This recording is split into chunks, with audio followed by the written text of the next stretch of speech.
Welcome to today's edition of Viewer Levels. Well, that's as soon as we get some viewers into queue today, of course, since we are back to our older and much later start time, so we'll give people a moment to adjust and get their submissions in. But in the meantime, since this might be one of the last queues that we're able to run before Christmas, let's take a look at a recent creation by Gilmore, just to squeeze it in before Christmas of the relevant year. This is Sledge Bruz Snow Fort, which is a vertical traditional level, obviously in the snow. Let's see how it goes.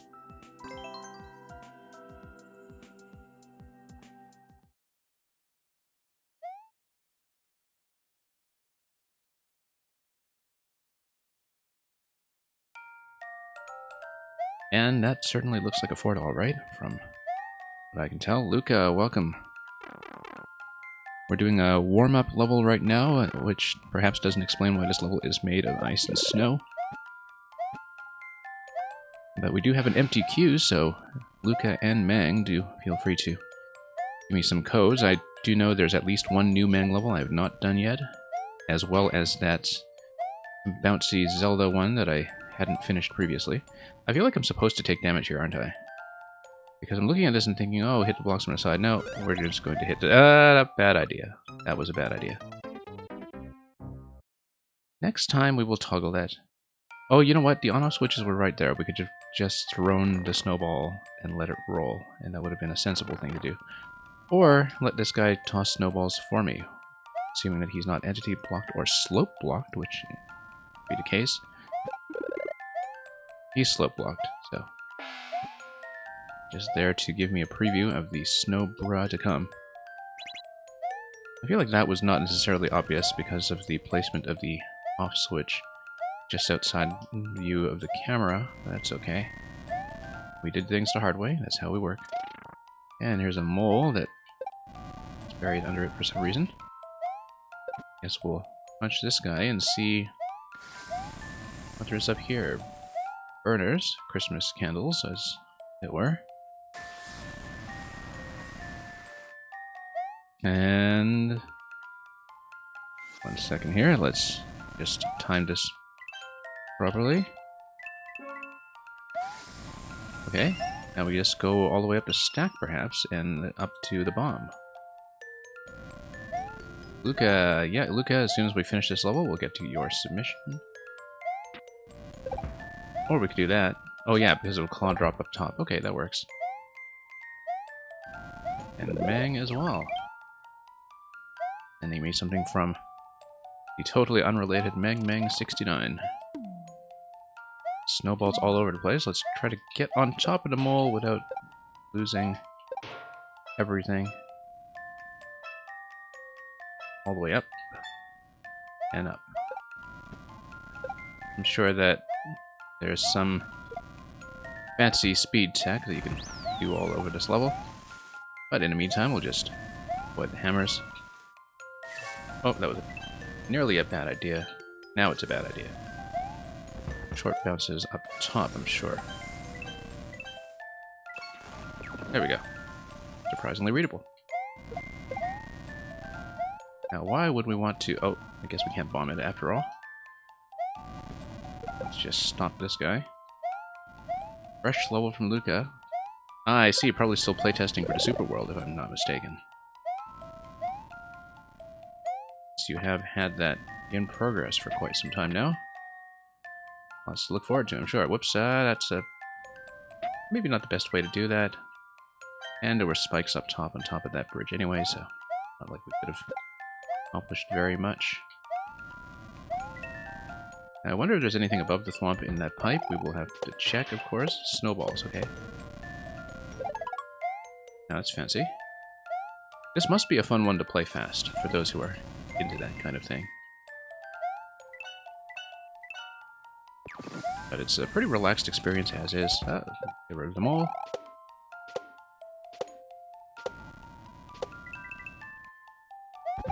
And another mole. And we'll hang out here until I've managed to get everything back in place. Oh, that works too. Unexpected, but welcome.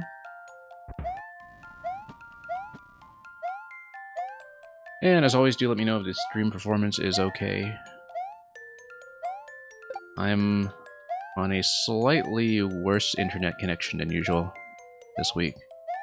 But we didn't have too many problems yesterday with either connection or sound when we were running puzzles, so hopefully things will just be fine. What do I want to do with this guy? Ideally, I wanted to just take a snowball and whack him that way, but failing that, I guess we'll go over. Oh, and it wasn't quite perfect, unfortunately. Oh, we're getting pushed. Is this music? Yes, it is.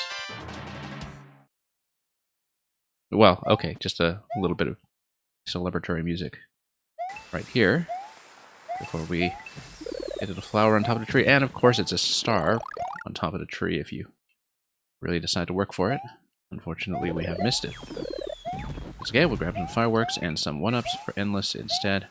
We might as well poke at all of the ornaments here since we made it this far.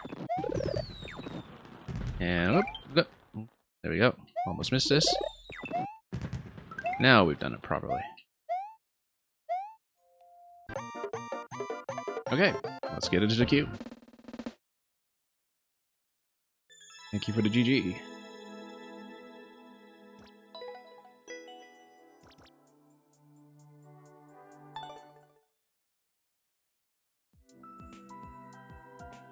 Alright, let's take a look. Lots to catch up on. I'm hoping to do at least one big backlog stream by the end of the year. But we do still have a little bit of puzzle judging left to do in the alternate dimensions contest, including at some point the co-op level, so we'll need to throw together a dream team for that at some point. Anyway, Luca, you have 4-2 Jingle Balls. Another teaser for our Super World, and a Merry Christmas 22 to all of you. Well, okay. Let's see how it goes.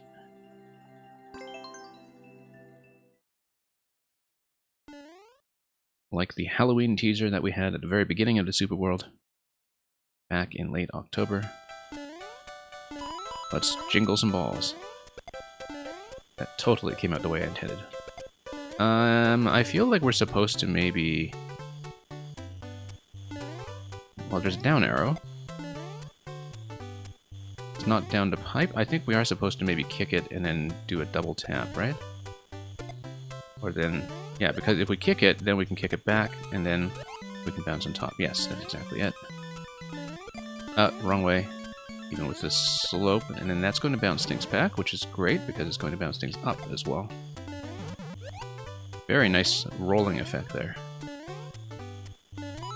Quite like that. Oh, nope.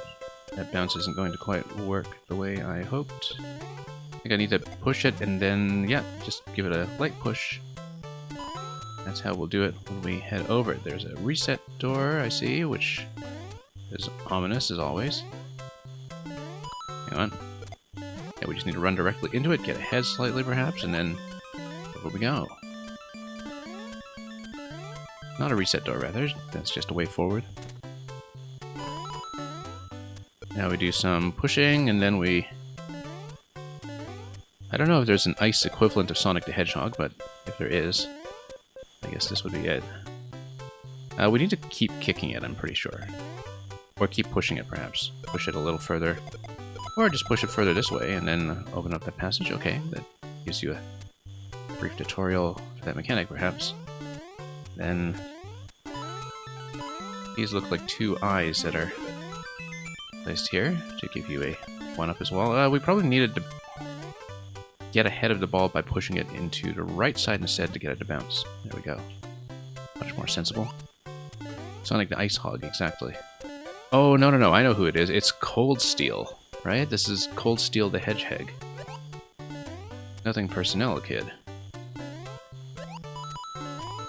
That's exactly who it is. Okay. In we go. Anyway, let's bump this if we can. Let's see how we're going to do that. Probably just kick it in midair. and then jump on it before something like that happens.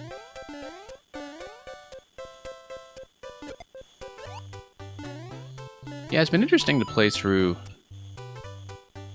this kind of traditional style spacing and flow, but with very recognizable mechanics that are more in keeping with some of the trickier levels we've seen from YouTube before. We will, of course, this looks like something that is going to be based on timing. Yeah. Very much so. Maybe we need this to bump... Yep, that's right. That's exactly what we need. We just need to not hug this too closely until we have made it through.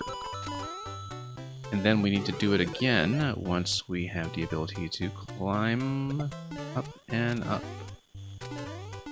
That was not quite the way I wanted it to go. We need a slope on the left side to add a bit of delay. I like being able to just make an easy correction like I said. We need a slope on the left side to add a bit of delay.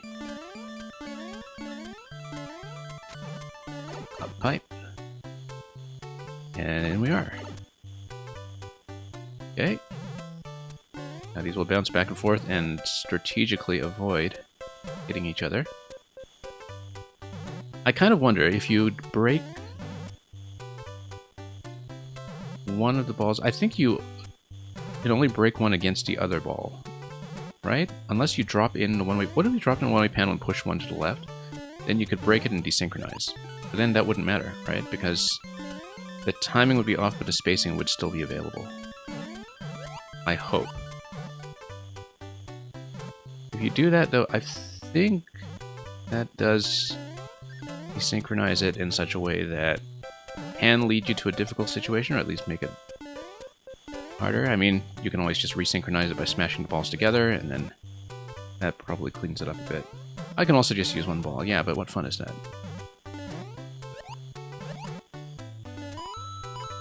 And here we go.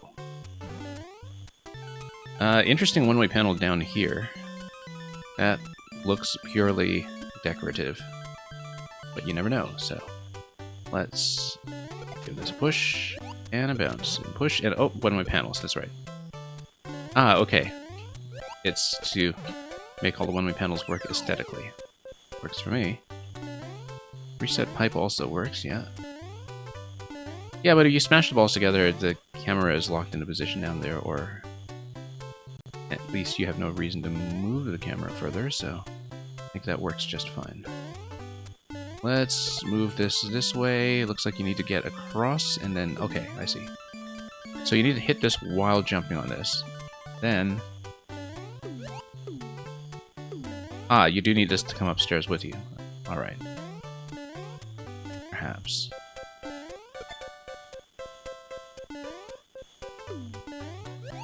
Alright. Very nice. And then we need to send us up the belt. This is the Tale of Sisyphus. That's not the Tale of Sisyphus. Alright, well, you stop it, and then what happens if we give it a push from here? Then, yeah, same issue. Let's think about this. I think we need to have full momentum from here and do this as one nice clean interaction. Yep, there we go. That's exactly you were trying to show me. Sisyphus the Hedgehog, exactly. Except then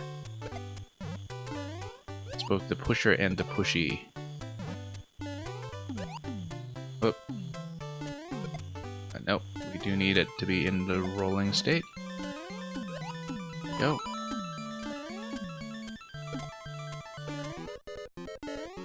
Okay.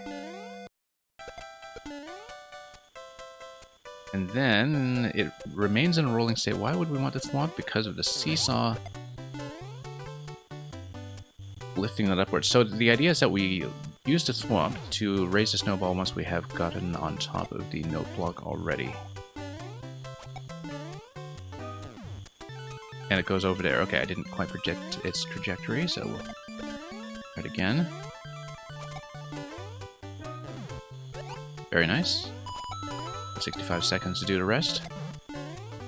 And then No, we just want to go up with a nice high bounce.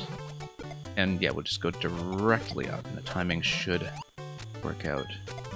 I like that timing, actually. It's amazing how clean that is. Really, really clean, in fact. Okay, we need to head upstairs, and then... yeah, we basically need to stop the ball and kick it again, or rather... push it, and then... outrun, and then... kick it back again. We've got 20 seconds to figure this out. Ah, yeah, it's supposed to be something like that. Except we've totally missed every time. You know what? We can also come around here. That seems like it's a really important interaction. That we can push it, and then we come around, and then go up the pipe with 2 seconds remaining. Or do we?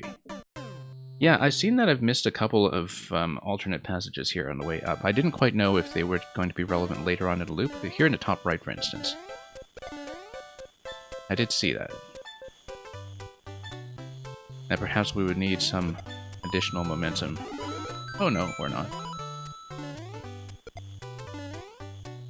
I did see that, I just didn't really engage with that properly earlier.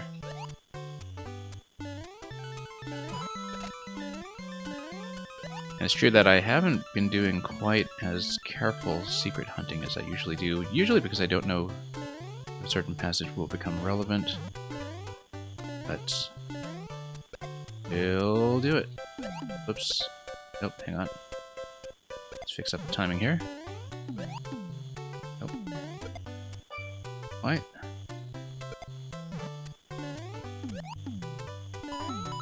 Just barely. Here we go. Very nice. But yeah, this is really satisfying. The full jump timing here, just managing to work out exactly as needed. Looks like this is the idea. Oh yeah, secrets up top, that's what you meant. Okay. Like up here with the claw. Allowing me to go up to another passage with skulls galore. It's going to bounce all the way up. These steps, fantastic. We need to race it up though.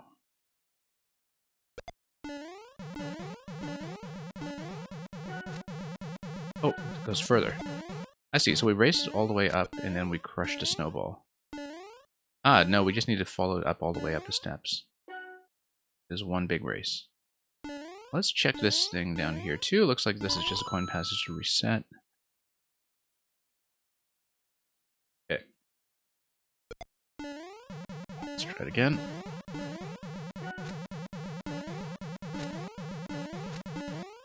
Oh, missed. What's there, though? Have the right idea. Love how you had enough entities remaining to make this entire staircase, or perhaps you planned around a staircase first and... okay, just a little bit slow. That's a nice thing about traditional spacing, though, is you always have a decent budget left over. Let's let that expire, and let's just try it again.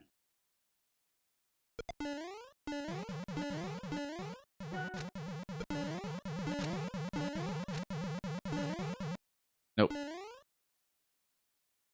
Well, good thing I left myself enough time to do this instead of going through that hype earlier. I guess it was kind of nice that we had a timeout, giving me a reason to explore further. This immediate location. Nope, bad timing. Let's just try it again. Come on.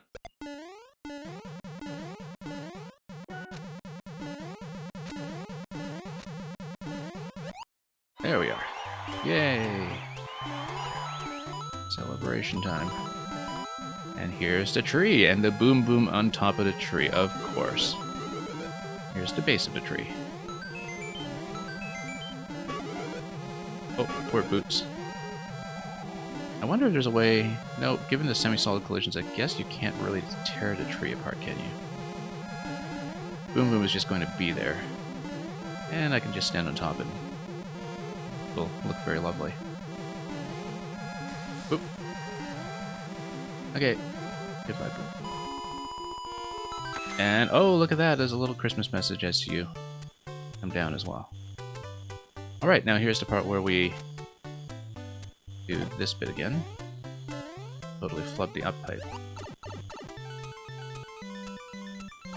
And here's another big snowball push for the finale.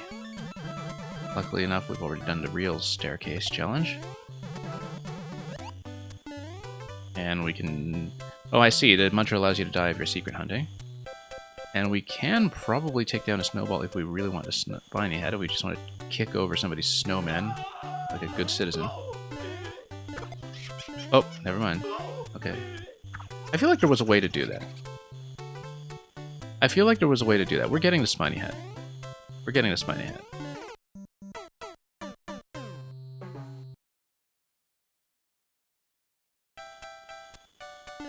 Yeah, we absolutely have a way to get the spiny head. I didn't quite know what the layout was going to be because of all the vines under the snowman, the way everything was stacked. But I feel like I didn't actually get a proper look at that until after I'd already made a mess out of it, so we'll try it again.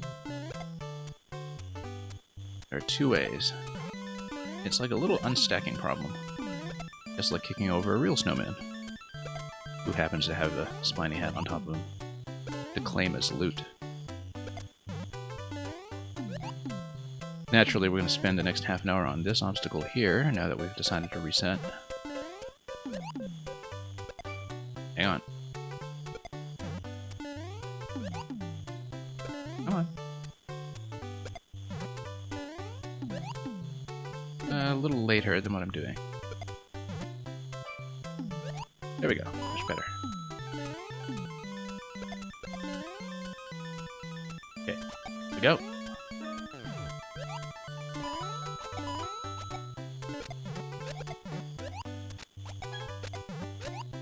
And up. And pretty easy to get back there once you know how everything is put together.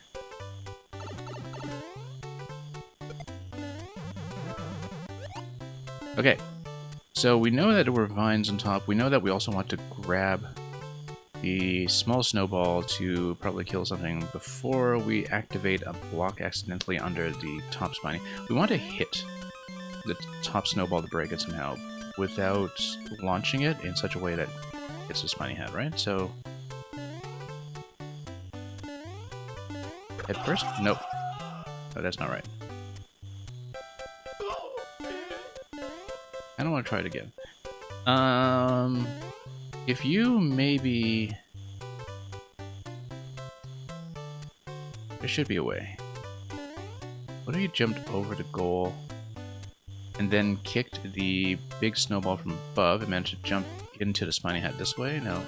Or you kick over something in the middle and then you kind of go around without kicking the high snowball and then you just grab the spiny hat up the top.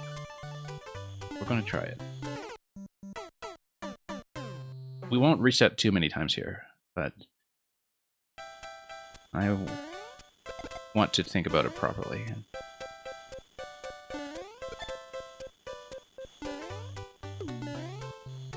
Okay, let's try it again.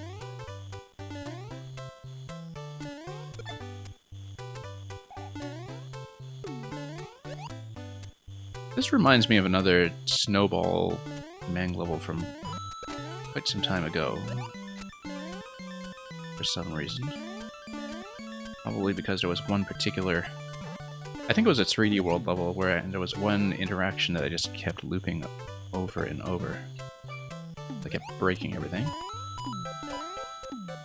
This must have been over a year ago. Okay. Here we go. And then, oh, no, we should have had it rest in the central position first. Between conveyors. That's much cleaner. Very good. Satisfying every time.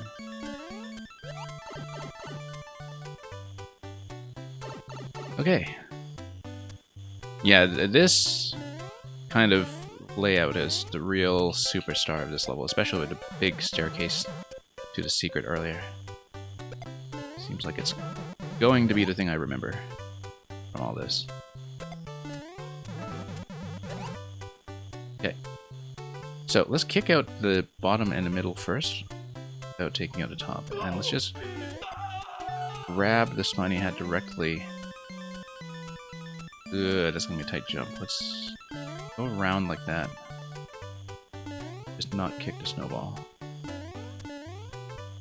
Let's see. This layout came from another level from the Super World. Okay, I see. Let's get a bit of forward momentum. No. Hey, we got it. We just punched straight through. And got the goal as I realized what happened. But we got the spiny hat. That's the important thing.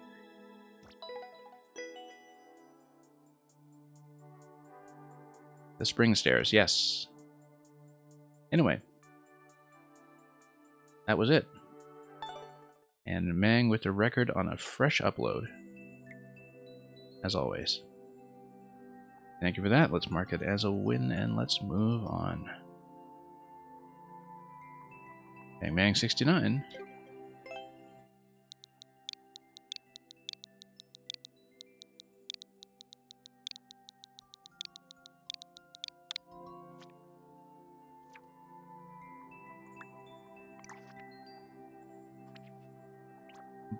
Bob On-Off B.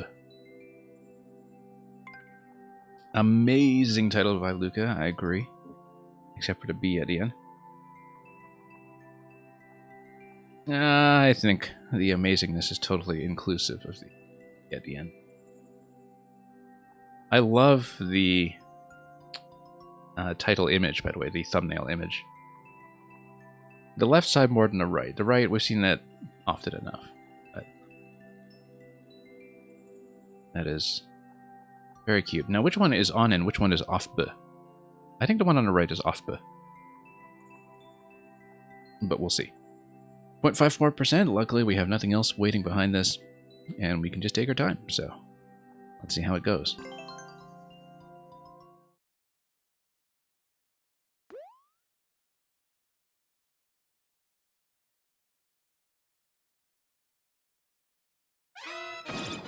Okay.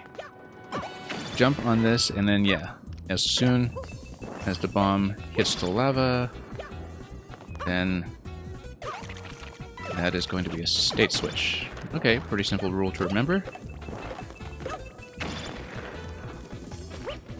Okay. Now, where does this guy go? Not over there. We would need to toss to the left, I think, and just toss it overboard. I just read that a little bit slowly, perhaps.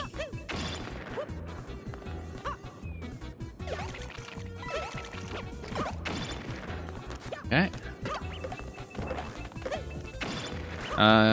Yeah, we need to just toss the bomb to the left. That's exactly what it is.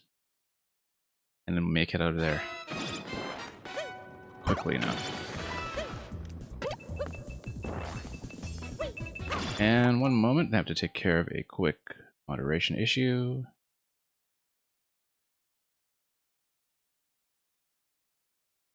Love how the spam message says, turn it on, off, or customize. I'm sorry, this is on, off, or B, so that was totally inaccurate and unacceptable.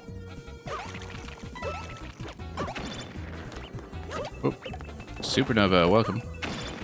Supernova, who my Twitch recap tells me was actually my most watched stream this year, which I wasn't aware of.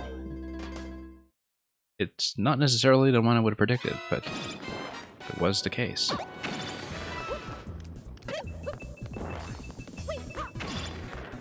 Okay.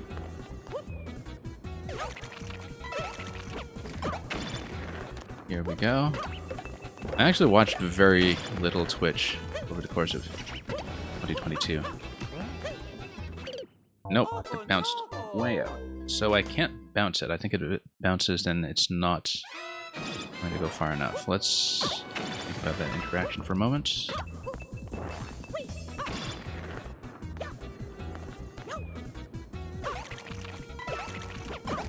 I'll also answer the chat in just a moment once we have a chance to do so. Let's move.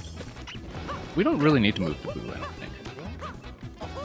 But we need to be quick enough that the bomb interaction is still going to be on screen, perhaps. Amang, both my channel and Nova's were in your top 4. Good to know. Couldn't possibly guess what the other two are.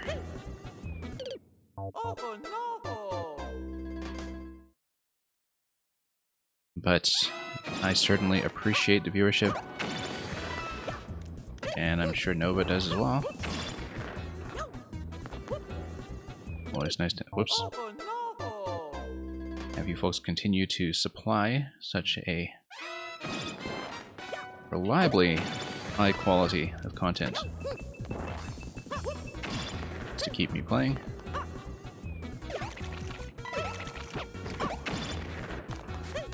Anyway, whoops. Nova, hope you didn't watch the previous level right, because it has to remain a surprise, especially if he's doing the secret hunt. Or for that matter, the little challenge at the very end. Ah, whoops, let's not jump prematurely. Oh, we're also looking at chat.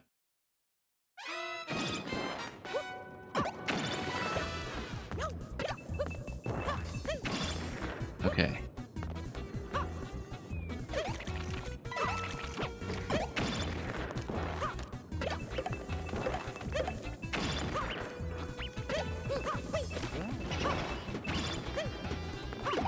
Oh, hey, so the bounce did work. It's just that we needed to do it quickly enough for things to be on camera. There we go. No, that's wrong. We need the Thwomp to push the bomb while it's on camera, but then the bomb still needs to drop, though. I need to think about that interaction for a bit.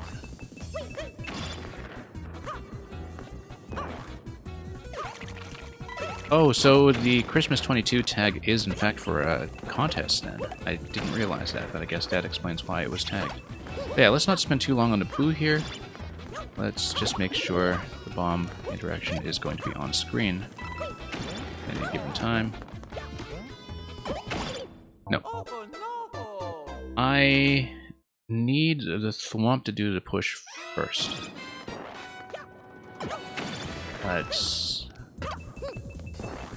But then the bomb would still be on wings, right? So how does it drop? We haven't thought about that yet. Whoops.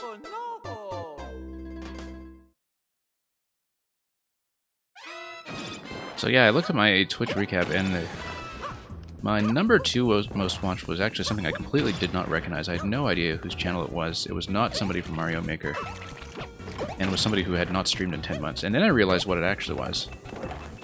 Because at the beginning of 2022, let's just say that there was a, without getting into too many details, a major national news event that was going on very close to where I lived, and where I actually did kind of need to know what was going on a couple of blocks away in case of any serious emergencies. And so the best way to do it, it turned out, was to watch somebody's live stream on Twitch.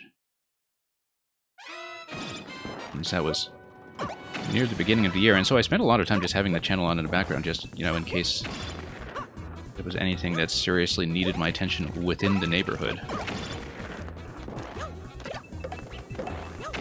Because it was definitely far better coverage than anything you could get from actual news. Okay, we need to wait a little bit and watch the bomb as it goes down.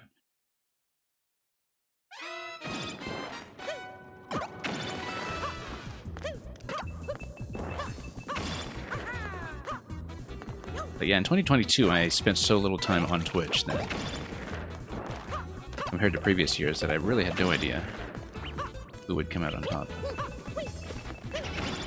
But it turned out Nova was the number 1, so...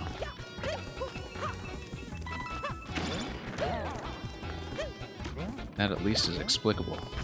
That's not even a side Thwomp. I feel like that's supposed to just be... I mean, a Super Mario 3D World is not a spin jump. What is it? The whoops. Wrong way. Bomb comes up and peaks just ahead. It's clearly supposed to be kicked to the left side. And the on-off switch is supposed to destroy the Thwomp. So we need to think about that. So if the Thwomp is in that position, the on-off switch must be activated once in order to kill it. It must be activated a second time in order for me to have a safe landing zone and to give me a clear passage across where the Thwomp was formerly positioned. So we need some kind of double interaction in that location. I haven't seen what it is, but maybe that implies that I did need a bomb that was held in my hand prior to that point, like the one on the left over here, for instance.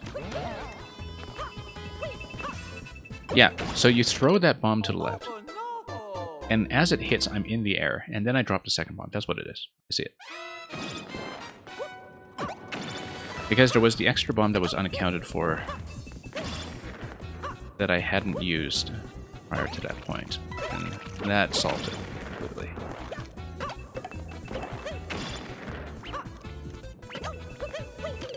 Whoops, let's not get right up to the boo. Previously did take the time to move the boo, and this time I didn't. It's better to stay ahead of the auto-scroll as far as I can, though, just so we can make sure that the interactions are on camera.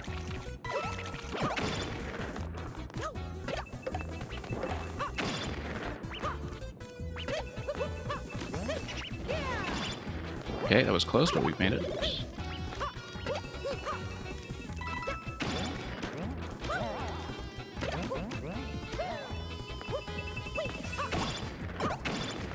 There we go.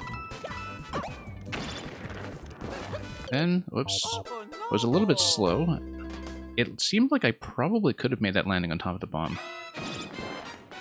Or maybe I'm supposed to let it just walk off. That would have been fine, but no, I'd rather be in control. I'd rather dictate the pacing myself.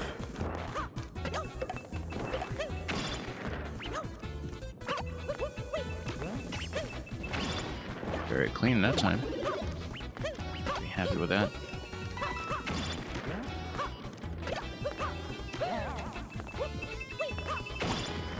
Okay, that went really smoothly. That did not. Maybe backed off of that wall jump a little too much since I was ahead of my previous pace. There's probably cleaner timing for that mushroom platform bounce that we saw earlier. That was a bad move. Look at all the death markers there from people who had no doubt made a similar mistake.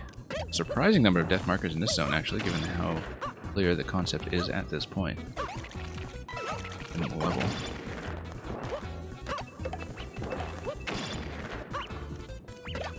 Okay.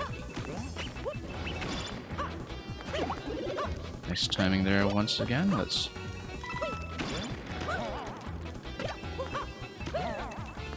do it this way. That works fine.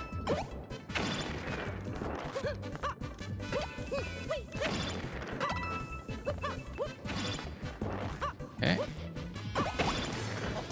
Wasn't quite sure what was going to happen there, but I guess we need to get back on pace.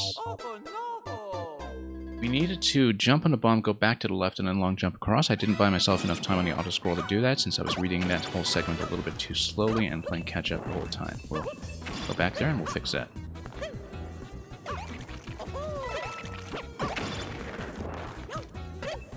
And there are a few points along the way where, relative to my camera position, I can tell whether my pace is going well or not. I always lose a little bit of time over here, but the timing does ultimately work, so I'm not going to complain too much about that. Oh, whoops, needed to slide under that. So sliding under that does force you into a position where you do have to get ahead of the bomb that is walking on the blue blocks underneath. We'll try to do that. Do it smoothly.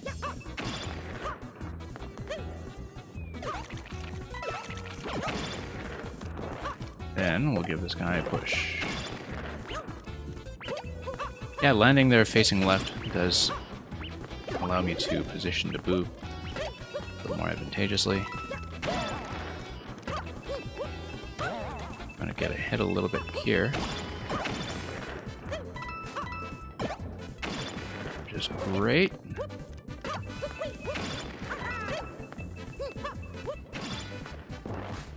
And then wall jump here allows me to do this. And then we didn't quite make that jump close enough to the corner. Now then we have to get up on the conveyor belt, and the conveyor belt, along with a big jump, is going to get me over to Pokey. We'll see how that looks when we get to it. Seems like I was losing a bit of scroll time over that alternating spike ball. Sorry, not spike ball, alternating spike block segment near the end of where I had progressed. So, try to fix that up. Generally, though, the timings are pretty flexible here. I find that, as with a lot of the best auto-scroll levels, I sometimes lose time but then catch up afterwards. So there's a bit of a push and pull tension to the pace, especially when I'm feeling like I'm losing a bit of time. I need to make it up for a few mistakes. This was a mistake. And very clearly, not a recoverable one.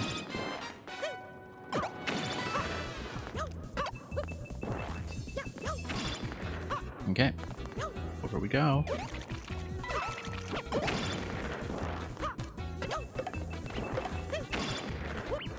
Then yeah, this is pretty clean so far. We'll take it. Bounce immediately. Hot potato that over, and then okay, almost thought I was going a bit early there, but thankfully not the case. Yeah, no need to do that whole wall jump sequence there. Or all these single jumps over here. I don't need to jump block by block here. I should keep that in mind, that we are losing too much time from doing that, just from short hopping all the way across. Bit of an instinctive move there. That was clearly losing me too much time on the auto scroll, so I have to clean that up and do it a bit better. That's a nice bomb trajectory when it just kind of gets pulled back a bit horizontally by that whole interaction with the bounce platform.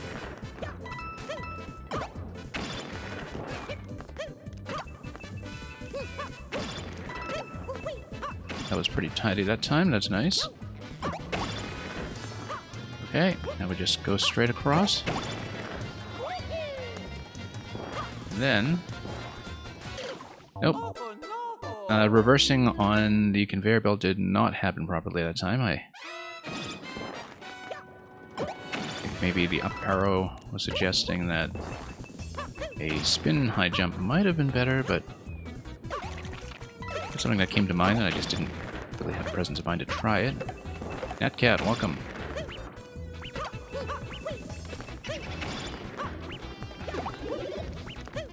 Okay.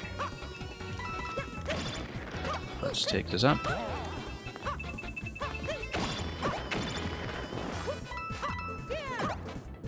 Okay, it'll walk off if you hit it too early, which is fine, because being early is not a problem. Natcat, 'tis the season to be jolly. You know, it's funny, because I've had a totally different set of lyrics in my head for that recently.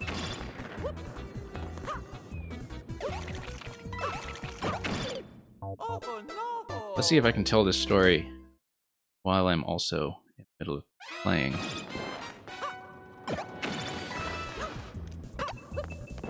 So there's a rather well-known children's author. I think she's American. I think she's in her 60s by now. Sandra Boynton. Known for such classics as But Not the Hippopotamus. But anyway, there's one particular children's classic that she wrote quite some time ago called Moo Ba La La La, which is about animals making different sounds, like the cow goes moo and the sheep goes ba, and three singing pigs go la la la, that kind of thing. And very recently, here in 2022, she released a Christmas special called Moo Ba Fa La La La La, which is set to the tune of Deck the Halls. So now I can't hear fa la la la la without thinking of cows and sheep.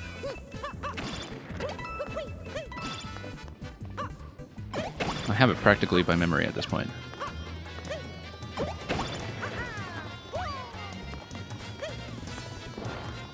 Yeah.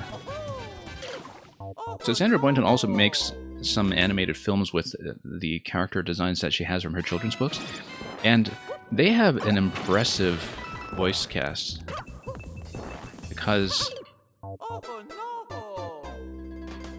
in her line of work as a children's author, she has the clout to secure a whole bunch of celebrity collaborations, you know, featuring the voices of Kevin Bacon and Samuel L. Jackson and so on. Like, they all do some videos on her YouTube channel, like music videos that are meant for kids. And you'd have to know your Kevin Bacon or your Samuel L. Jackson pretty well to even be aware that this stuff exists, but it is there, and it's clearly something that, as actors, they were doing as a bit of a hobby project on the side, probably for low pay or no pay.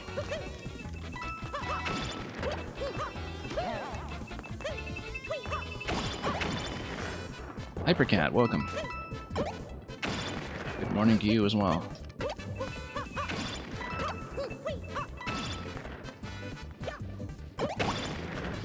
Okay, let's see if we can do this. Doing exactly the short hops that I said I wouldn't do. Oh, whoops, no. Fell off of that. The spin actually threw me off a little bit, as 3D World spins usually do. Notice that if the bomb drops to 10 coin, it becomes dangerous, and the 10 coin is actually bait. You'd have to collect it with a jump or from the side. You can't aim for the 10 coin because it will kill you. But then that opens up the passage to the blue pipe, the next bomb detonation.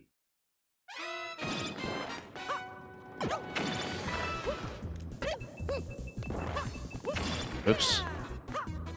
Here we go.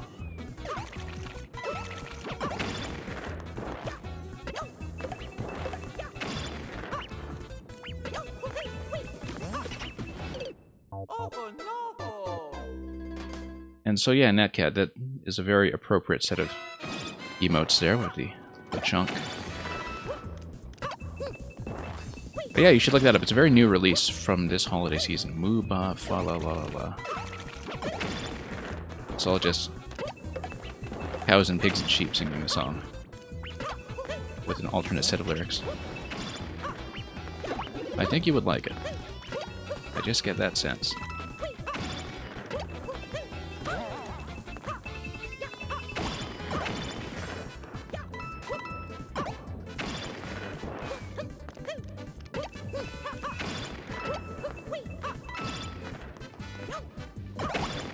Okay, up we go.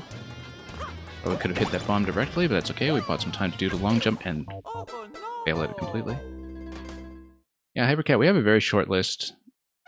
We do need to push through this level, which is somewhat high difficulty. It's got about a 0.5% completion rate, and I do mean to finish it. But if you queue now, you might even be the next one in. So feel free to drop your level in. I am going to be taking my time with this one to clear it first, though. Since I feel like I can do it, we just need to, first of all, get to the second half. Netcat, you need a new song for your Spotify playlist. I mean, it seems like Spotify playlists are not difficult to fill with tons of material.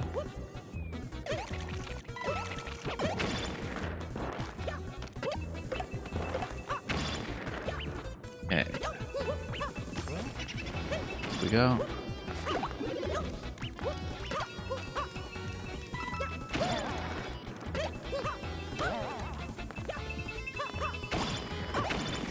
And here we are.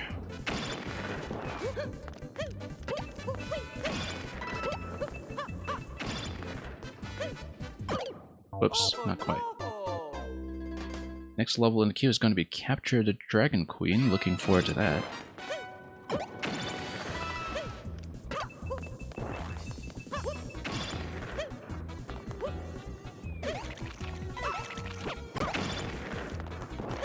I capture the Dragon Queen with my Unicorn Rook.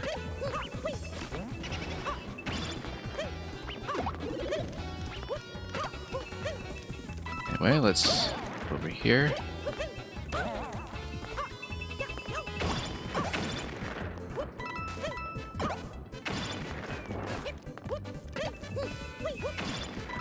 That wall always throws off my planning slightly, but we'll make it.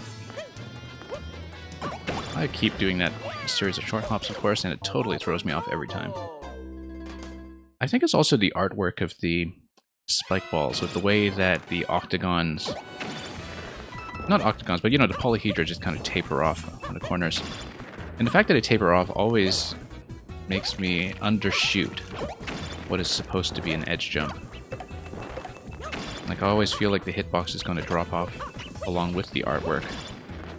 It's not really the case. At least as far as I'm concerned, it's not as short a platform as I seem to think it is. But in the heat of the moment, it does create a few visualization problems for me, as you can see. Anyway, let's just jump over directly, back over here, and let's develop some momentum. And then collect a 10 coin very carefully and head up through the pipe. And here's a checkpoint. Once the bomb walks off, it makes it a safe platform, of course. And then this is going to break the scroll for me. There's no particular reason why I want to go left after I break the scroll, is there? The states will switch, but I don't see why I would do it. Oh, because you do need to jump. And probably long jump over by the looks of it. If the long jump gets me high enough, it should. And yeah, very nice touch here that because you're beginning with the on state, then there's no state switch that you need to deal with at the beginning. Long jump does get me high enough. That was a bad idea. We needed to maybe use the thwomp as a delay. We're going to figure that out in a moment.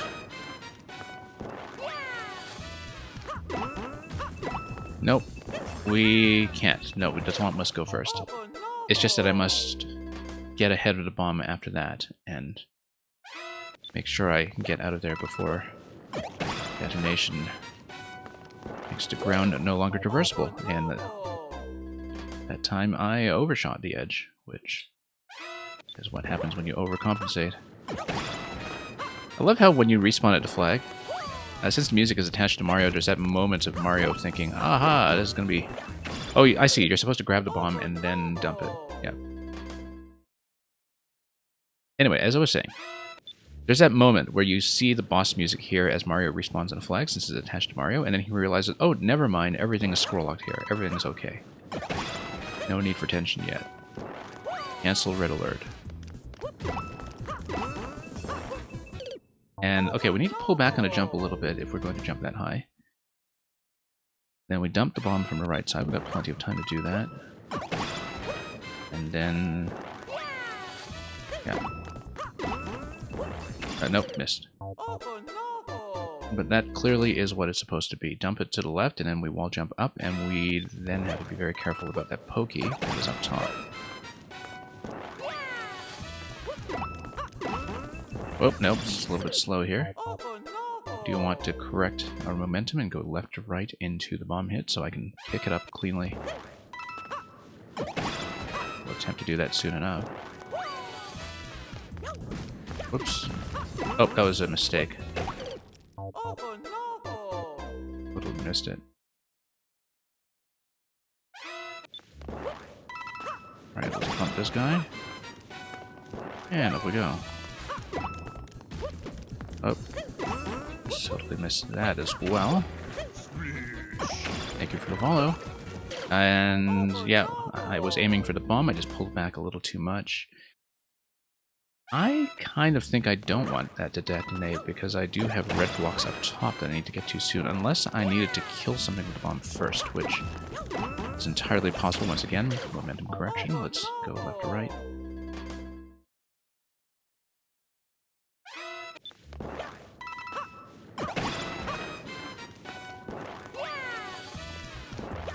And...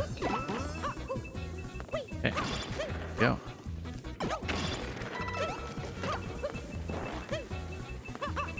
Do we Yeah, we get it on top of the... Okay, no, I see what it is. We put it on top of the conveyor belt, and then we want the conveyor belt to dump the bomb for me by the time I get to the blue blocks. That's exactly it.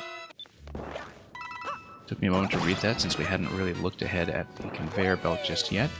Previous attempt, but it is pretty clear to me now that that is going to be the sequence. So let's do this. Okay, there we go.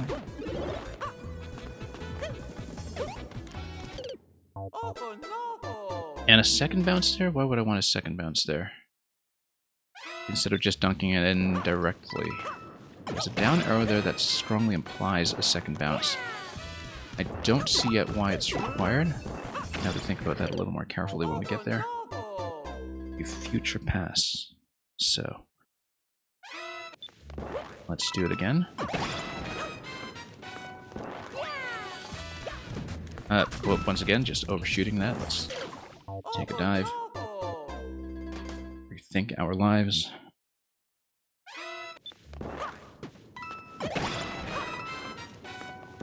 And we'll tidy up some of the other jumps along the way. No, I'm still overshooting. Not doing a very good momentum correction there because we are coming out of that long jump that is sending me that way forward. And the long jump was definitely putting me into a position of having to pull back no matter what I did, so...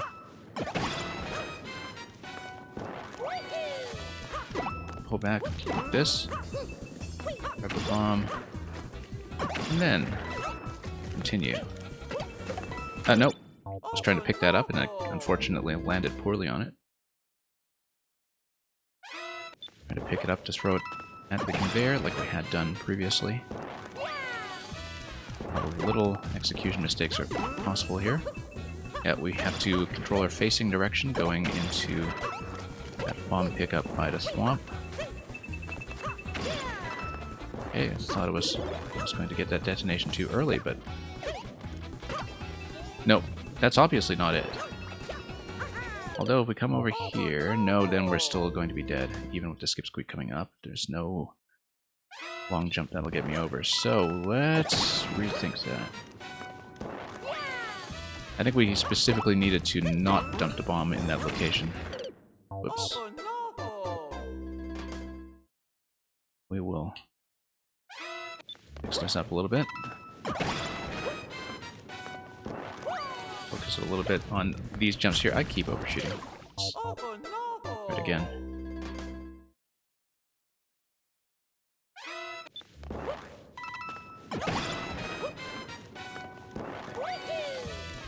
Yeah, I have to come to a bit of a dead stop here.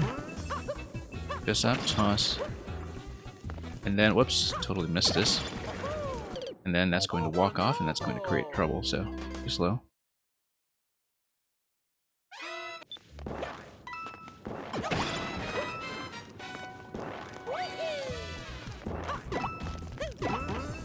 Oh, nope, not quite. Up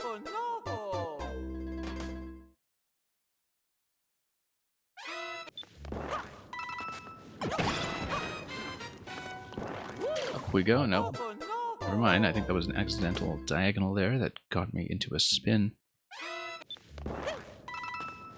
Instead of what I really wanted, which is the long jump taking me up, so I can not overshoot the swamp. Not overshoot this guy either. Nope, wrong.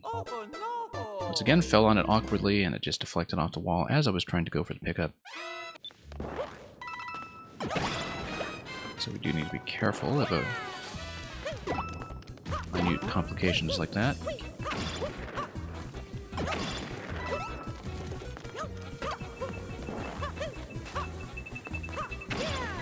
Okay.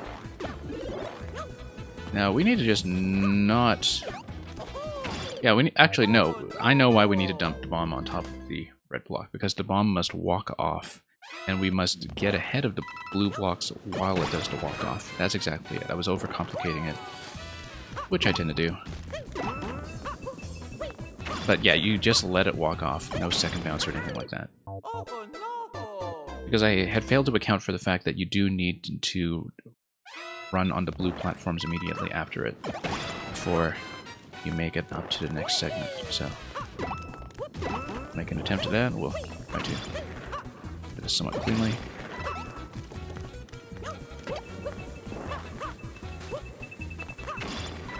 Okay. Dump it right on top. And then skip squeak. Do we want to kill it? We can. And that gives you enough of a timing delay to work with. How do I think that's going to be a ground pound. Ground pound was supposed to give me a bomb. I throw the bomb through the pokey.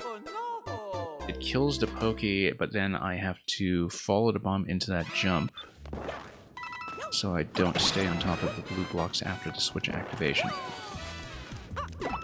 We will do that.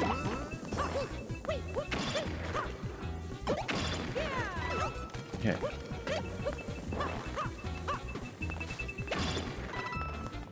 Everything here fine so far. We should buy myself plenty of time for the walk off.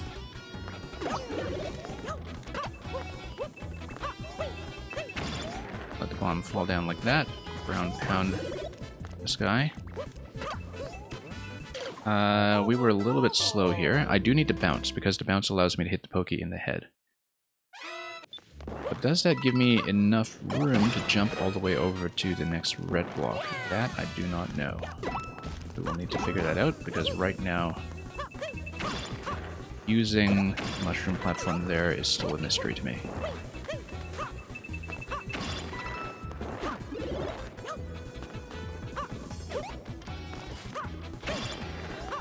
Okay, here we go. Even though the skip squeak is jumping slightly, that's not actually the problem. We went a little fast there before the bomb was given time to drop, after aligning itself along that wall.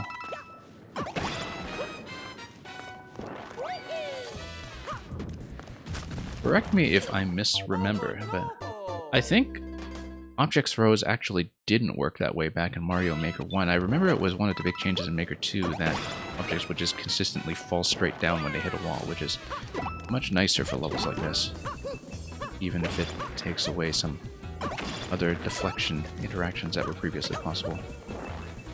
Much cleaner. That's going to hit.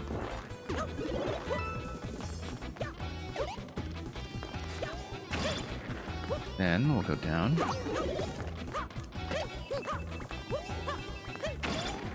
And then stomp over here.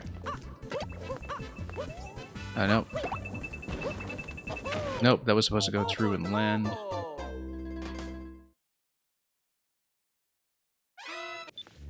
They bounce in Maker 1, yeah.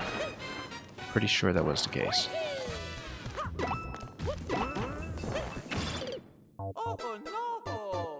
I don't remember which level I closely associate that with, but it was definitely one of the bigger engine changes I noticed going from 1 to 2. And generally I like it, the way it works in Maker 2. Because at least it's consistent, and at least it provides for mechanics like this, where you're allowed to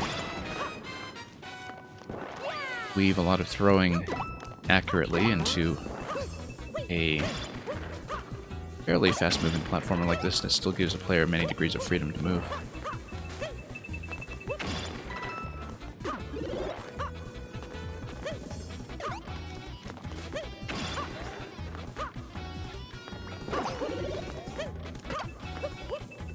Okay, jump.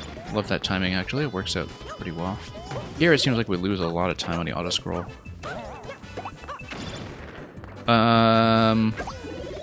Oh, yeah, okay. That was correct.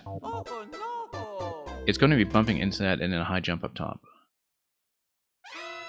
I just read that a little bit slowly and reacted slowly. But yeah, it looked like I'm falling behind the auto-scroll a little bit at that point. But I think it's actually okay, because it does give me a chance to catch up after the pokey throw. Throw into the pokey tower. And yeah, I don't need to long jump across or anything. The pokey tower is actually not too difficult to traverse once things have been appropriately disabled.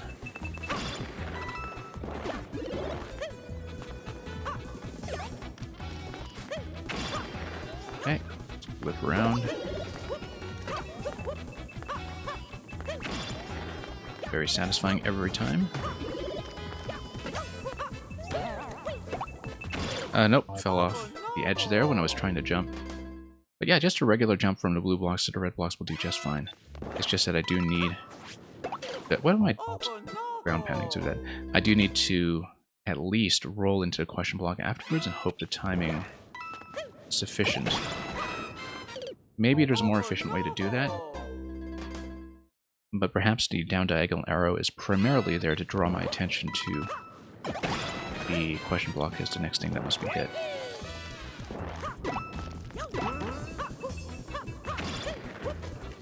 So we'll go back and read that hopefully accurately.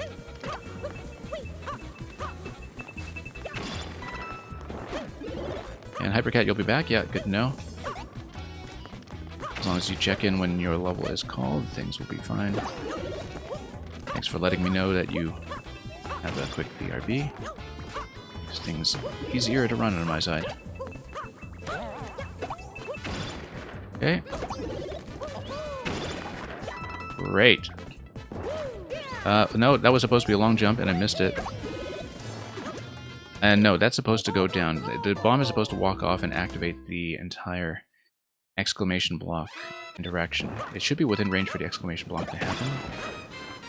Unless I'm supposed to hit the platforms and walk the bomb across to a future drop, but I'm not certain about that yet. We need to go back there with a little more space on the auto-scroll so I can read it properly. I couldn't quite see if the exclamation block is close enough to the lava for the bomb interaction to set it off as a bridge for me. That would be a satisfying way of doing things, but if I had to hit the exclamation block manually, I definitely need a lot more time in the auto-scroll so I can get up top. So I think it's going to be a bomb activation, or just let it walk off, but we need to go back and see that firsthand to discover what the solution may be.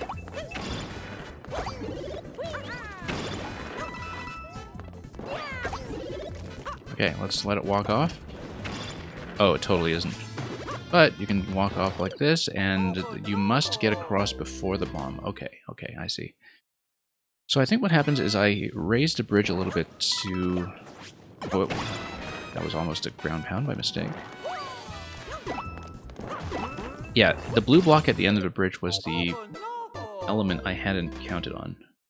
So you must be ahead of the bomb and across the bridge prior to detonation, which I didn't expect. But if the bomb is undetonated and on top of the exclamation mark bridge, then when the exclamation block bridge disappears, that is what drops the bomb and throws the next switch from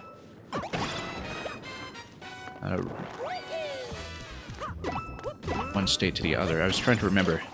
Is it on state when red blocks are on? Yeah, it must be. When it goes from off to on. Or... I can't remember. Anyway, yeah. Very easy to get your on and off mixed up. Sometimes when you've been playing these levels for long enough, and when you don't think too hard about what the actual state is, as long as the elements themselves are clear.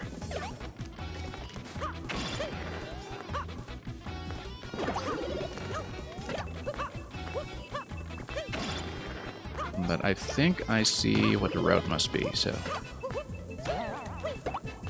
whoops, totally overshot. Slipped off the corner there when I was trying to jump.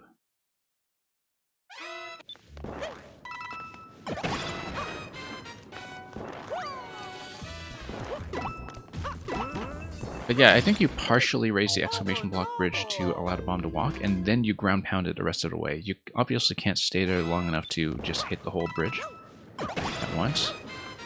But then you then raise the bridge, you get ahead of the bomb, you let the exclamation blocks disappear and drop the bomb when you're already safely across. That's gotta be it.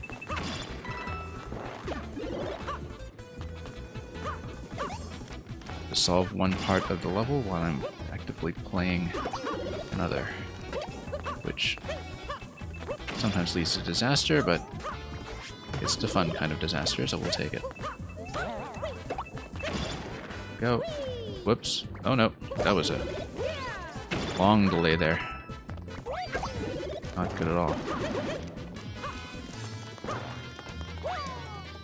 No, we need to maybe jump on top of the bomb at that point and then kick it off. I don't know about that.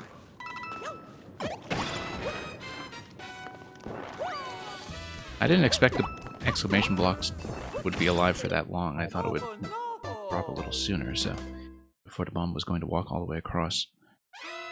We might have to kick the bomb to the left if it comes over and chases me down. Nope, mistake.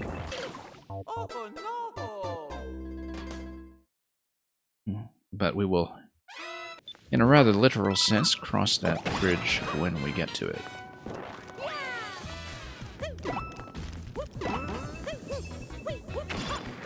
Okay, here we go.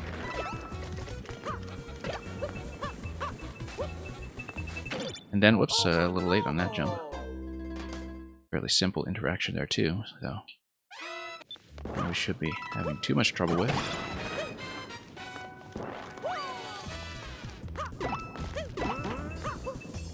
Okay. Up we go, and up we go. Nope. Threw a little bit early, in fact. I should throw when I'm closer to the edge there so I have more time for the wall jump. It previously was not an issue, so I hadn't thought about it. Whoops. Nope. More left to right momentum into that hit. Mang setting a Christmas tree on fire, I suppose. That's exactly the sequence of levels we've done today.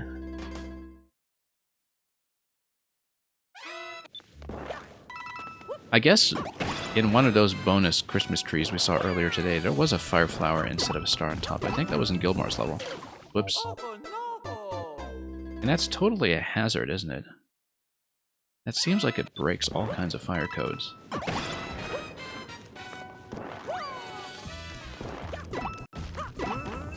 That's a Christmas safety tip for all of you. Don't set your trees on fire.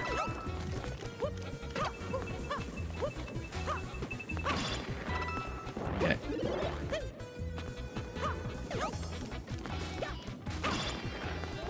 Who's running the Christmas 22 contest, incidentally? I had seen the tag on a few levels, but I have not been keeping up with events, so I was completely unaware of what's going on. Once again, just slipping off the corner when I'm trying to jump. I landed on the blue corner, slipped down to the gray corner, and just missed the jump button completely because I was in midair. Okay. Good. Let's stop there. Pick up, throw. Motion feels really smooth once you get to it, but then the bomb here actually forces you to slow down until you're able to pick it up and throw it.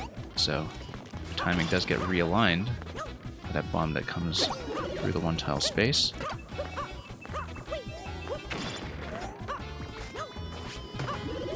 Very dynamic, action-packed sequence over here.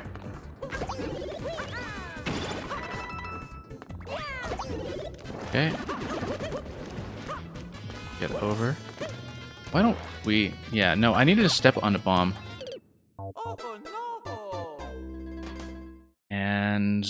But by the time the exclamation blocks expire, it's going to be kicked to the left. Maybe I can't raise the bridge the whole way. Maybe it has to be partial. But then if it's partial, am I able to make it across the platform to the other side? I don't know that I can, in fact. I needed to look at that again. Because I feel like closing off the entire bridge and allowing the bomb to walk across might be a bad idea. Unless I'm supposed to pick it up and take it with me and throw it to the right when I do a long jump later on, but...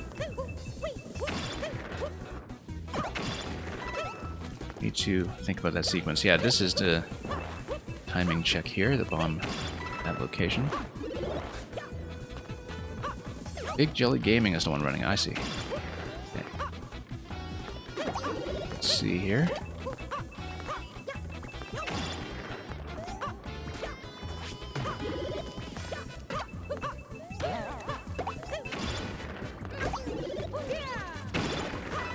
Okay, let's do this again. Yeah, no, I have to take it across. Otherwise, I can't get across myself. I think I am supposed to pick up the bomb and then throw it and then long jump. I throw it to the right from the blue block and then I long jump from that position before the bomb hits. That would be the simple way to read it, and yet I have not tried it up to this point.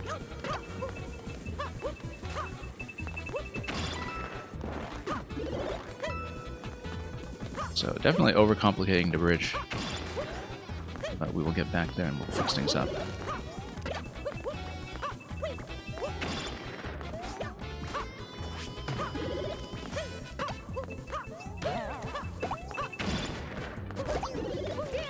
Okay.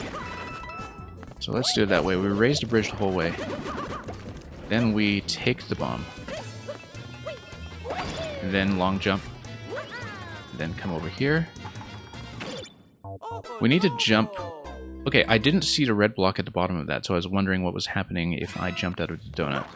But it's clear that we just jump out of the donut, so we are not within bomb detonation range on that element, and that's fairly simple.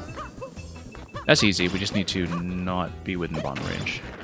It's a very mechanically undemanding adjustment, I should hope. Oh, late there. You said there are about 15 judges, wow. Well, nice to see some continued maker activity in this season. I know a lot of people switched over to Pokemon, at least for the time being, so... For those of us who would rather remain with Mario Maker instead, I'm glad there's still lots of content production being incentivized.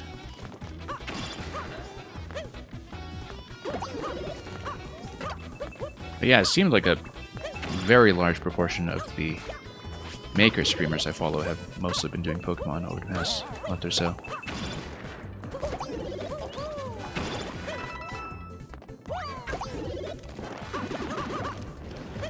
Okay. Bomb throw, followed by long jump, which we mistakenly did as a spin. I jump up to the donut block, then we jump up above the donut block as it drops.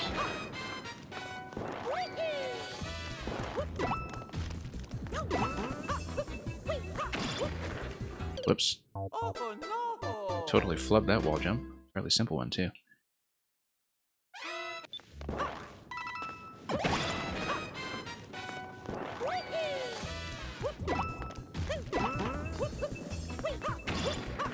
Okay. Here we go.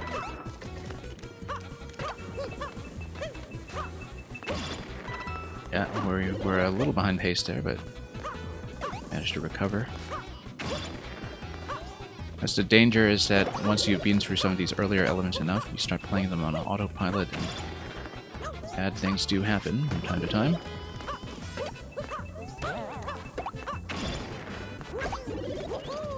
Okay, let's not do accidental spins here as we try to do a nice clean long jump forward.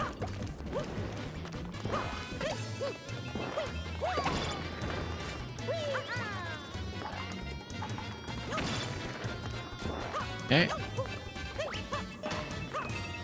Oh, that's nice. Except not quite nice, because we didn't get the bully in the position I wanted. No, the bully is supposed to be in that position, but if the bomb bounces back, then we catch the bomb on the left side and then we throw it. So we knock the bully off his platform, it falls into the pit. We catch the bomb a second time, we throw the bomb, we get across. Whoops.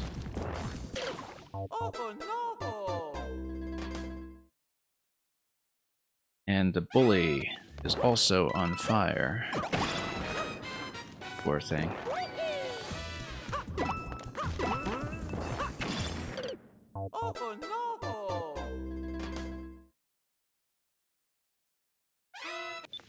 You see, bullies look like the kind of enemy that really shouldn't be dying to fire. Although I guess they do in 3D World as well, don't they? So never mind that. The one that really throws me off mainly is the Wiggler, because of course Wigglers survive things like poison just fine in the NSMB series. All the way back to NSMB DS, in fact. I think there was a fairly memorable level back in NSMB 1 on DS that involved Wigglers wandering around in a poison. I don't know, because I haven't played that game in about 16 years. I should get back to it at some point just to review it.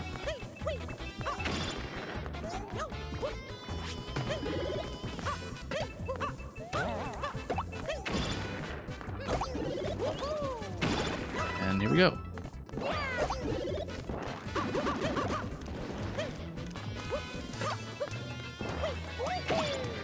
Okay. Jump to safety. Very nice.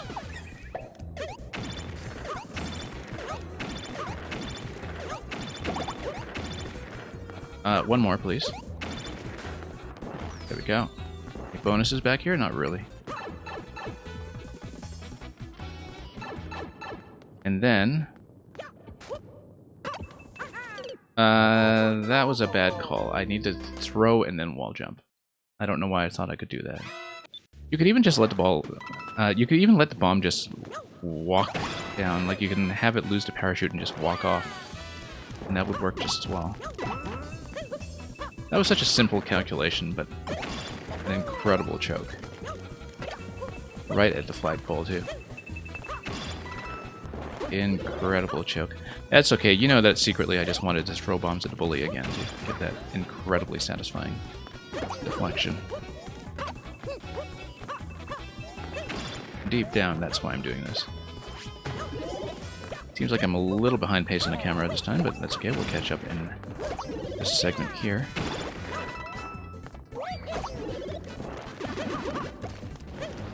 Okay.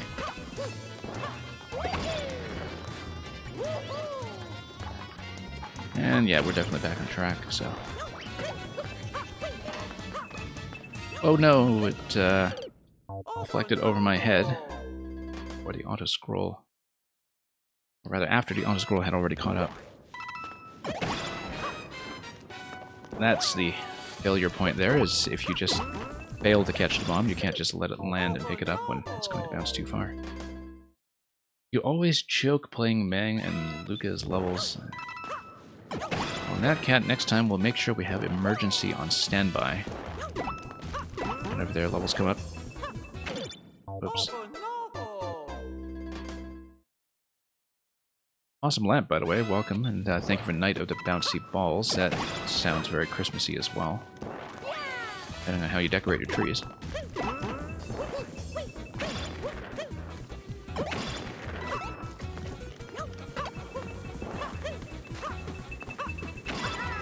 We're very close to the end on this one. We've already seen the flagpole once.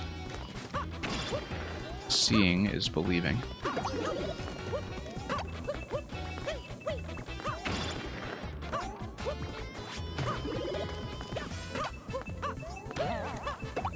Okay, there we go.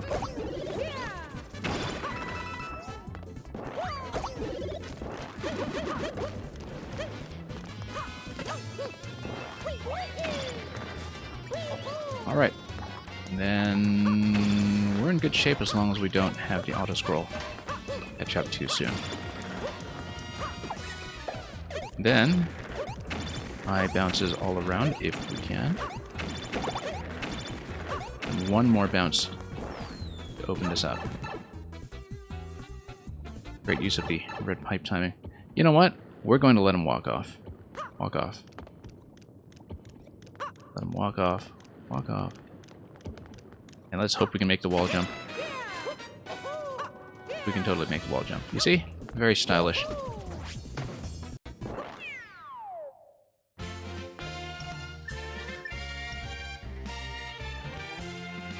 Thank you for the GGs. Was pretty satisfying. Bob on off b. Well, we certainly bobbed away through that. Let's take a look at the comments. I've been neglecting checking for things like comment art recently. And, oh, Meng liked somebody's level, apparently. I don't recommend this as a jacuzzi. Mostly because of the spikes.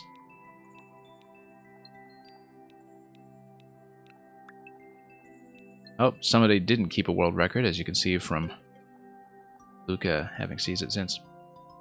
Anyway, next level. Hypercat, if you are here, you did say earlier that you were going to be AFK. Do let me know if you are back. And if Hypercat's not here, I'll bump them back one spot so we can see Awesome Lamp. But just do let me know. They did tell me in advance that they were going to be AFK, so maybe relatively lenient about this. And I'll just take a moment to take a sip of my tea, perhaps, and potentially load up Awesome Lamp's code first.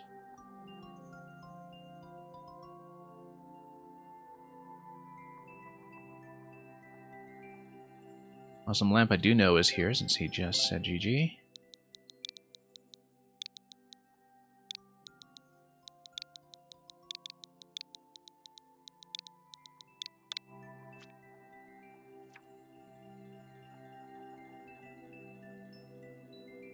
There is magic in the air tonight, and it's very bouncy.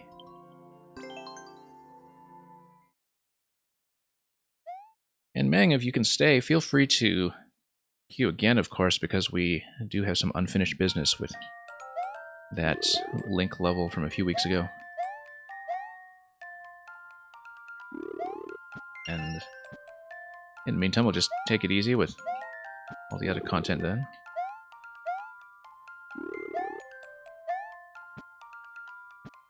Oops. I am obviously trying to go for that vine. It may or may not be reachable here. It might not be. Oh, it should be. And it gets me nothing. Okay. Lemmy is off screen somewhere, though. We'll need more balls to do this properly. Vine Gang comment exactly. I wonder if anyone did. Pipe! Really? Okay, that's a spoiler. I did try to go up, though.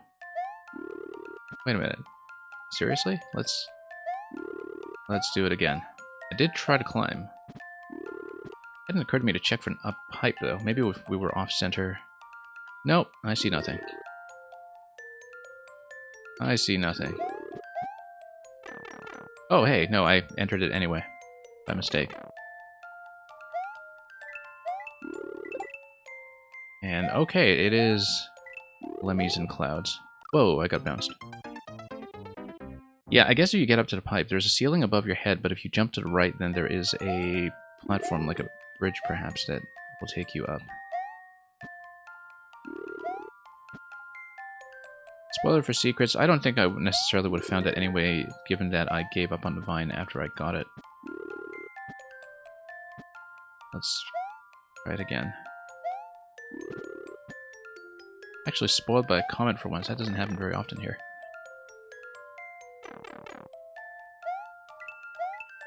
Anyway, let's not get bounced. And I love the aesthetics here of the broken bridge.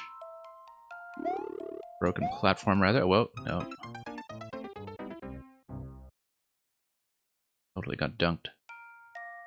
We're going to do it again, though. And we'll do the standard route, too. This is a 7% clear rate. We can probably spend some time with it to see a bit of everything.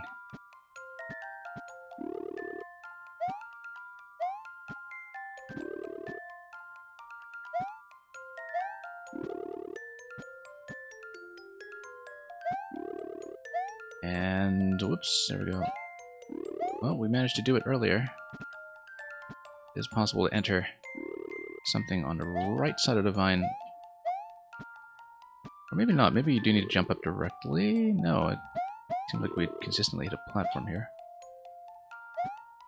How come I managed to go up earlier then? There's supposed to be a hint at the end of this level for this secret route. I see. Well, we found it first. With some accidental assistance, so... Keep an eye out for that hint, though. There we go. Yeah. I mean, Divine is a clue, but then is that even after that, you wouldn't necessarily find the entrance unless you had some additional context for what the level looks like above the vine, because the natural movements don't really get you above the ceiling. You have to do something pretty specific. Aim to the top right.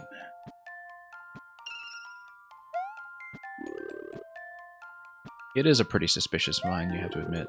That's why we spent so much time checking it. Go. Right up here. Nope, hit the ceiling. Nope. Climb over onto the right side of that vine, and yeah, I don't really know what is built above it, and so it's difficult for me to estimate what it looks like. But we'll try it. Whoops.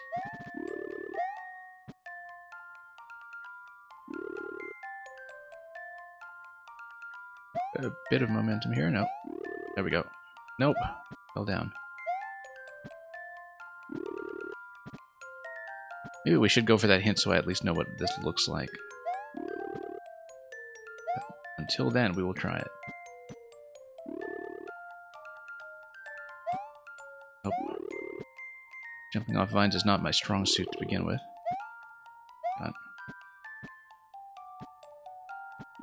But yeah, there is a ceiling on top of you. You do need to head to the right slightly. Probably a little further than what I've been doing here. There we go. Now let's not lose all our progress right away like we were doing previously. I feel like keeping the shell is a bad idea because it was throwing off my ability to gauge distance. Let's just get out of the center so the balls don't spawn directly on top of me.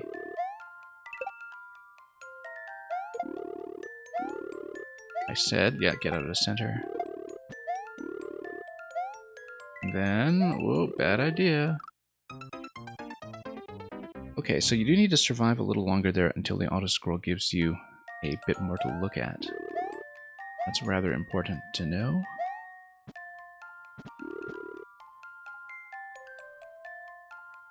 Then, okay, decide whether to right. There we go.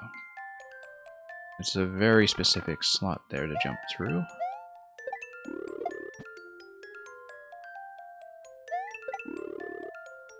Oh, nope, ice there. Kind of compromised my position. Yeah, Hypercat, we only bumped you back one spot. This is a fairly easy level, or so I'm told. I knew you were AFK, so I just put you back one position. So you will still be next, and this will hopefully not take too long.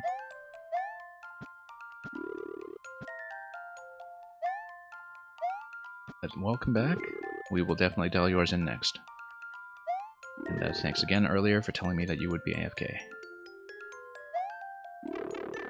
Yeah, we'll be doing the secret route and the main route in this level. Then we will move on to your level directly after, assuming I don't keep getting bumped by balls flying everywhere.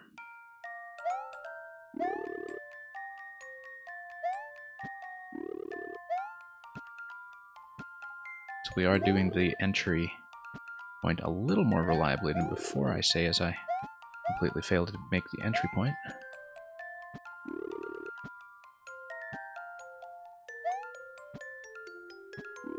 Here we are. Go.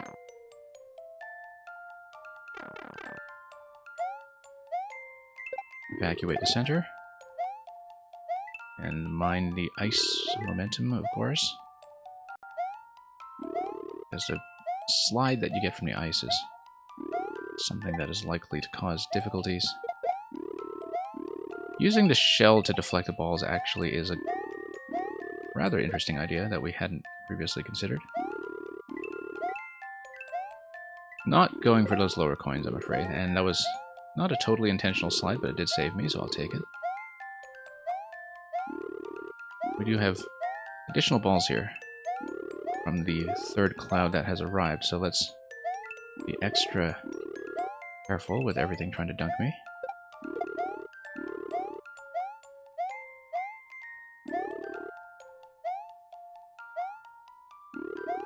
We are way too far ahead of the auto-scroll there. Or maybe about a tile ahead of the auto-scroll.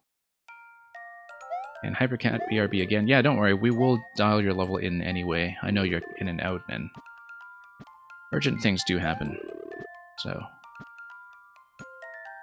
we'll start yours up anyhow after this one is finished.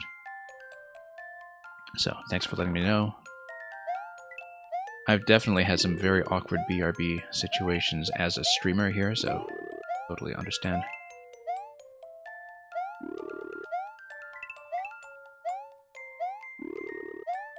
It was definitely a stream earlier in the year, I think, where I got raided by about 100 people, and then I had a BRB that I thought was going to be 5 minutes and unexpectedly took half an hour, so I just had a couple dozen lurkers from my Raiders stream hanging out here with my stream open to the BRB screen for whoever knows how long. I really should have been set up to run something like a word game in the background, like some people do. So at least viewers could interact with something while I was indisposed. In fact, we should set up something like that for long BRBs. Also, just as a form of advanced preparation for any future marathon or subathon streams that I find the time to do, which won't be for a while yet, I'm afraid, but we'll see what we can do. Oh, that was fancy. I got bumped by the ball, and then I landed on the same ball, which is stylish. A lot of capacity for stylish play all over this level. Really put your mind towards it. A lot of capacity for huge mistakes, too, but we won't think too hard about that. Oh, close calls all over.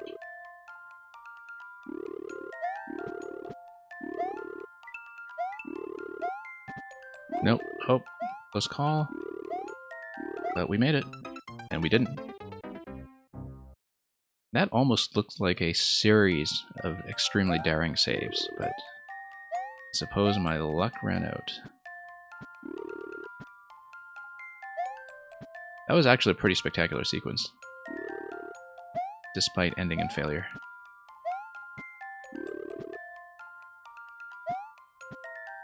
Fortunately, if it had not ended in failure, it probably would have been slightly more flippable. But we'll take it.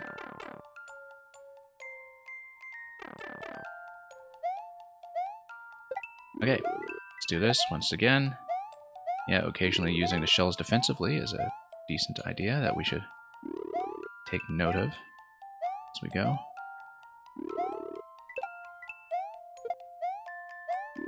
I was not using a shell defensively, that was firing it too soon. Okay, not great. You know, the fact that this level has a 7% clear rate tells me that very few people, possibly just that one fellow with the comment, attempted the secret route.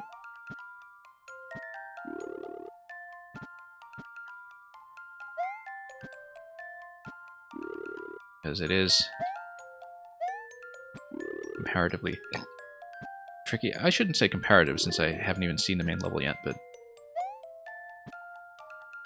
it is tricky. It's nothing to laugh at. Whoops. Nope, hang on.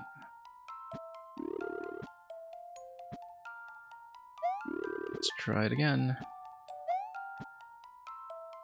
Come on. This is a surprisingly difficult reach. They have to catch the balls right under Zenith and have that forward momentum to give you that additional bit of height.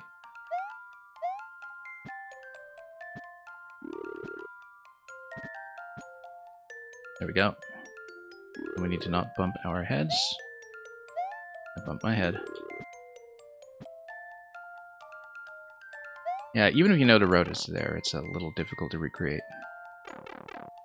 So, well,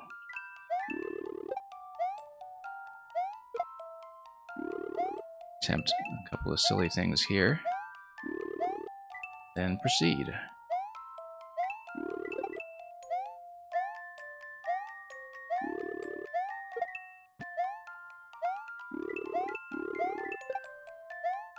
Yeah, the thing about holding on to the shells is that I do want my movements in this level to be as predictable as possible. I don't want any accidental collisions. Like I said, accidental collisions between the shells and the ball, I mean, unless I really intend them to happen with something like a shell throw.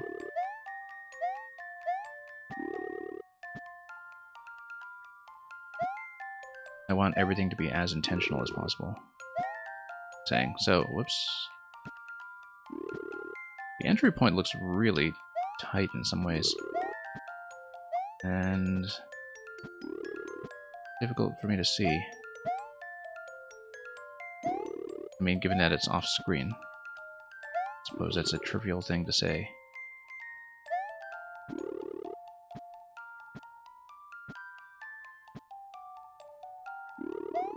There we go.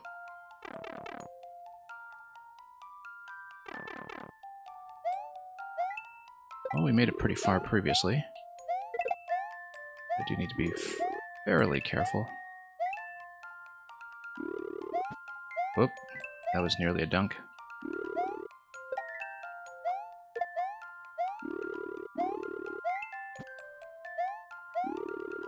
Okay. That was rather more successful.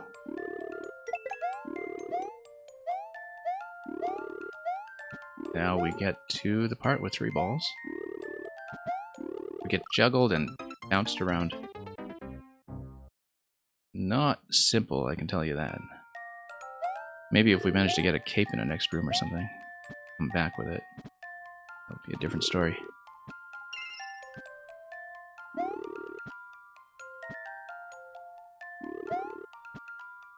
Got. No, at this point we've committed. Doing everything the hard way.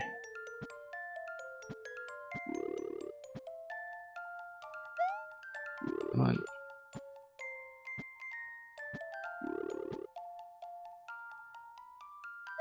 Including this vertical entry here, which I keep bumping my head against. However, it's built above this vine. It does feel tight. Even if I saw what was going on up there, I think it wouldn't make my job much easier here. But there we go.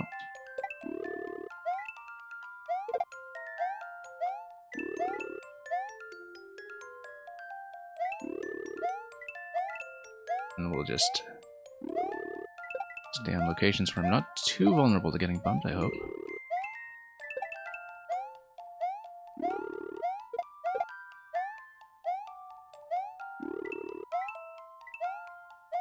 And here we are, 3 balls.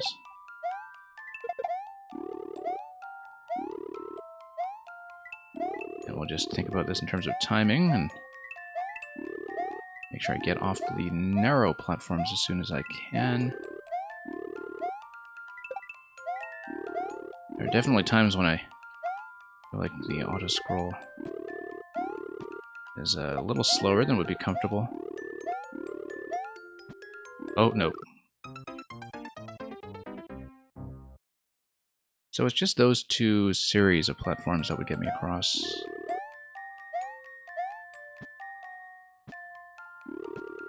Yeah, you just need to watch the ball spawn timings there when there are 3 clouds in succession. Oh. Surprisingly difficult to make that jump. The jump off the vine, I mean, not the one onto the vine, although that's been causing me a few issues as well. There we go.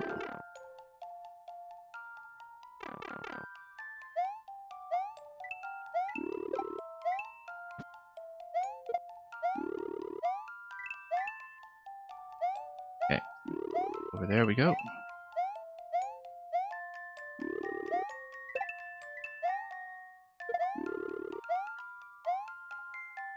And we'll just try to find that timing window between all the ball spawns.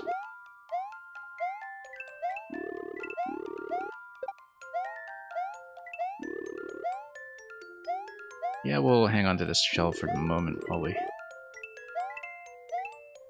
get into a more advantageous position, at least until we get up to the bridge. Or until we get a second shell to work with. Okay, 3 balls. Great. Whoa, no, that's not where I hoped they would fire them. That's actually exactly the worst place. They could have put them directly in my path when I had no control over the timing. I jumped since I was getting off that platform.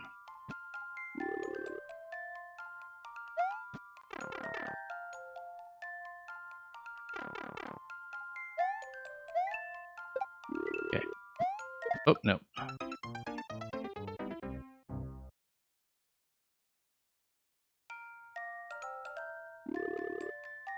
Okay, let's try it again.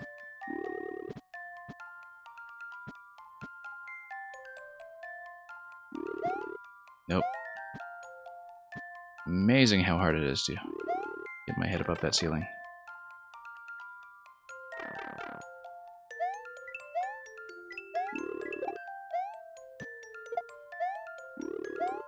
That was a big miss. Luckily not a critical one.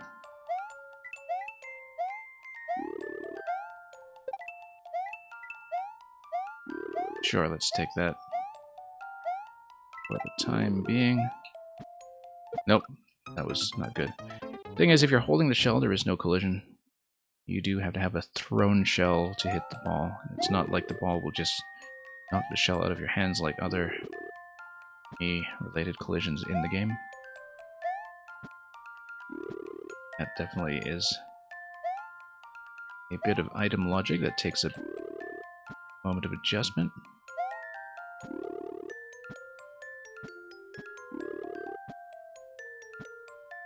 Come on. Nope. Grab the vine. Let's... This? No. There we are.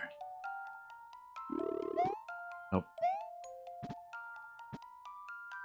Yeah, if the jump off the vine were cleaner, I guess the secret path would be slightly less secret, but it would not be quite as much of an issue to get back to. Because every time I finish an attempt on this path, I'm quite eager to get back to it, and the vine is always this massive roadblock.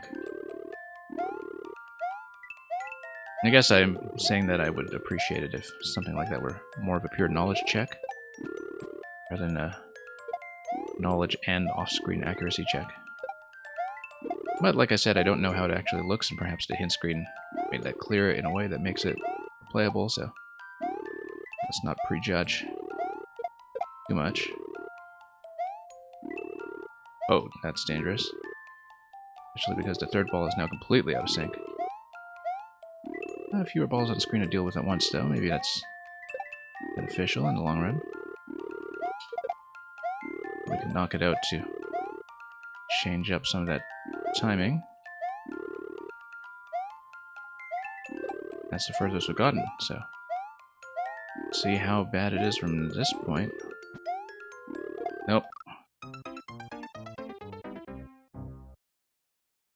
You really have to wait for the auto-scroll to catch up to you in this level. And I suppose that's part of the challenge, is that you are forced to not just find safe zones on either edge of the screen. You do have to engage with where the balls will spawn and deal with them until the auto-scroll lets you proceed. It does mean the slow speed sometimes feels like it clashes a bit with some of the timed elements like the falling platforms, but it just means you need to let the whole layout present itself before you aggressively charge forward. And we'll need to keep that in mind. So yeah, shell knocks shell out of your hands. Not so much with the green balls from Cloudy Lemmy here.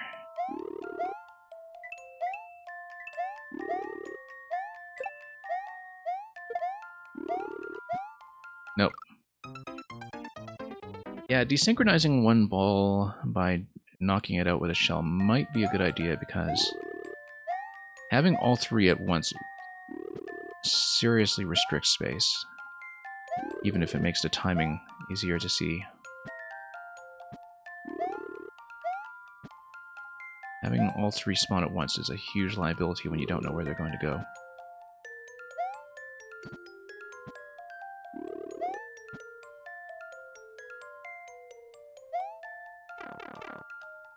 Anyway, let's proceed.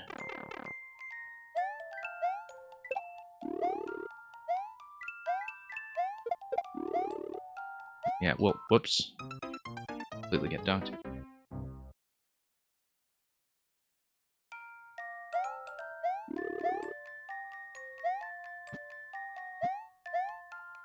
Having a surprising amount of trouble with this, considering that it is bog standard traditional play that just happens to have lots of bouncy elements pushing you this way and that on the ice. Well, maybe it's not as simple as it might look after all.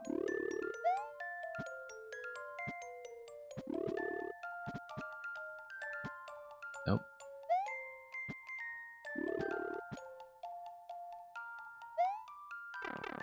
Anyway, let's go.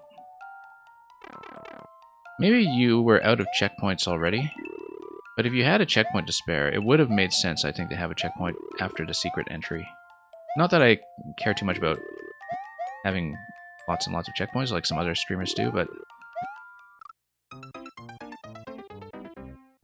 if the secret path is meant to be a pure knowledge check, rather than a mechanics check that you do over and over like this, then that would make sense as a placement. And we've seen that before with some secrets placements in levels that only use 1 CP in the main area. But I don't know how the rest of the level looks, so perhaps you've tied up the 2 available flags already. And perhaps that isn't practical.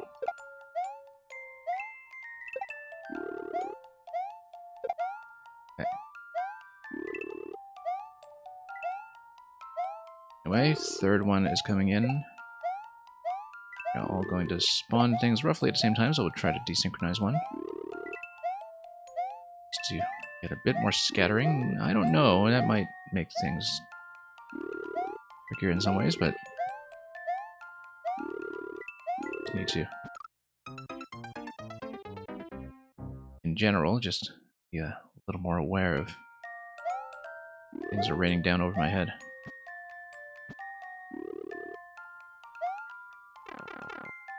Back up we go. First try that time. Not bad.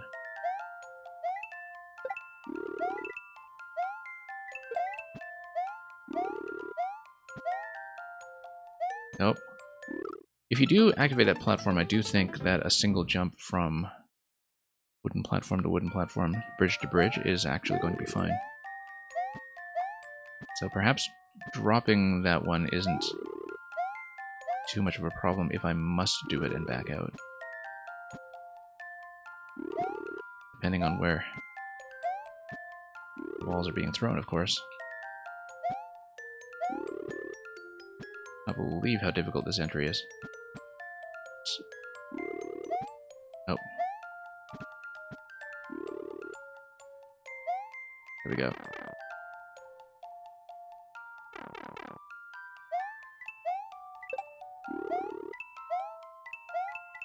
Anyway, we're back here. We'll once again demonstrate exactly the jump I was talking about, however briefly, before we get dunked into the pit below.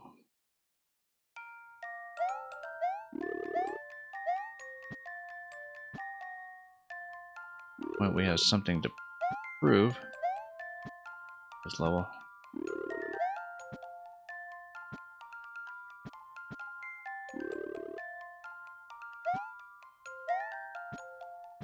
Yeah, I wonder if there was a better way to do this collision up here, such that the secret would not be really obvious just from a simple vine climb, but still wouldn't be so difficult to jump through. Possibly. Well, I don't know. We'll think about it.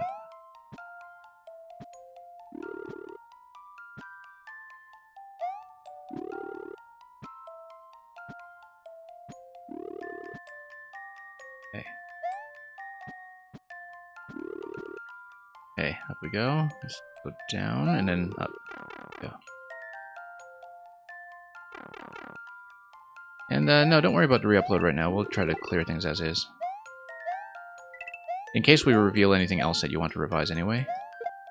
If you really wanted to do a re-upload, we might as well reveal everything we can about the level at once.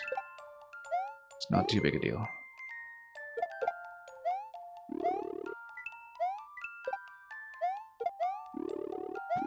Whoops.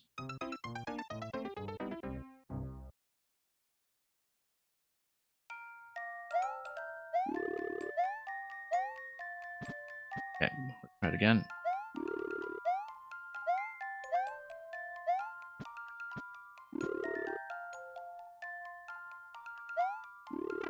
And through we go.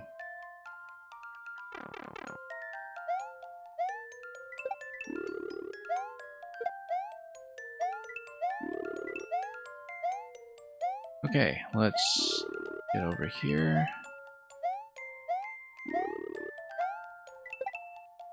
We'll just attempt this again. Whoops. I thought that was going to bounce me to the right. I was clearly wrong.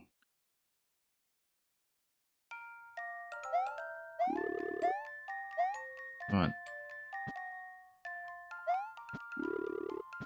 And the golden 37, welcome.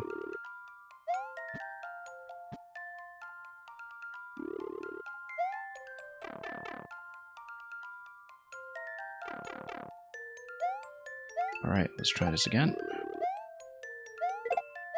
Bump that. Doesn't really desynchronize them very much.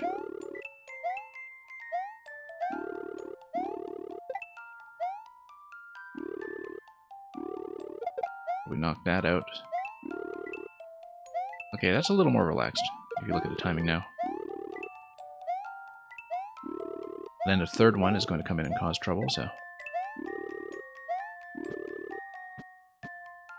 Now we've got lots of balls on screen we need to deal with. This is a dangerous place to stand. Let's not do it for too long.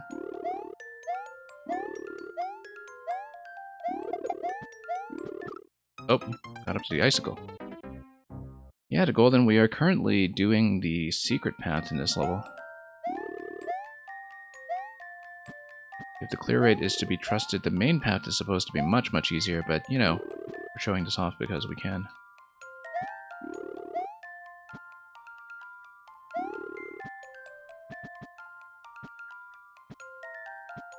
Okay, let's try it.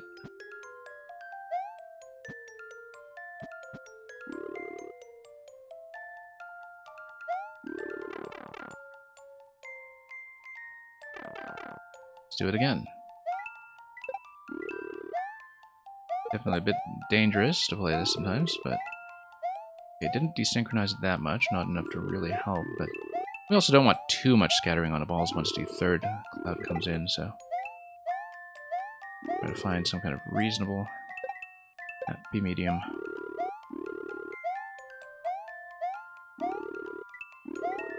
Definitely want a nice pocket of timing in there that allows me to actually jump around unobstructed. Okay, two of the balls perfectly synchronized now. That's fine because you're coming from the clouds that are packed relatively close together, so at least the balls don't obstruct me too much. That was dangerous. We got bumped by one and saved by the other.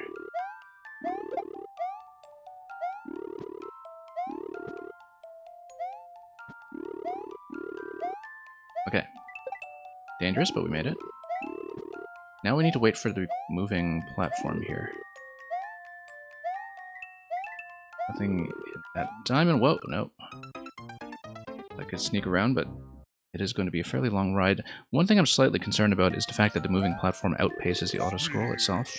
Thank you for the follow. It looks like we were almost at the end of the track there, but you'll notice that once you get on top of the platform, it actually does outrun the scroll slightly, and maybe that's a bit of intentional tension that's created there, but we'll have to see how well that works when we get a little further. In any case, that is the best attempt we've seen on this section so far, so definitely making some progress along the way.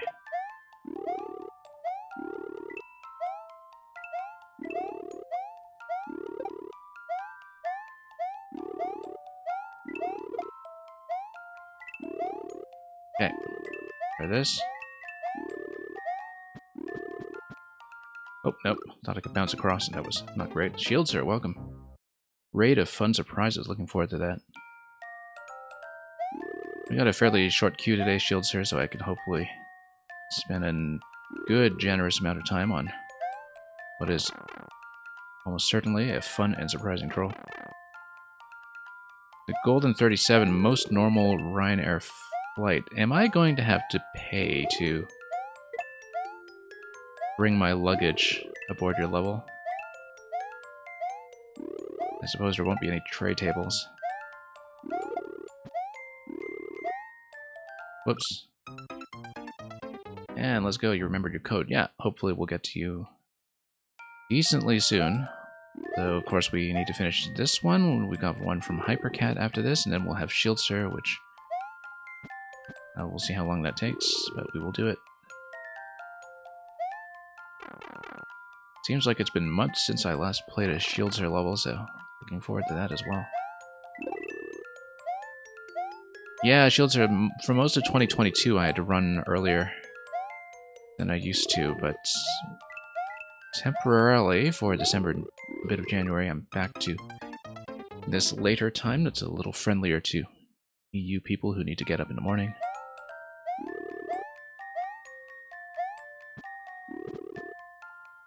Okay.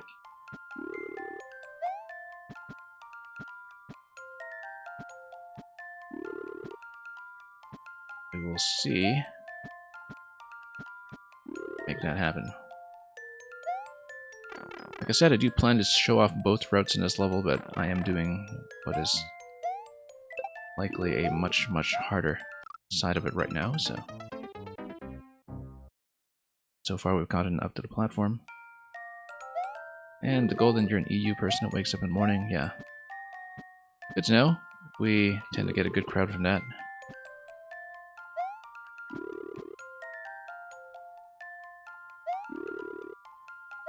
Although, like I said, for most of this year I have been running earlier in the day. Not today, though. Still have a nice wide open queue for the time being. We'll probably close the queue soon to ensure that I can get through everybody else's level, but we will decide that as we go, since it is a fairly short list right now. Sometimes I get to this point in the stream and I still have hours and hours worth of content to get through. People just piling in.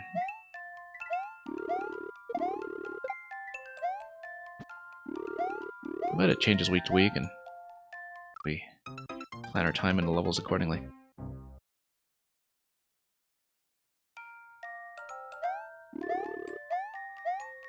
Come on, can't be that tricky. Okay, nice clean jump that time, for once.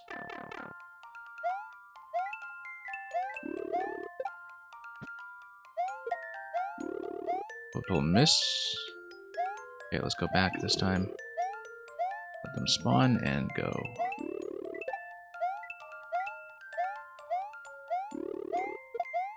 Oh, that's also a miss. That's okay. Balls are close enough together at this point that... Oh, that was dangerous. We surfed right over that one.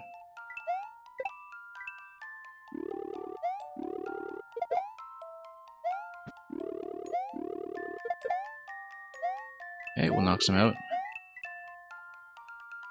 It temporarily eases things up, but not for long.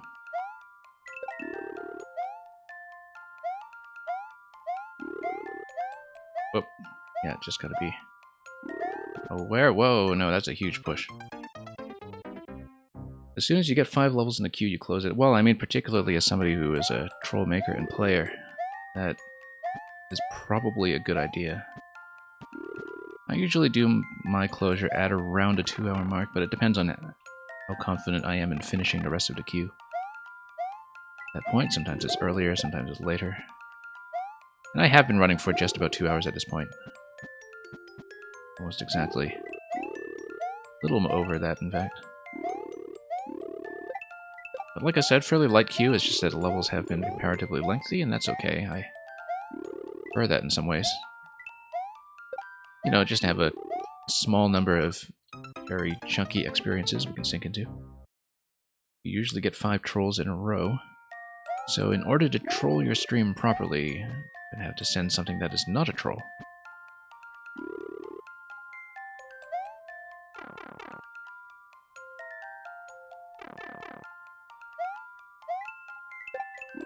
And trick you out by making you play intuitively. As if the things you read in Mario Maker could possibly be trusted. Whoops.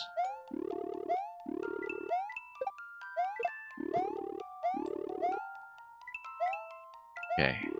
Beat the auto-scroll once again. Very nice of that ball in the bottom left to just be tucked in that corner. Go nowhere. Whoa, careful. It's funny because I think I actually might have been able to grab onto that decorative vine. Gain nothing from the experience. There we go. Close one there, but we made it. Now we deflect and wait for the platform. Whoa, I was nearly able to shell jump back out of that. Accidentally.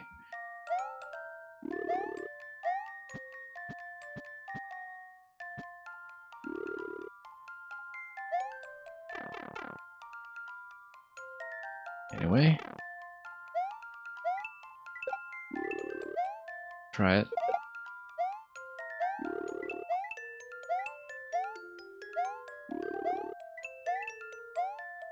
And then we need to survive the platform ride, and then who knows how much more there is after that. But I don't imagine it's too much more, given how much scrolling we've done already.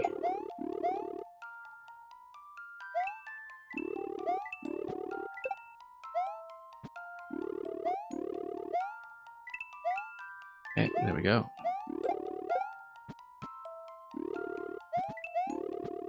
Nope. Yeah, Hypercat, good to confirm that you're back here. Don't worry, we haven't gotten to you yet. Been pretty trapped in a hard mode in this level.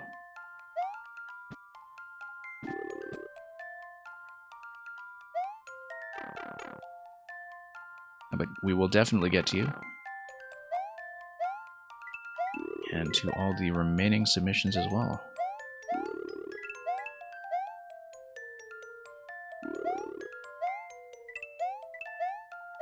Yeah, definitely last call by the end of this level, though. We will definitely be closing the queue and then playing through the remaining levels. At the very latest after I complete this one.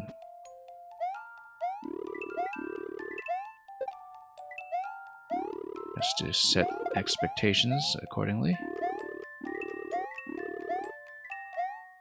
Nearly got dunked by that last ball over there.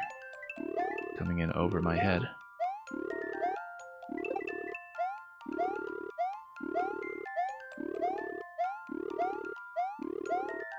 Okay, let's wait for that third spawn. Nope.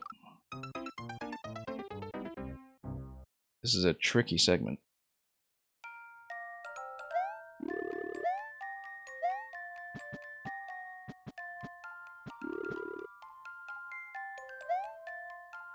Nope. It's failing to make it upstairs as well.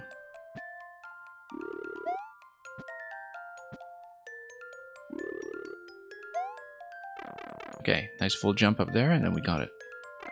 I can't actually see how high the pipe is off screen.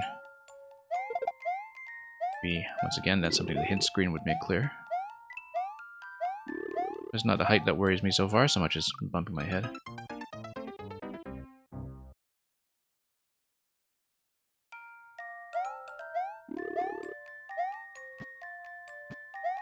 There are things in Mario Maker that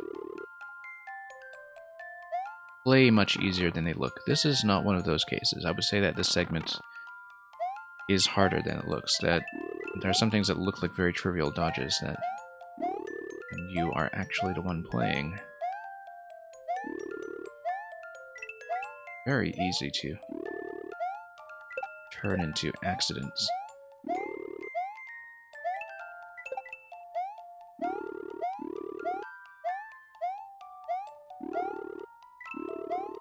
Okay.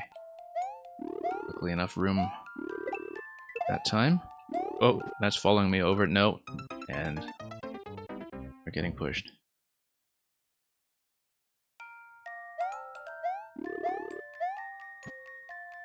And yeah, that cat, I do have a bit of a completionist mentality with many things when it comes to video games, so... Not always. There are definitely things I've failed on in the past.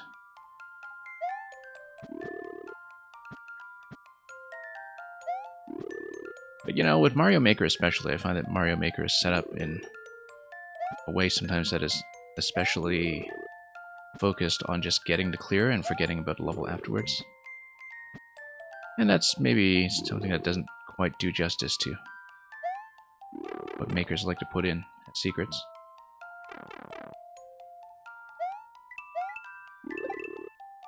It looks like it would be harder to play than it looks, but then if it looks like it's harder than it looks, doesn't that lead to this kind of infinite regress? Until the level is literally impossible, you know, just by looping in on itself and its own appearance.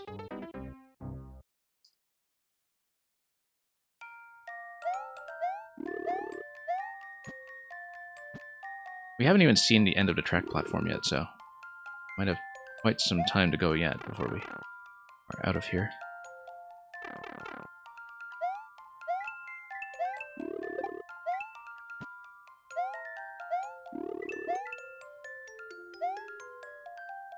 Anyway, let's continue.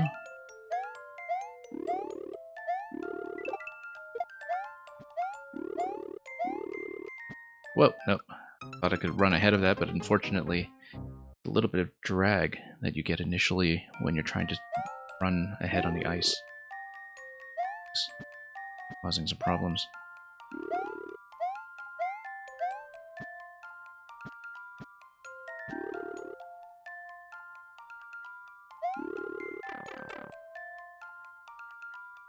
Getting a little bit better at that vine entry, though.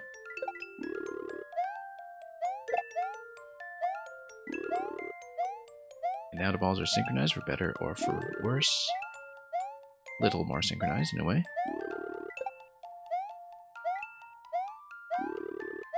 Oh, no.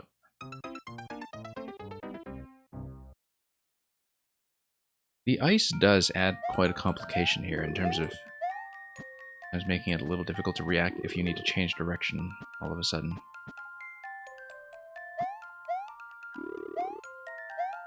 Levels that involve Lemmy's balls or bumpers are always a little harder than they look, yeah.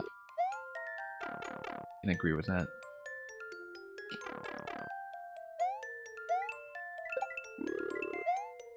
Whoops.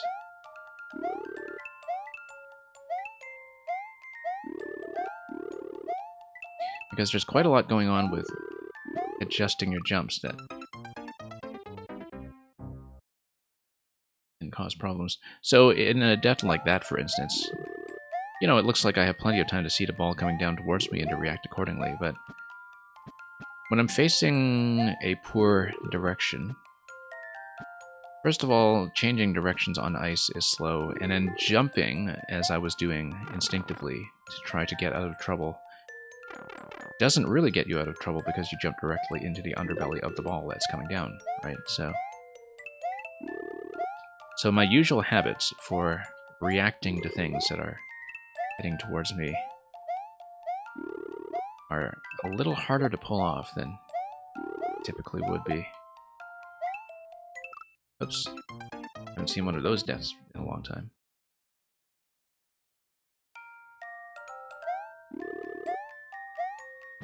Anyway, awesome life. If we're really not progressing on this, then I'll just take the main route and get out of here. But I would like to at least make one more good, clean attempt on the moving track platform near the end. If we can get that far for one additional attempt, that would be a good minimum. I didn't expect to have this much trouble looking at this initially.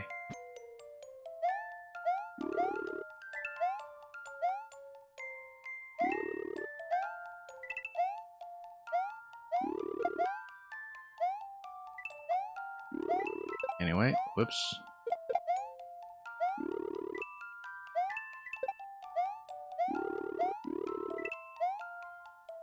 Okay, barely made it over the platform as it came over. That could have gone quite badly. Oop. But yeah, you need to have very good control over your facing direction in this level when you are stationary. Like, you need to face in the way that you want to eventually escape. Nope, shell jump out of that was not going to work. Zucchini, welcome.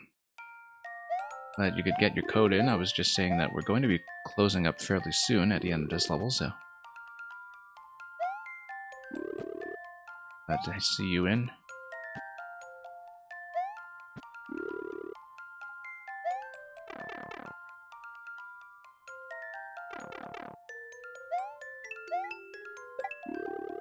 Oop.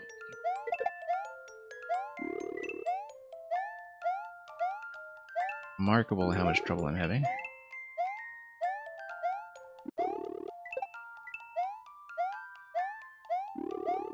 Okay, just need to wait for that. Stay light on my feet, which may or may not be a good idea.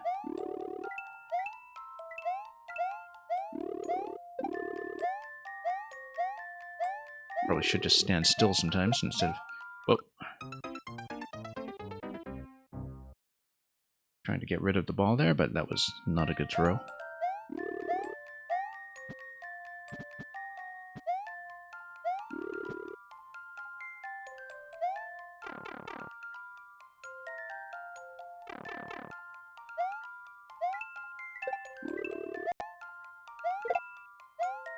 Okay, let's get out of here.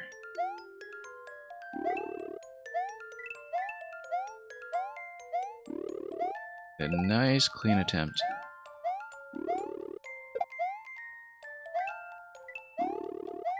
Yeah, sometimes just... Whoop, nope. Trying to jump out of the way is going to get me into even more trouble.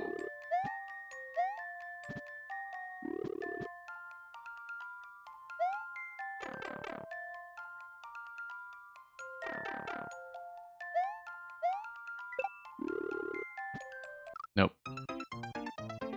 Didn't expect that one to clip me on the head like that. In fact, I thought I was safely out of the way. I thought quite incorrectly.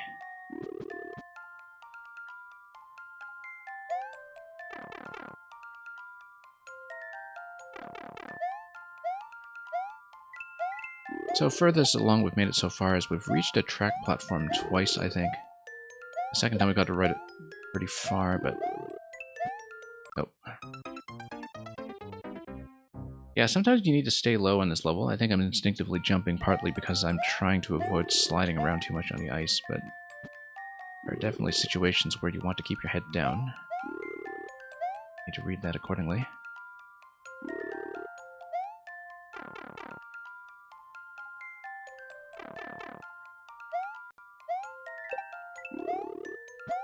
Nope. Oh, no, that's a little too early.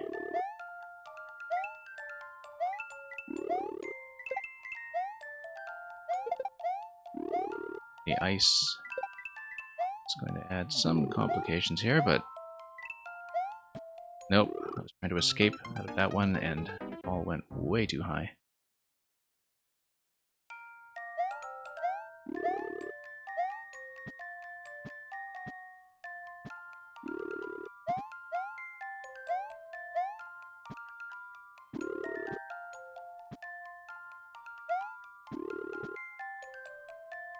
Okay, Go. Feels like we haven't had a really good attempt in quite some time. If we're really flagging on it, then we'll consider just taking the easy way. For now, maybe just after a few more attempts in this route, we'll take the coward's way out.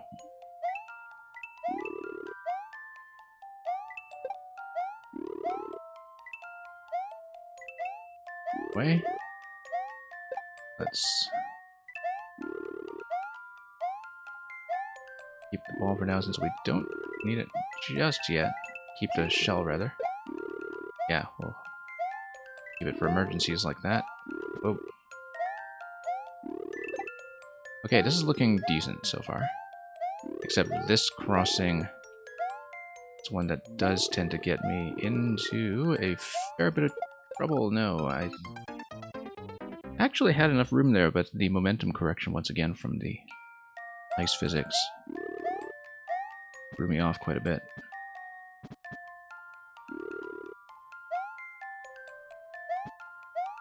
Don't know why that didn't make it.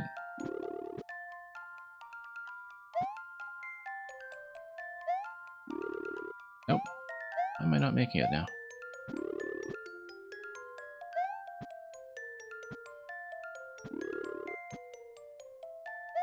Fine.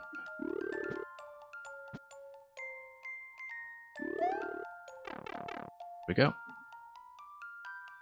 Do a very full jump off of that vine.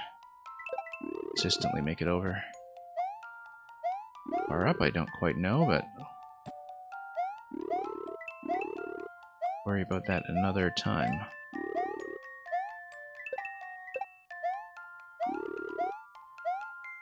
Yeah, we'll just wait for the spawns to come down. Not jump into them. Then we've got the third one coming in over here. Totally missed a ball, but... Whoa, that was dangerous. Made it.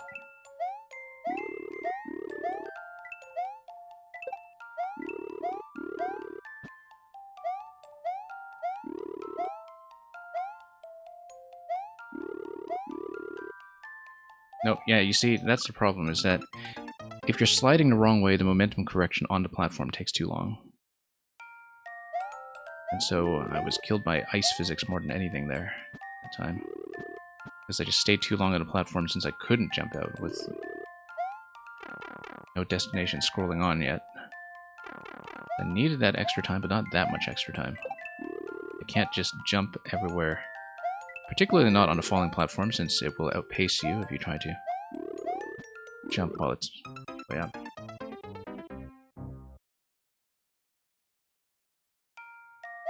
It would be really interesting, Awesome Lamp, if something like this route were a standalone, just to see what the clear rate would be, because I imagine it would actually be very, very low.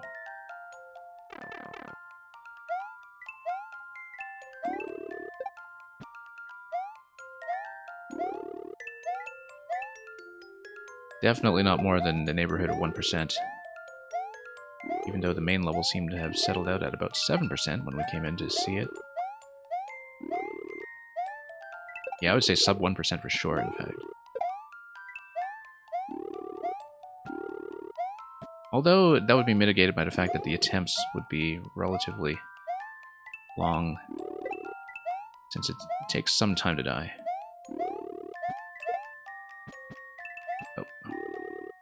Oh, that was an interesting way to die, getting squashed into that corner.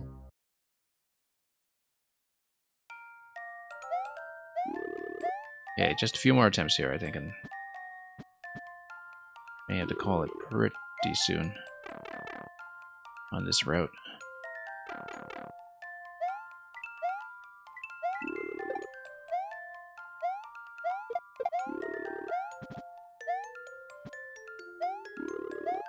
Okay, go over here.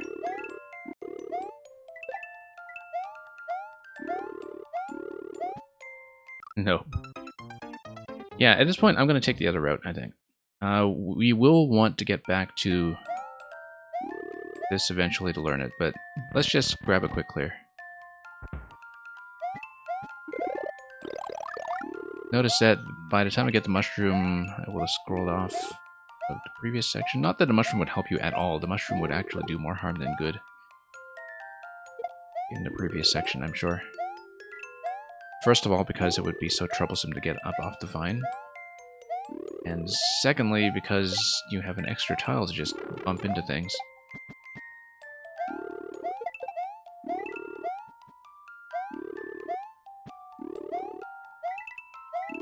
Yeah, you can see how much easier this section is. This has a traditional level that gives you a lot more landing room to work with, even though... Actually, one of the reasons that this is much easier is not just that the platforms give you more landing room, it's that they give the balls more landing room. Which means that you don't have to deal with reading too many spawn positions for the balls because they stay alive for quite a long time.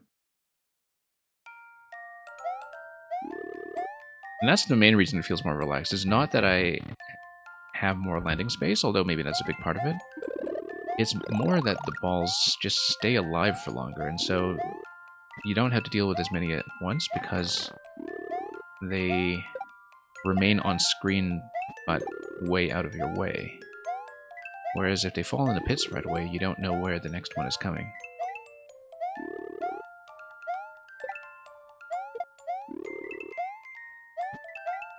But yeah, we'll bail on the hard route for now, and we'll just get the standard clear, and then we'll move on to Hypercat's level, and then we'll also be closing the queue once I get the clear over here. But Awesome Lamp, you are welcome to resubmit at some point. If you want to see the hard route, I might also fold it into an unfinished business stream at some point. Hopefully soon. Don't know if I could get to that before Christmas, but we'll try to remember that. I'll have to jot it down in my notes, I think. Or maybe just leave this level uncleared, so I remember I have something to do here. Whoa, that was close. Yeah, aesthetically, of course, this is the same concept with the bridges and the falling platforms. And there is still a slight sense of threat from the icicles and from being crowded from the balls generally, but in general, it's much easier to deal with. So, oh, and that must be the exit from the secret route then. Let's see if we can jump over a ball to get over the goal pole, just to see the exit on the other side. I bet I could. We need the cloud to be on the left position and a spawned ball going right, so we need to stand basically around here. Or we can go... okay, never mind. We'll get the clear. Alright, we'll have to do the hard route next time. Let's close the queue, let's do Hypercats, and then after that, the order will be Shieldser, the Golden, and Zucchini. So, partial GG on that one. Our moment of weakness. But we do have a queue to get through, so we'll do it. And thank you for your patience, everybody who has waited for me to get through the Night of the Bouncy Balls in some fashion or another. I will dial in the next code, and then the queue will be formally closed from that point. So just give me a moment. Then we'll just clear the remaining levels in the set, and that will be it for the stream. We'll take our time with it. Just give me one moment to update the stream title and make sure the font display is fine and everything. Usual business. And hopefully the stream has been functioning properly today. Defeat the evil Dragon Queen and put her under restraints. A record that's a little under 6 minutes, but not too many clears on it, so looks like it will be some kind of link dungeon.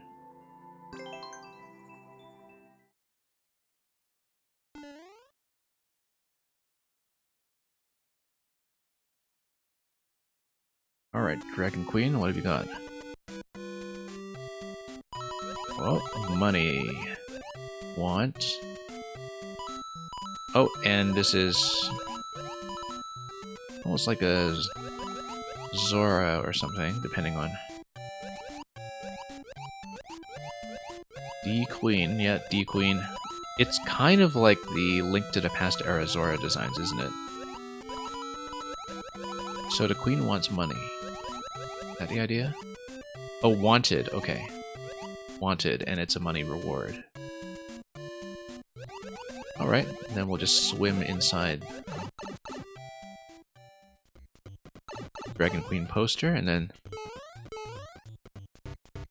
water is going to go up continuously. Okay, it's not just going to go up and down. And everything's going to swim.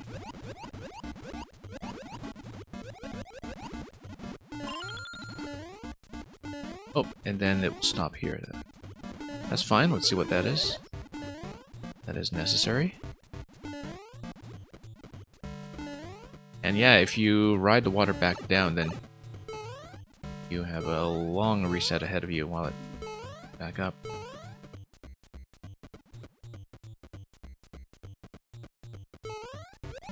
Okay, that's fine.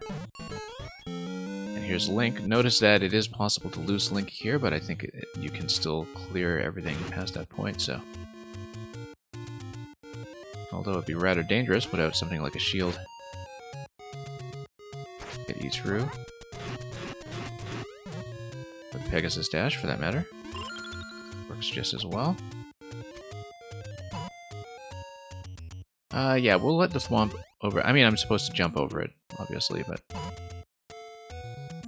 I should probably just jump over it. Or we can let the Thwomp chase me down and... Go. That's the sensible way to do it. Yeah, this guy was kind of coming in from off screen, but at least he's slow. Wait. Need to break something. Or is this pipe traversable? It is not traversable. Oh, no, that's fine. Because we keep on climbing. And yeah, I don't think that Thwomp was breakable. At least a skull platform, though, and... this will happen. Come down here, we'll tap a P-switch, and that will drop another sword from up top. P-switches do respawn, as you would expect, in order for this to work properly. Wonder if that's... yeah. Coins and blocks. Depending on the P-switch state, let's raise the seesaw before we do anything too silly.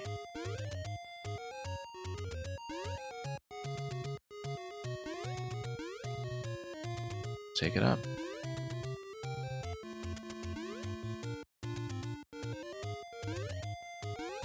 Okay, up we go.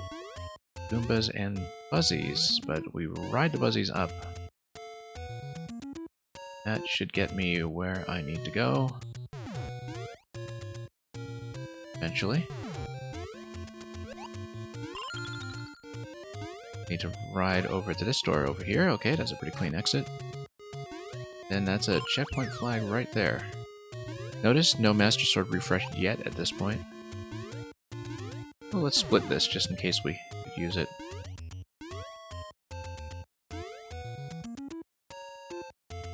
We probably wanted to lower both platforms on the way down, but no, one will do. Notice that Link can break this stuff as well. Without the stiletto, but now we'll be required to use the stiletto, so fine. We'll do it this way. Or perhaps even this way.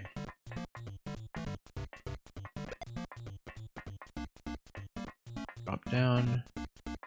Couldn't quite see where I was dropping there, but that's okay. We'll make it through without getting thwomped.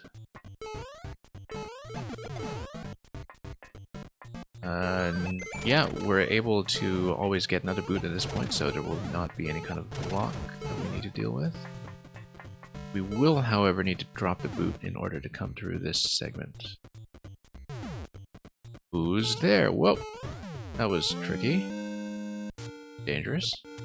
The mole is also throwing something at me off screen, which is unkind. Skewers can do their thing. Go away.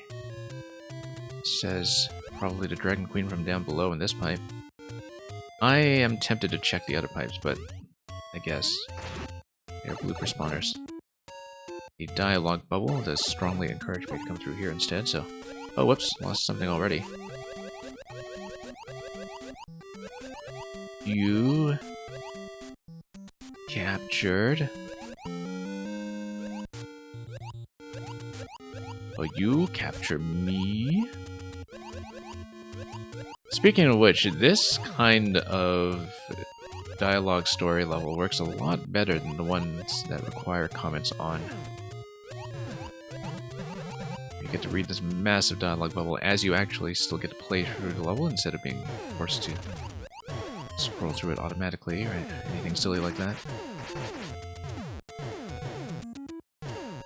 Because you just do the platforming and at the same time... Oh, that looks breakable. Is that anything? It's not scrolling any further. I feel like that's probably death. Given the lack of scroll, so... Let's maybe... Uh-oh. That's a problem. We already lost the other Master Sword from there. We might be able to... Oh, no. Thwomp. Okay. Yeah, if I dropped the Thwomp and went up, I wonder if I could have reset at that point to grab the Master Sword. I mean, I probably could have still gotten through the mall, but... Oh, let's do this the fast way. That was extremely fancy of me. Maybe not totally intentionally so, but we'll take it. Whoa. Nope, too much of a bump. On what was otherwise a spectacular attempt where we didn't even bother to drop the platform.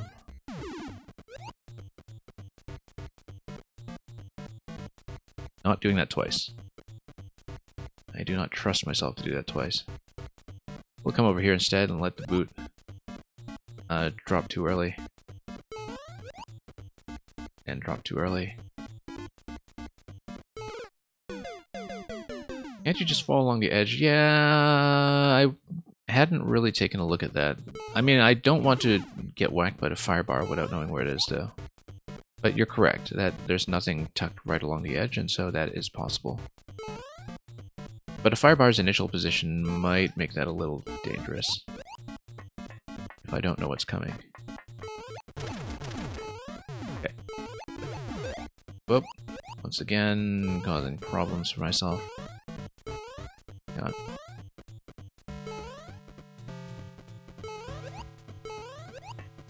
Go.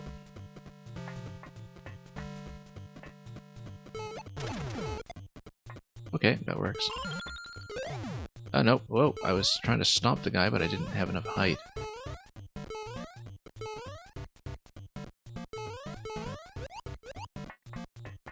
So, back down we go. And, yeah, we can just carve up either side. That's worked just fine. Seems like the first attempt was the most successful here, and several counts. Whoa! Yeah, okay, so we can't just free fall into that guy. I nearly got into trouble that time. Well, you can still pass along the Mole Canal with a Master Sword. Yeah, it looked like I could. It was dangerous, but... Whoops, let's not do that.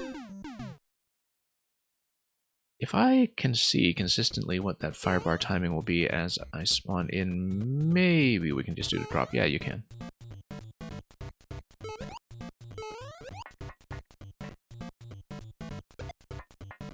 Okay.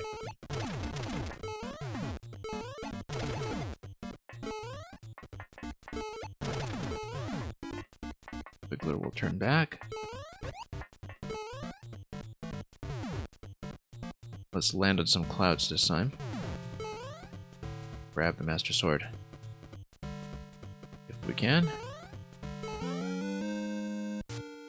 Who's there? Knock knock.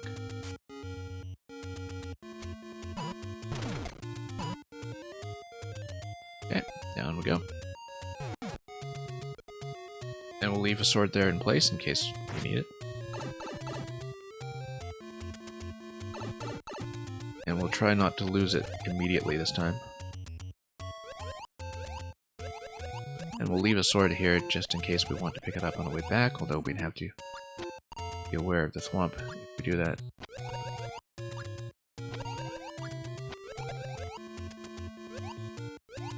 And you capture me.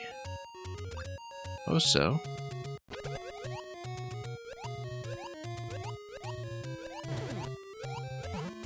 Dragon Queen speaks very loudly for the dialogue bubbles to travel all this way.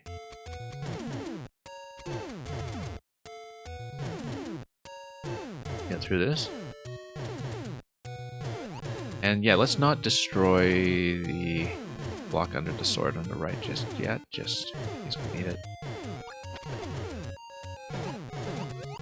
Yeah, if the mole is in its grounded position, we can definitely crawl across. I just didn't want to deal with it. Checkpoint flag is coming fairly soon.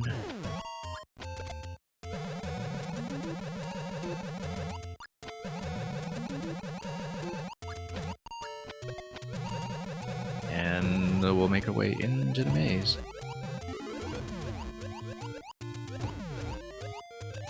Now, obviously, the Master Sword was something that only became available in Mario Maker 2 with the first major patch, in fact. But there's a lot about this layout that feels like a Maker 1 style layout. Although, of course, there's the big vertical drop as well, and that's very much a Maker 2 thing. But in terms of these big, winding, contiguous spaces, that was something that seemed to be much more of a Maker 1 thing. Partly out of necessity, because back then there was not scroll lock. Let's drop the thwomp.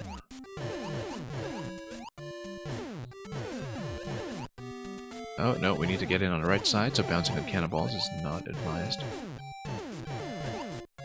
Oh.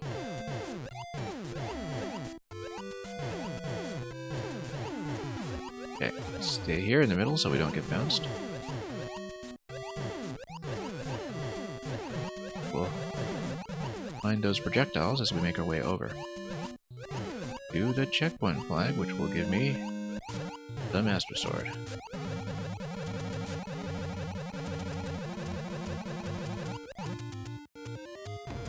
Anyway, thwomps galore. I guess we'll pass over this lower one.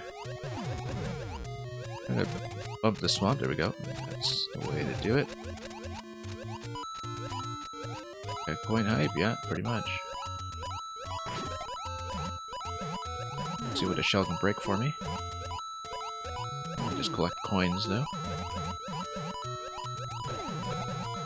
And push cannonballs out of the way, which is helpful. Very helpful. And we'll just trail the fire over. Bit of a Pac-Man moment here, perhaps. Red Blaster is what shot the fire in the first place. Okay, well. Good to know.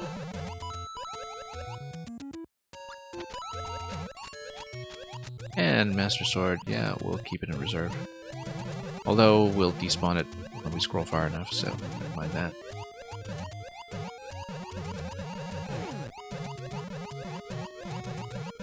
And we'll make it all the way over it. Whoa, that's a surprise. On second thought... Oh, no. Yeah. Need to be fairly careful there because of my swimming speed. Check the pipes. Nothing here. And then we have ice, which can be bombed, and then, oh, here's a series of things following a kill order, as you can see.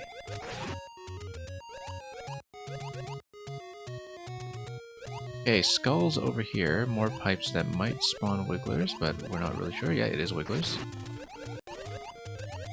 Ah, I see, this is the Dragon Queen ordering to kill.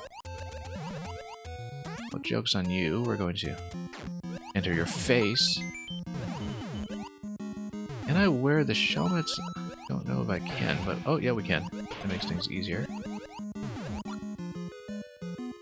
We should be able to bomb some of this stuff if we don't want to do it with fire, although maybe we could do it with fire.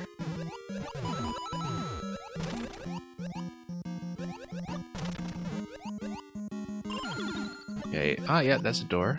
That's interesting. How might also be interesting because it would allow me to kill something, I'm sure. Well.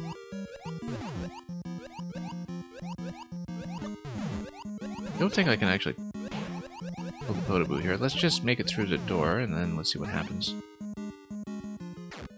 Oh no, that's where I came in the first place. Never mind. But things do stay melted and destroyed, so...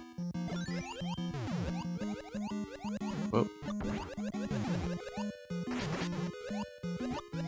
Notice that you can bump the clown car up to the top level and it gets stuck. I don't know if that's an issue, but we do have access to a reset door if it is. Maybe we just come down through this pipe. Nope. Because what would you need to melt with that anyway? Probably just a door on the right side, if there is one. Yeah, there is one, so the door on the right side looks like it's the way forward, if we can actually get there. Hang on. If we can actually get there.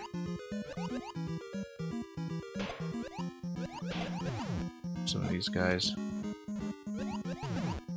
Oh. Drop it right here. There we go. Okay. Let's get out this way. 49 seconds remaining. If you want to change to Donkey Kong, that might be a little difficult in this game, but I appreciate the thought. We've got not much time. The flag is right there, so let's read some dialogue. Okay. What else can we see in 30 seconds? Any secrets to uncover? No, pipe can't really be opened up.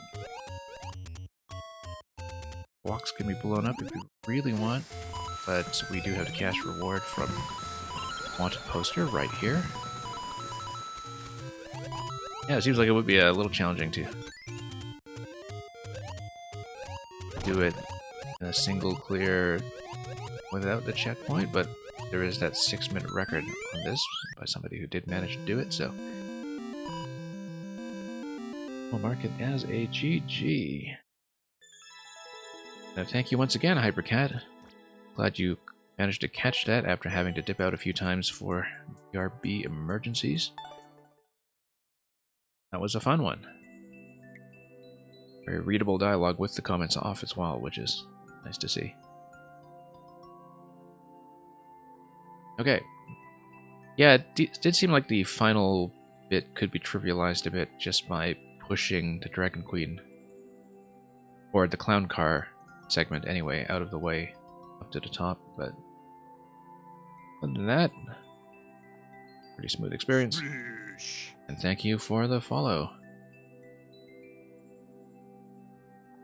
Alright, let's see about the next submission from Shieldser.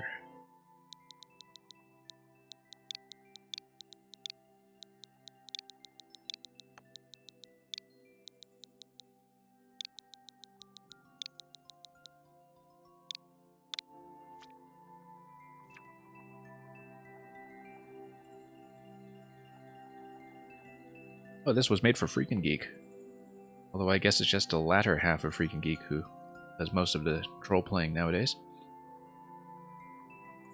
Troll Gurk rules. Red or 50 coin equals Geek goes on a raid and goes live again. Unfortunately, I don't think that can be triggered when I am the one playing, but if it can be, that would be a fun surprise, and we've been promised a raid full of them, so let's see how it goes. Red or 50 coin. Interesting.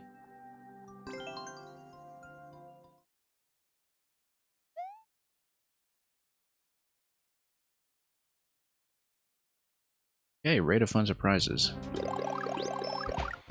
Mushrooms all over the place. Okay, I guess the only way is forward.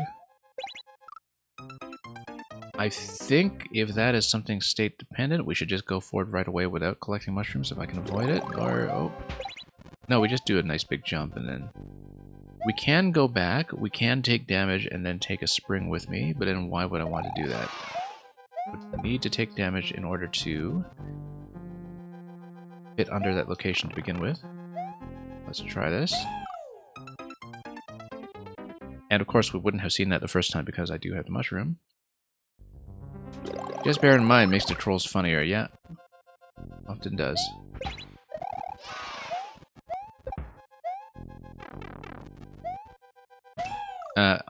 I fell for that twice, which is spectacular. Twice in a row, in fact. There's got to be a word for that, like being trolled twice in a row. Okay, at this point, you can definitely make your way up, and then what happens here? There's a scroll break to the right side, you'll notice, and then because you're off screen, I didn't see that I would have picked up a shell, so that did prevent me from grabbing the vine in a way that was a fun surprise.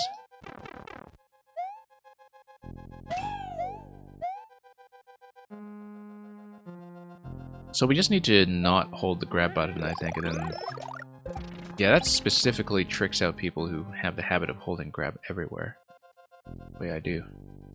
But then we have, on our switches, if you take damage though, you should be able to hug the blue pipe, and whether or not it's an entrance, we'll have to find out very quickly.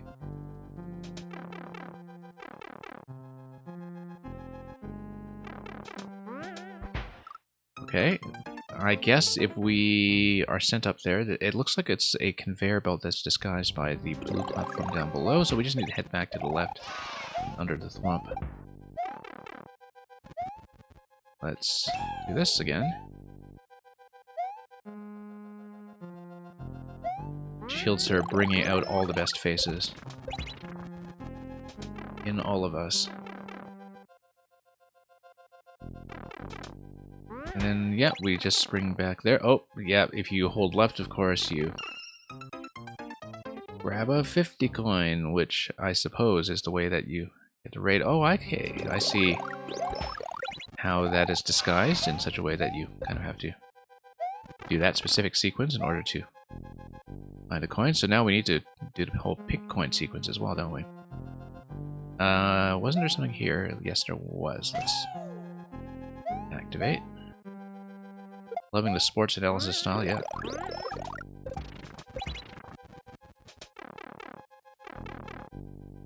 Reminds me, I guess, World Cup final is in a couple hours' time. Well, yeah, same mistake. Because I forgot about the platform coming up. Yeah, I was kind of overshooting to pull to the left. We should do that to get away from the cannonball, but then probably just tap inputs after that so we don't overshoot. Then...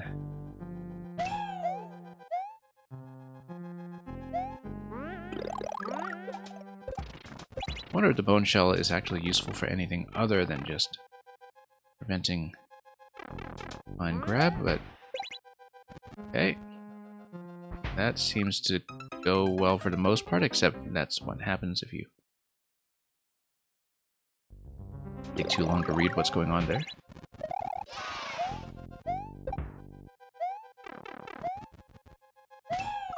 And that's the third time we've fallen for that one, so... That's what happens when you are inattentive and thinking too far ahead in the level.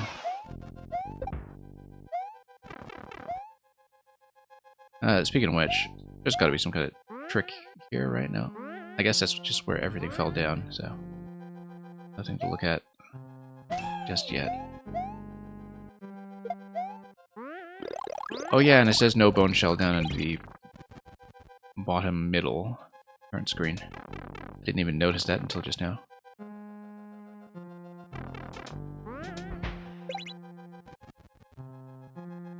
I'm guessing that we probably want to skip this mushroom, but I don't know if we really can. That's okay, you know what, let's just run with it, see what happens. Why don't we just let the mole click damage here, just to see what that does. This is meant to make you think that grabbing the fire flower allows you to break through the ice and continue. I feel like there's some kind of power-up shenanigans that are going to go on here. Happens, okay, that's going to go all the way forward, and then this comes down and opens the door. There's a flower on the left side. Interesting. Wonder if we needed to lose the mushroom to make that happen. I guess the idea is... Yeah, we'll just go through here and see. Flowers everywhere. Interestingly enough, But this is beatable in some fashion.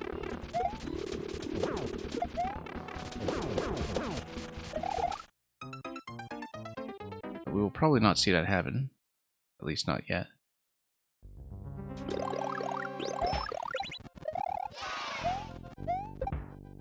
I was looking at it and thinking, how do I beat this? Because it looks like it's not impossible. It's a fun surprise. But the thing I'm wondering is if you manage to beat it in testing.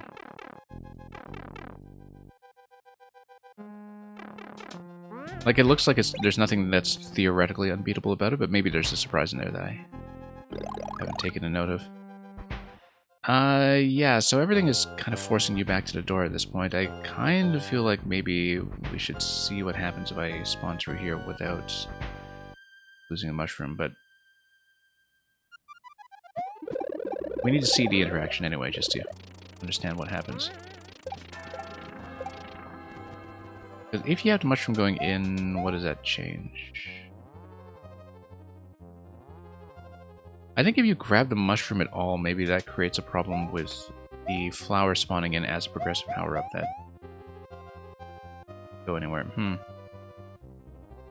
I think you're forced in here if you do that, so we'll rethink this interaction. Yeah, just need to manage the power-ups. Yep. You have beaten it, so very diligent of you to do so. Oh. Nearly got that flower coming through the middle. I mean, you only need one of them to hold the key, but then you would need to be able to get through the key door as well. So,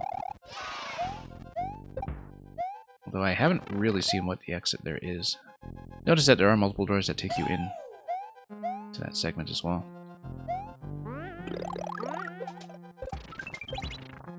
And then here we go.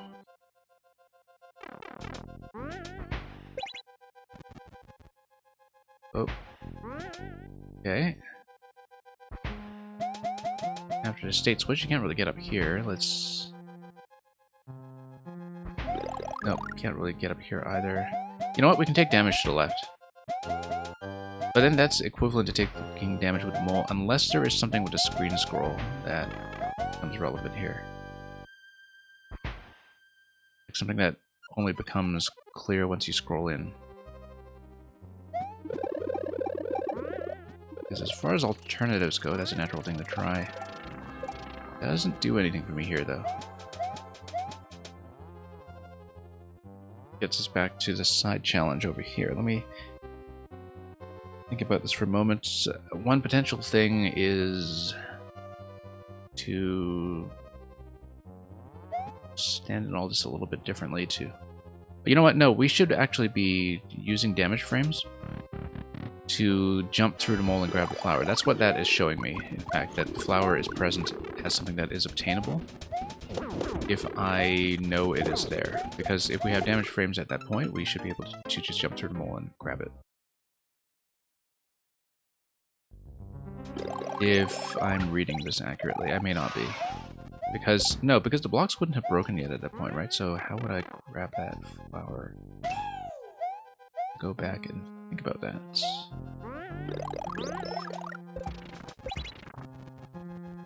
I sort of wonder... Yeah, no, if I take the bone shell through with me, well, I can't take the bone shell through with me because I'm through the cloud at that point. You know what? Let's go. Never mind. I was wondering about that.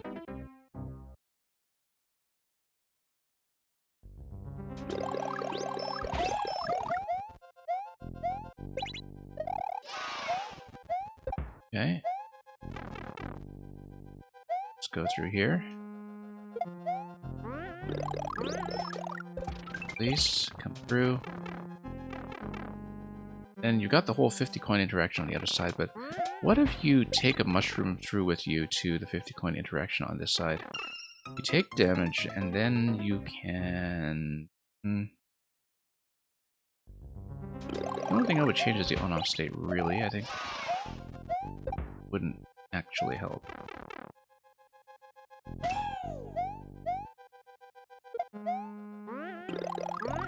So let's see what we can change about that interaction here.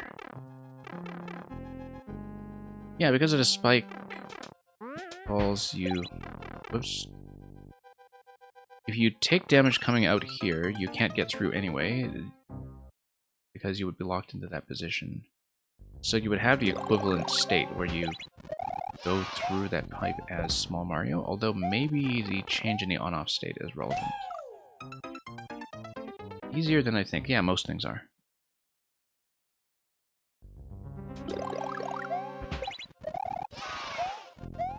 But we're going to overthink it anyway, just to go through the process properly.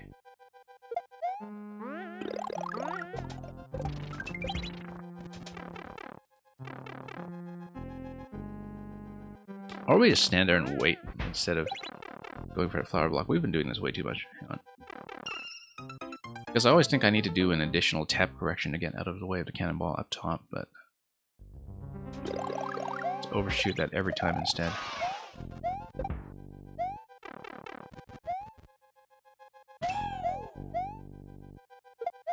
And up we go.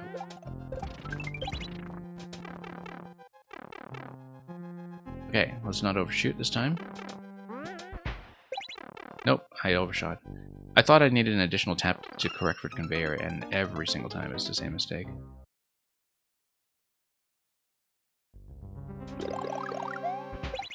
Very easy to fall into that trap, even if you are completely aware that it's coming. But that's just how I play. I do tend to have a habit of making a lot of little tap corrections here and there when I'm playing this game as a platformer, so habits do come in.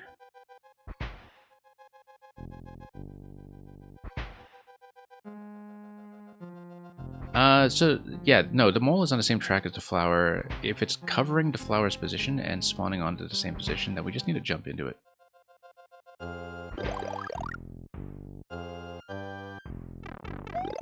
There we go.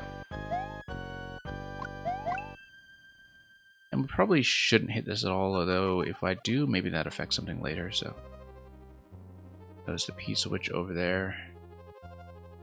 You know what, we're going to hit this anyway, just to see what happens. P-switch looks like it's supposed to trick me out, like some kind of P-jump. And then there's a cloud to the right of it.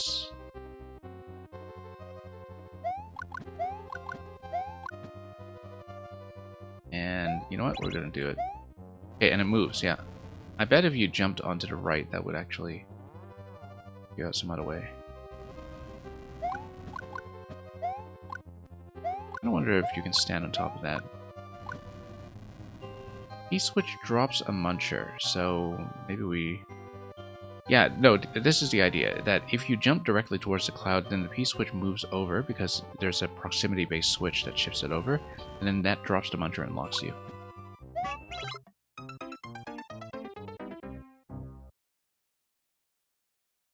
That could also happen.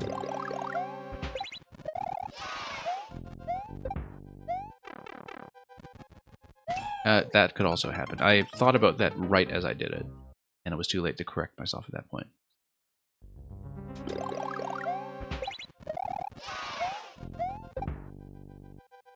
Amazing how effective these simple ideas are when your attention is diverted absolutely everywhere else.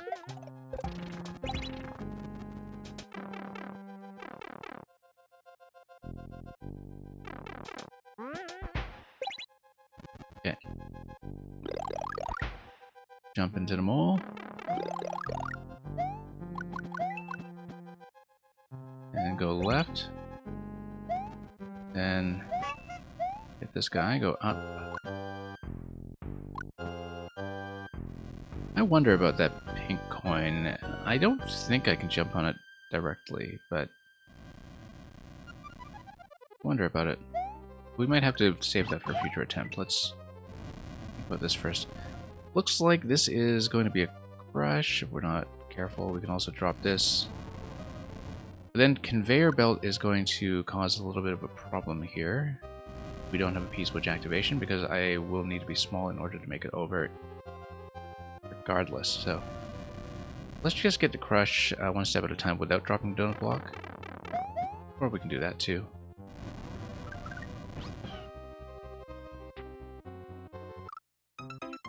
And yeah, we just need to go left on that. Eat a well-placed Kaizo, yeah. Too much. Anyway, that's the requisite fish of the day.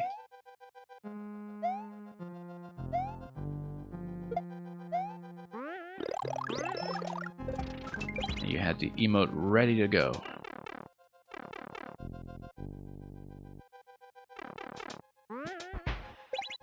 Had a lot of practice seeing that in action at this point, I'm sure.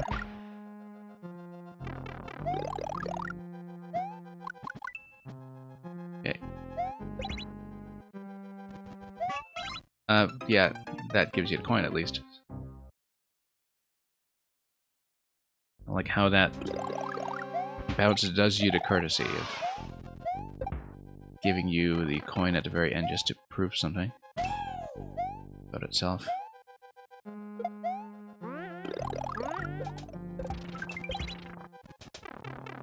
It's been a long time since I played Paw Patrol now that I think about it. Well, I haven't really been sending them to me lately. So, kind of a nice refresher on the mindset involved. The amount of trickery that is possible, like this thing that I've run into multiple times already. If you die too quickly, you don't even get the coin exactly. But if you choose to suffer, you are rewarded for your efforts.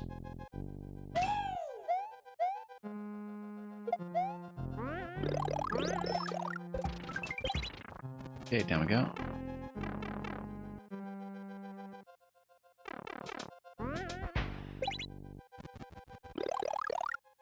Yeah, pretty easy to flow through this once you know what to do with it. And that's the third consecutive time on that one. No, I was thinking too far ahead once again, which is exactly what tricks like that are designed to punish. Lapses of attention from thinking that that's going to be something totally trivial that doesn't require your attention.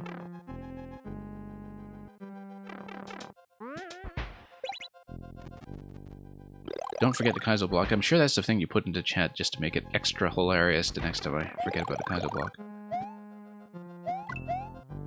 I can't say I wasn't warned.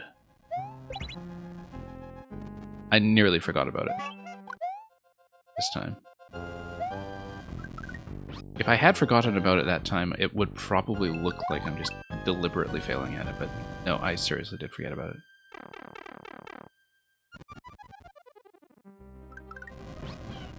Yeah, we need to get within fish range. Here we go. But we're just off the claw, by the looks of it. And once we're past the one-way panel, then what? We get up to the claw before the burner roasts my feet, but that seems like it's likely to be some kind of trick. Well, let's see if we have some kind of proximity over here. On-off switch. The idea is that you want to make it look like the Thwomp is going to hit the on-off switch and then make everything fine, but maybe it will be.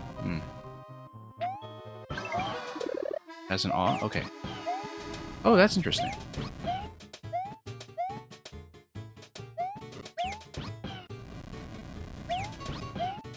That's an interesting trick. We'll take the death first, though. We need to get off Yoshi and we let him settle into the claw. This is, of course, an anti-softlock game. I would need to let Yoshi run off somewhere and yeah, just spin jump off of him at the right time to dismount.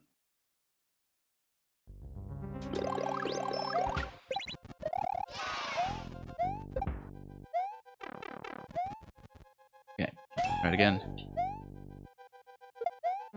remember the usual things that we... Such a pattern of forgetting.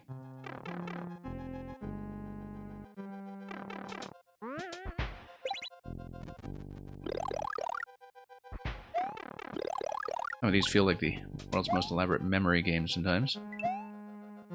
Well, not the most elaborate, but, you know, sufficiently complex to keep your wits relatively sharp. Probably gonna hit every troll in this level. Yeah, that happens. I mean, there are definitely other troll levels where I just accidentally skip the whole thing, but I think Shield Surge designs are usually able to avoid leading me into situations like that. So supposing we go up without Yoshi... That's sort of interesting. I wonder why it is that Yoshi specifically is activating the block in the middle. Oh, probably because of the claw range. That the claw supersedes the block when I'm just jumping up by myself, but because of my 2-tile height with Yoshi, we activate the block before I get caught if I've got a 2-tile range going, which is not the usual thing that I would expect, so let's continue. Okay, Thwomp has done its thing over here. Let's see. I'm meant to go up. I don't think there's any way for me to go down safely without some kind of additional item. Like Yoshi, for instance, allowing you to walk to the right side. But it does mean that we currently don't have some kind of platform to stand on. You know what? Let's just take a dive and hope for the best. And we took a dive and hoped for the best. Okay, that works. Unless, of course, there's eventually some kind of back to CP0 thing going on. That is entirely possible. Been thinking for ages how to add the Claw Kaizo thing into a troll. Luckily, we're just past checkpoint because this was definitely a reading the chat death.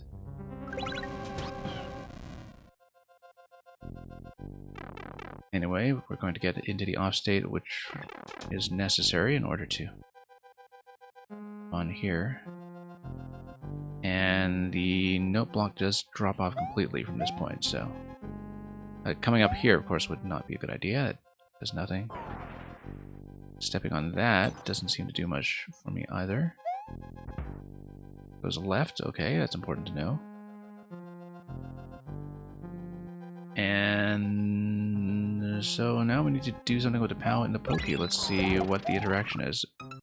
That's the interaction. The Spike Ball is probably going to break the block under the door by the looks of it.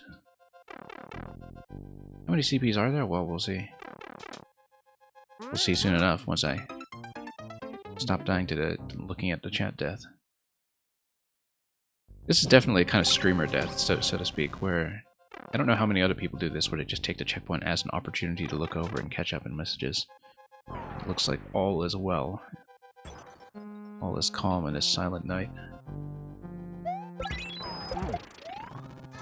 Yeah, that breaks, and then it prevents you from going through. But is that the end? It may be. So you would need to prevent the Muncher from activating after... There's some kind of proximity switch here that does the Muncher drop onto the POW interaction, so... Also, we can guarantee that there are at minimum 2 remaining keys to be plugged in. And yeah, we would need to perhaps drop something in there like a donut block to accessible, but I don't think that's going to be it at this point. I think that's just one big awe until we've figured out something otherwise. So let's proceed down below. Give me one moment.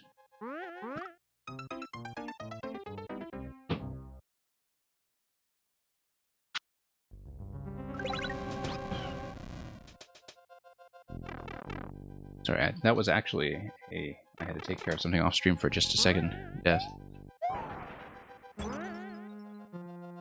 We're not failing on that every time I look at the chat. That was actually a momentary item of business. So, yeah. So, no, you just need to get into the key door immediately instead of overshooting. You get the key soon enough that you can beat the Spike Ball. And that seems to be the way forward.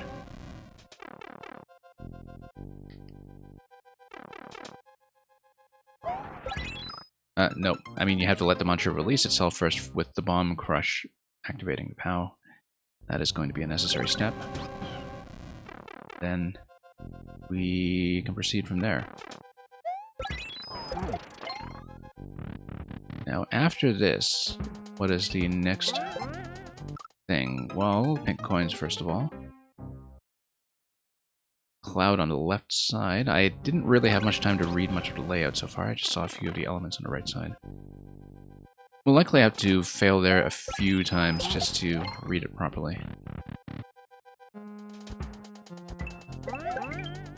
Yeah, jump to the cloud on the left, and I haven't really even had time to see what's going on with the beetle and the P-switch on the left side, but we'll have to read it a few times to get there.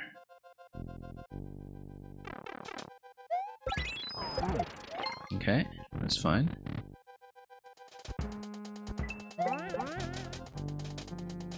Definitely the cloud, and then you get bounced after that, and very kind of you to once again give me the coin. Might need to crouch out of it or just jump off the cloud. We haven't quite done a good reading of that yet.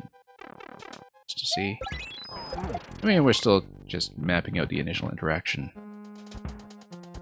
See what's going on. Yeah, jumping towards that one-up is not a bad way of doing things. We can duck, and ducking pushes me here, which may or may not be correct. That's a mush. This looks like a trap, especially because you're offering me a coin, but we'll see what kind of trap and what kind of anti-soft lock game you've got me into. Oh, smush, that's very nice. Alphabetical submersion.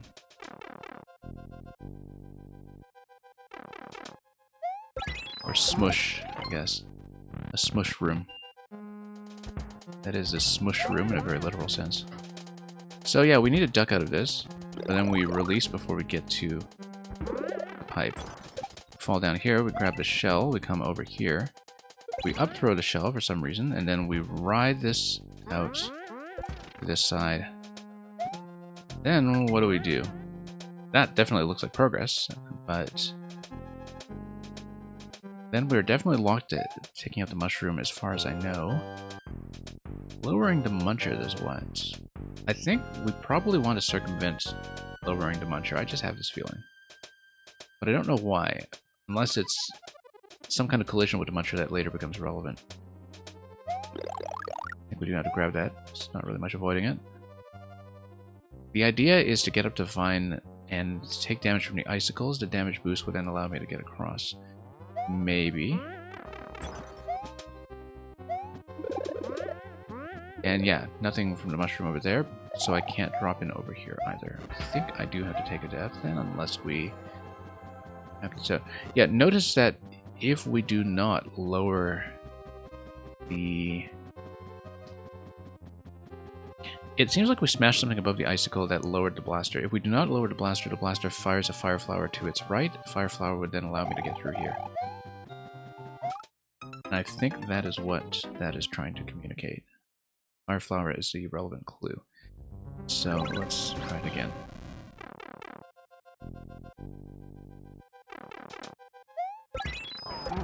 Okay, go through. Go for this. Do the partial duck.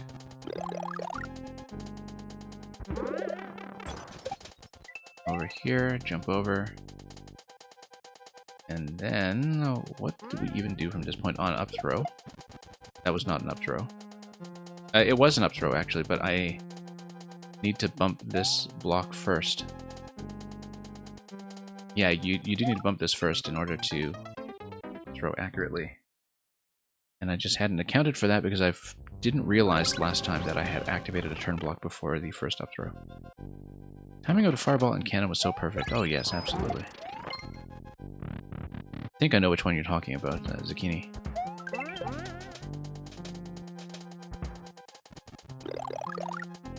Anyway, let's get pushed through. Hit this and immediately up throw.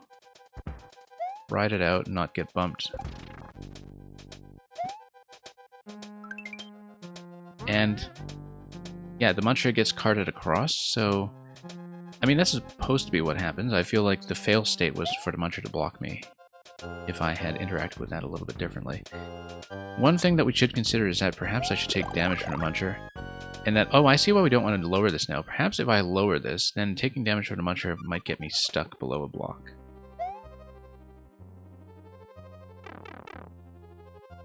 Yeah, if I were maybe one tile down, taking damage on a Muncher, maybe I'm trapped by a block on the left side here or something. This is a problem, though, because now I can't take damage off the icicles, can I? I really can't. There is that trampoline down below, though, that seems to have blocked that spot, so maybe I need to rethink the whole flow here.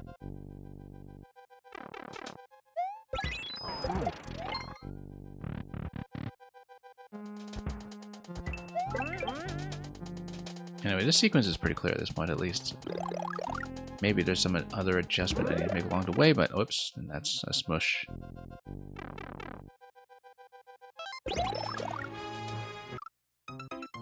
Big smush.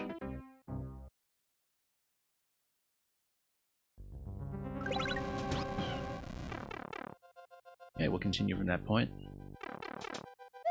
And will put me through. Just a minute, let me make sure my bit rate here is still okay.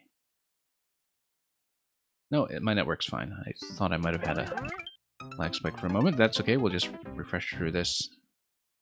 I'm not also dealing with potential technical issues. Yeah, no, things are fine.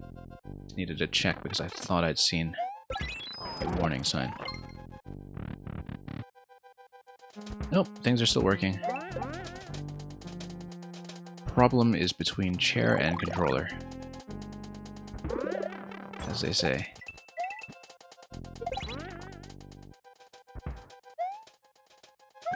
Maybe I need to get ahead of this. And then, oh no, this does need to lift beforehand. And, okay, no, that's not even the spring that drops down below, so I'm misreading that completely. We just needed to take that patiently, as we had done previously. And things would have been fine. So, whoops.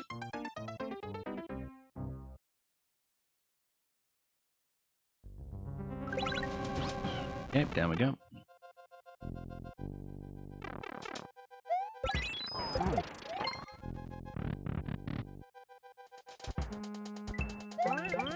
And back up. Stretch through here so we get bumped. Hit the block, up throw, ride this out. Let that its way up. That bumps its way across. So we need to take damage, but we need to... You know what? If we crouch under the blaster that comes down, that might be best, because then we would get squished onto the trampoline down below, and that should spring me to the right, if I'm not mistaken. There we go. So maybe that's supposed to be the way I go. Looking at this. It is not, but now we know. I love how the audience masks the floor in such a way that it totally looks like Boom Boom is stepping on me.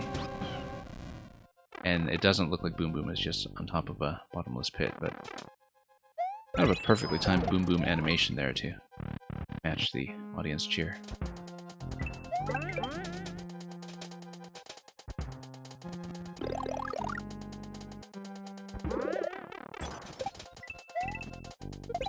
I still think this sequence is correct, even though I haven't really tried any alternatives. But anyway, we know that getting pushed through by the blaster is not right. If I go left on the blaster, though, then I should be able to come back through here and grab a fire flower, and then proceed. But then, something would need to blow up the ice coin on the right side to begin with. Yeah, so what if I grab the mushroom first, and then I hang left as the blaster comes down?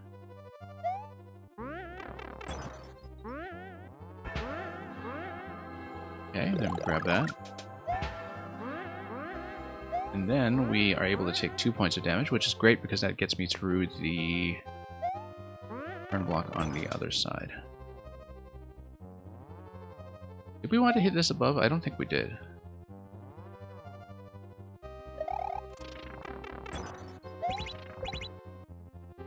Okay, we have no key. We need to bump something in order to grab that. This is totally tempting an up throw, but I think it's just going to be a drop. Well, it gets me a key, but we now have this problem. Yeah, we just needed to wander off to the side, actually, and stand on top of the cloud. The main thing to worry about here is the timing of the Podoboo, because then we just grab the POW on the side, and then that is done, so... We'll take the Boo Death.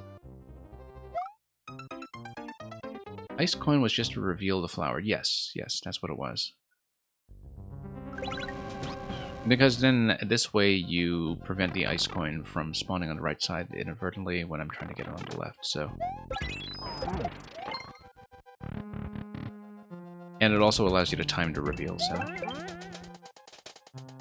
Everything works correctly there. I'm glad I noticed the flower. It's the kind of clue that I would have been liable to miss the first time in most cases.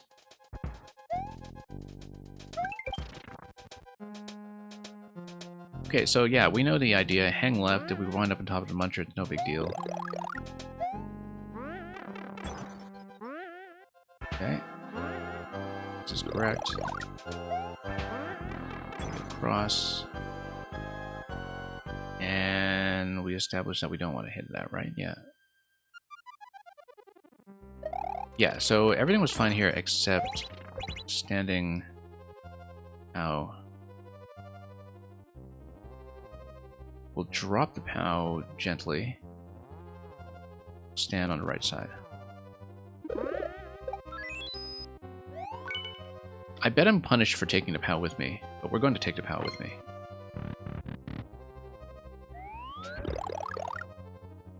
I totally am, because now we can't actually go through here to checkpoint 2. Yep, no, I thought so, but I was wondering how that would look. So.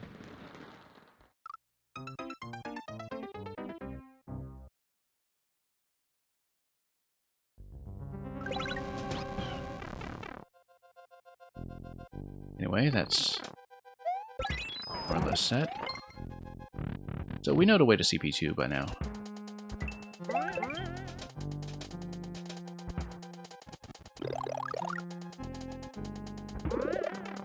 And, whoops. Yep, falling for Smush. I love how by the time you get this far in the level, you understand full well by now that the pink coin is actually a premonition of death. Like the oranges in The Godfather.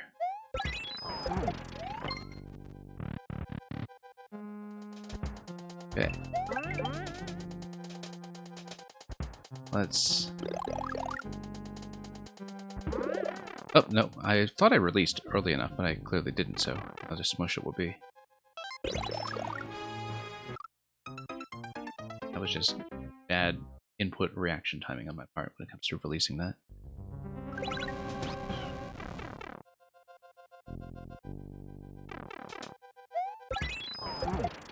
Wait, we'll go through here.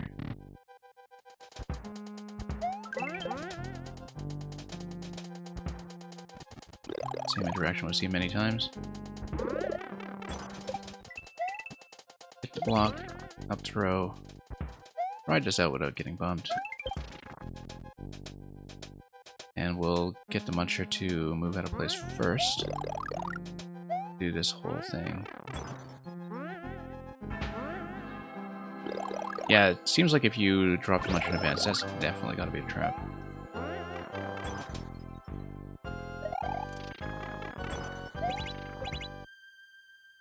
Okay.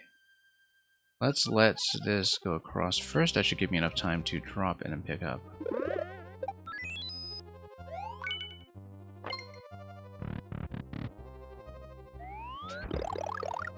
Okay. That's a flag. Now we're up checking everything. I bet if we jump up here, we're probably safe. That was wrong. But it was worth a try.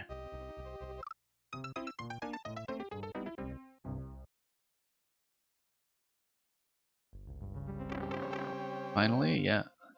Pretty much. Okay, so that's actually a post-checkpoint state switch trick. That's what it is. So we do, in fact, come up here. Unless we do some kind of state switch pre-checkpoint first. Yeah, okay, so this is actually a forced death so far as we know. I mean, I don't know what the dev route is for the clear, so... Looks like it is a forced checkpoint, from my perspective. This is awfully suspicious. Everything will get crushed, okay. And the golden, you're unable to stay yet, that's too bad. Thanks for coming by anyway, hopefully you're able to catch me on a different queue. I know we made everybody wait a long time today, so I do thank you for staying for as long as you did. I suppose if we didn't fall for quite as many trolls multiple times, we might have gotten to you, but it's okay. We'll learn that lesson for next time. And yeah, look at that continuing to destroy some clouds and blocks for me. Maybe that's useful. Not. Gotta check that. It's funny because I predicted coming up here would be the solution the first time I was here, and then of course it turned out that was only true post-checkpoint. I think we just need to make it through here quickly.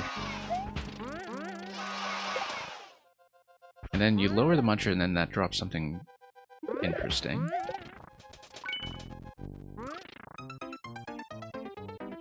Okay, and perhaps we just needed to maybe not wait that out because I don't know if I've got it on top of that platform, but we'll see, Looks like the idea is to make you think about choosing between a pipe and a key door. Look at that. And if we go quickly, then that's fine. Now, obviously, this is encouraging me to check the key door, but notice how everything breaks open to the right side with the bone shell. It looks like the correct path is the right side. I suspect the key door is actually the key door that drops you into the boss challenge. But we're going to... Okay, nothing in the pipe. Yeah, I suspect it is the boss challenge. Yeah, absolutely. The boss game.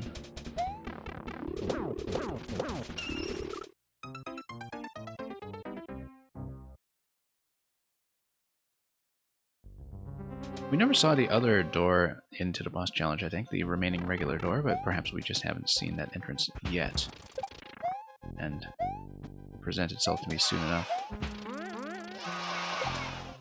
We just need to stand on the right, I think. Stand here. Then... Okay. Yeah, naturally the thing that you're encouraged to do is attempt to jump into the bone shell, and that dunks you. Possibly just falling in will be better. We'll try that. A number of things.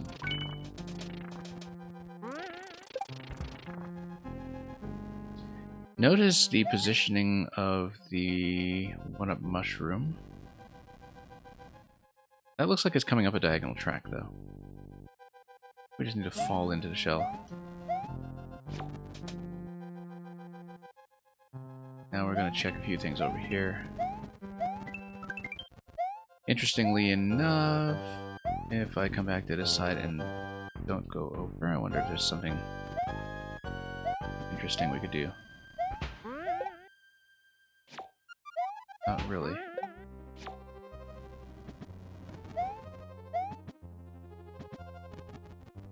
It looks like we should make it forward then. Now, do I take the bone shell with me or not with me? Pink coin is obviously a trap. Interestingly enough, if we leave the shell in this position, taking the pink coin would allow me to fall back into it safely. Or so I think. There might be a proximity switch.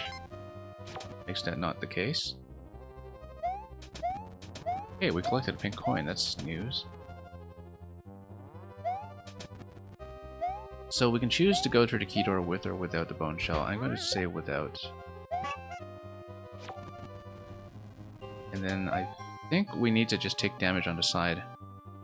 At this point, so... Whoops. Except we need to do that a bit cleaner. I think that's still the right way to... Dry bones, would it be a massive cheese in a boss room? I don't know about that. I mean, it would allow you to avoid damage for a time. It would also prevent you from too much trouble below. But yeah, I guess you could do the stomp with the dry bones to try to do quick kills. But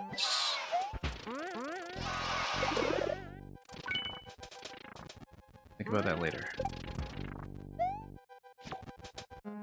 Kind of tempted to try it now, but do that. I think we're just going to take damage right away. Through here. Fish. I can't say I wasn't warned. I think that's just a jump to get out of that fish. Kill 4 bosses in one go? Yeah, if you get like a really clean stomp stack. You need to survive the initial projectiles before the bosses get onto the field, though, because they do take a moment to shoot at you before they become vulnerable. That's the only thing. Well, not the only thing, but it's an important thing.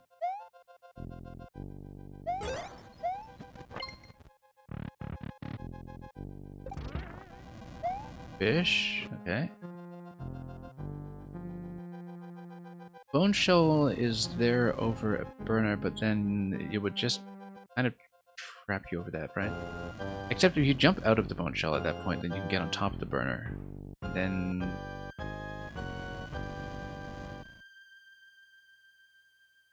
I think you just walk on the side after that to sail on the side immediately. Let's think about that. Need to do it. Okay, no, and then it pushes you through. Glory. I bet this is a glory. Well, let's not say it until we see it. I definitely thought about what this could say. Oh, it doesn't say anything. It implies it. It implies it very gloriously.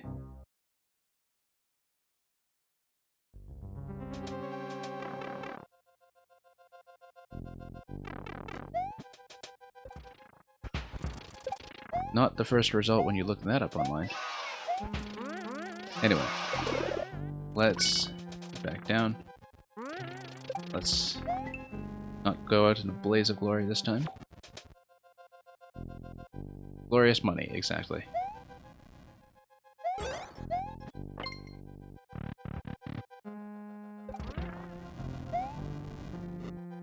Okay. So we just need to not hold right. And then what triggers the state switch then? Need to think about that. Maybe if I get into bone form here and go down instead. And then yeah, there's a double activation. Okay, that works. Looks like here we would need to take damage in order to run across because the bone shell would bob up and down and it would force me to take damage regardless. Then we would need to figure out what to do with the clown card gate, whether we bump it or go under it. We just bump it. Okay, maybe not. And there's a big cross here that tells you not to do that. Yeah, because the idea here is that you can just slow down there and not be grabbed by the claw. Maybe... I think you just need to go underneath. In fact, drop into the pit there and hope it's safe. This must be the other door to the boss room that's unaccounted for. And it is.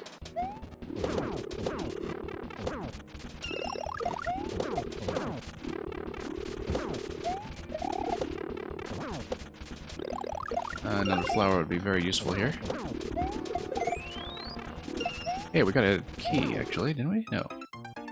Oh no, we just killed somebody, but we didn't get anything. There's no exit or reward to that anyway. You kill everything and can't actually get out. it is the boss third room entrance, exactly. That is exactly what it will be.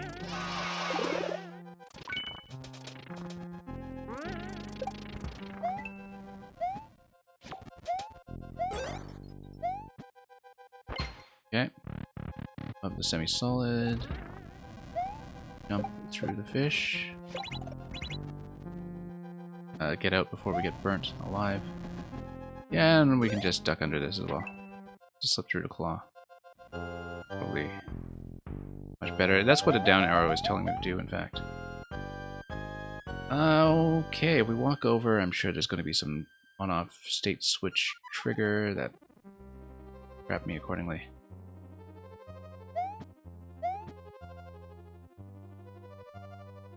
Yeah, because it's telling me if I hit the on-off switch, then I will release the passage over to the left side, but do we want to do that? It looks like there's a track on the right side that's giving me an additional block of text to look at. We'll probably figure out some other way. Okay, yeah, no, that's the trick. Raid of fun surprises, except we didn't get far enough to see what other text was scrolled ahead. The reward is pride and honor, exactly. It's one of the reasons we record these playthroughs to begin with, is so we have something to look at other than just a clear flag. Something to demonstrate our commitment to seeing things through. Which I'd already failed at today with one of those earlier levels. Anyway, back into the glory pit. I like how the on switch is subtly saying no there. Yeah, especially if you put it in the upside down theme or...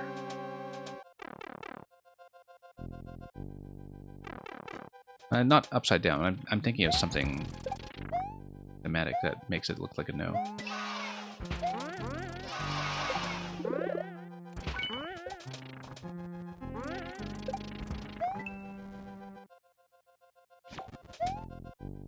Yeah.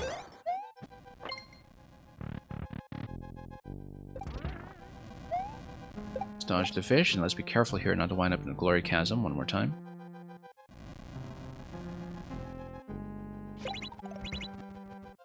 Okay. We'll coast our way across.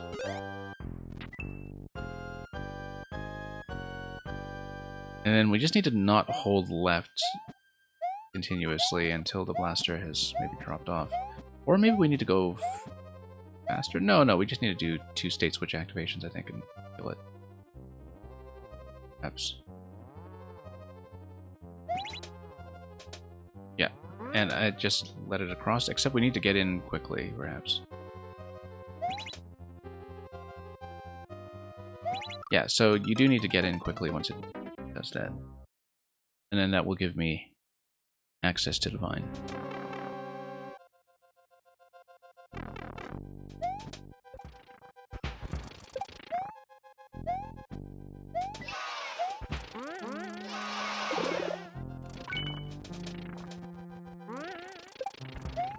Generally, things are easy to execute once you see what you're supposed to do.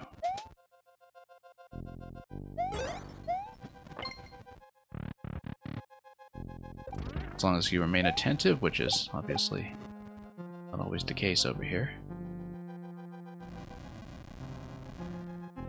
Okay, stay on long enough to do a double interaction, then we'll slip through.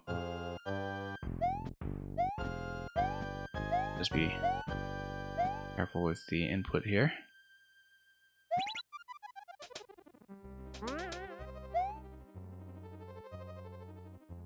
That's interesting. Okay, so it's encouraging you to hit the POW if you're not hit by the cannon first, but let's watch that because there are one-way panels on either side of the muncher. Possibly I still want 2 POWs to be available rather than hitting both at once through the middle. But we will go back there safely, I hope, and then see it properly.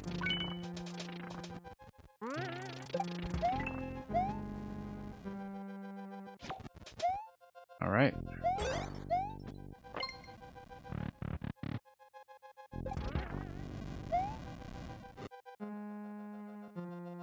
Yeah, the pink coin in the previous room was the only one that I figured out how to grab and stay alive after grabbing.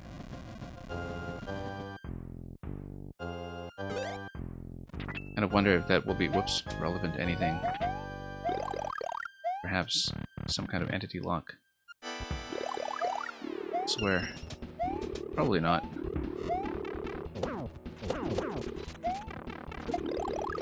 Because to behave as an entity lock, it would have to be a section that is on screen. Do that elsewhere, so.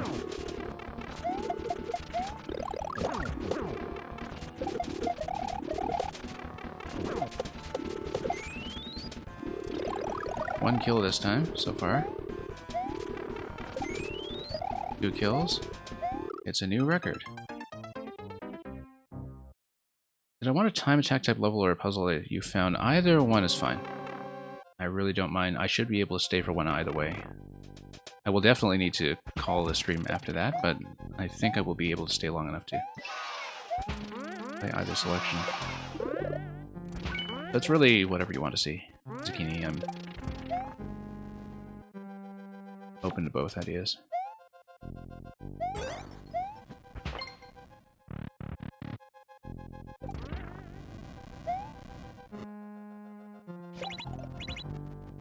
Okay, let's get out before the burner. Let's remember to crouch through this. Extra careful over here. Pick this up, and then let's get out of the way before we're in cannon range. Yeah, so it's because of the camera getting the cannons in range that, whoops. I think I just need to be quick, perhaps, but it's hard to say because if you climb up the vine at all, it's very difficult to outrun a cannon afterwards. I feel like maybe the POW is just bait, and that there's some other way to get rid of the muncher that requires me to keep the camera nice and low. We'll figure that out when we get to it.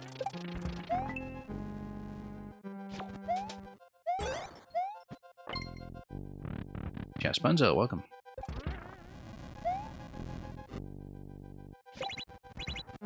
Alright, here we go. Let's avoid the claw. And we'll see how this goes. Okay, back here on top of the vine.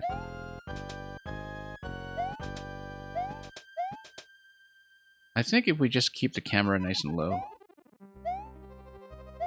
and jump up immediately. Nope, that's still not going to work. We need to just jump up from the platform without clinging onto the vine at all, because it's clinging onto the vine that raises the camera in the first place, so we just need to not touch the upper vine. Or am I still thinking in Maker 1 logic? Because Maker 1, I remember, one of the few things that actually does move the camera up is grabbing the vine. Because in Maker 1, the camera is very reluctant to move up with you otherwise, unless you land on a platform.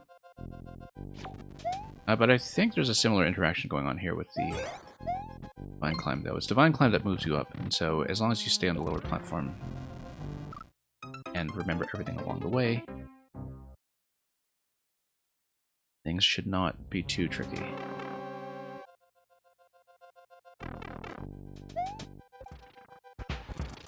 Okay. Go.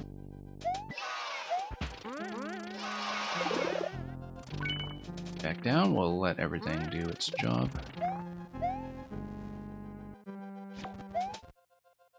Take a poke over here. Avoid the fish. Yeah, interesting kind of visual distraction in this one the first time you see it, with the word fish making you notice the fish in the middle first before you get chomped by the one on the left. Nice little bit of psychological trickery. Mantis is Merciless Madhouse. Looking forward to that. As merciless as it might sound.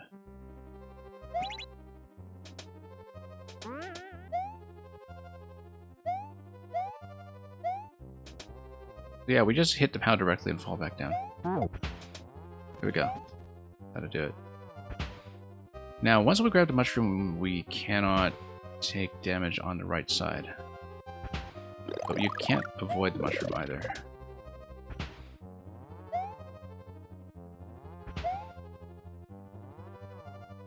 Wonder what the thwomp trigger here is.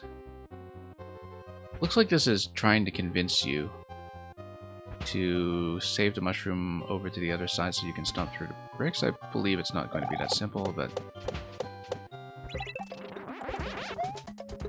Oh.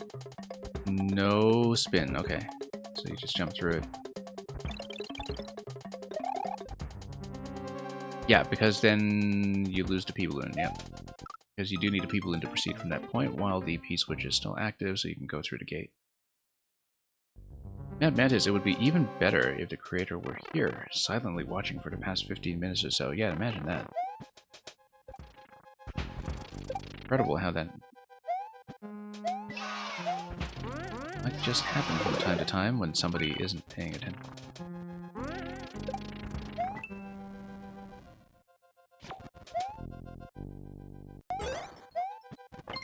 Anyway, make it through. Let's not read chat while I'm getting fished.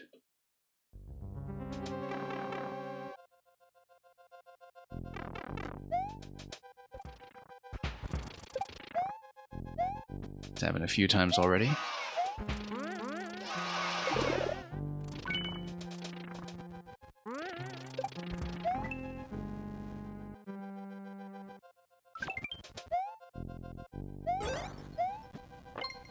Shieldster says, sorry, your wife was talking to me. Well, your fish was talking to me, so I guess we're even.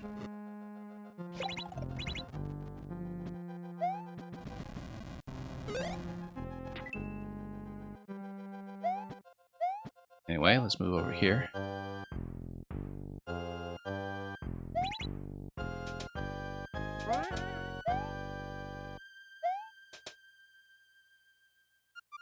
I and the fish good friends now? Oh yeah. We've been getting all kissy face.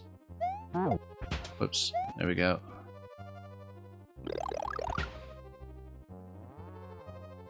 Okay, we punch this. Send this through. No spin.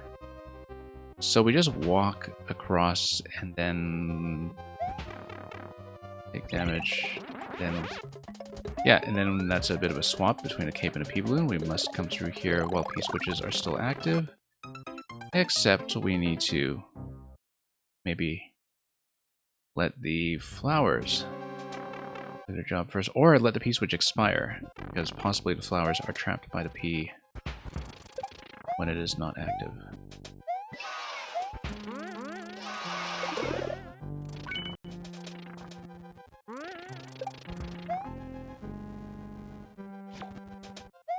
Okay. Go up. Then fish. And everything here is fine as long as we remember to slide underneath this thing. Not hold left into this thing.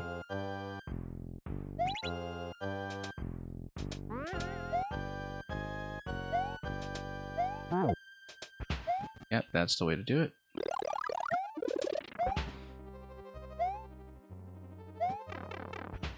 I'll take the P-Balloon, and then I'm going to see if we should just let the P-switch expire at this point. Because if it is a claw drop on flowers... Oh, maybe it's not a claw drop, maybe it's just a drop. Okay, that's fine. Then we take a point of damage, and then... This totally looks like a trick.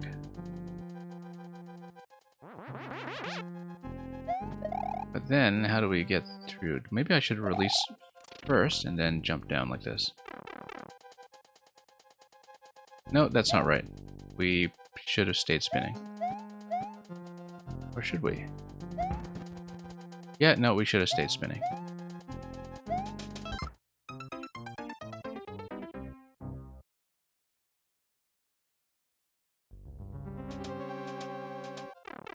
Reverse psychology is a marvelous thing.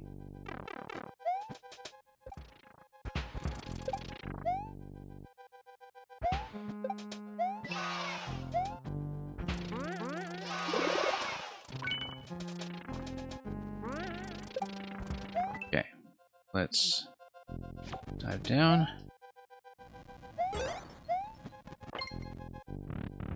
Trust was lost by that point, yeah.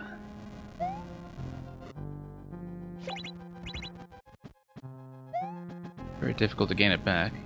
You have to actually see more of the level.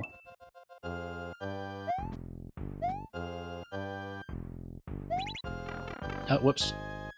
No, that's... You know what? We still haven't seen the right side of the screen. I should have kept that in mind when reverting to it. Okay, next time we're in there, we'll try to remember. Mad Mantis is your first puzzle, so it'd be interesting to see if you solved it the same way. I mean, we'll see soon enough when I try with it, so...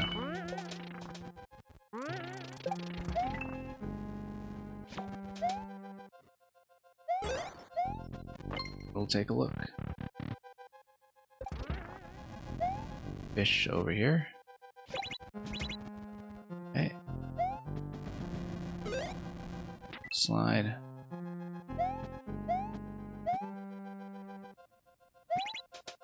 Yep. Blaster will send me just far enough to not be vulnerable to fire.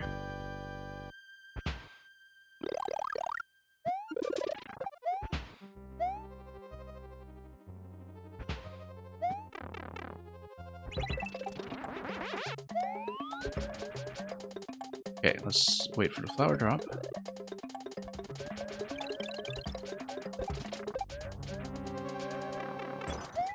And fine, we'll just trust you on this one.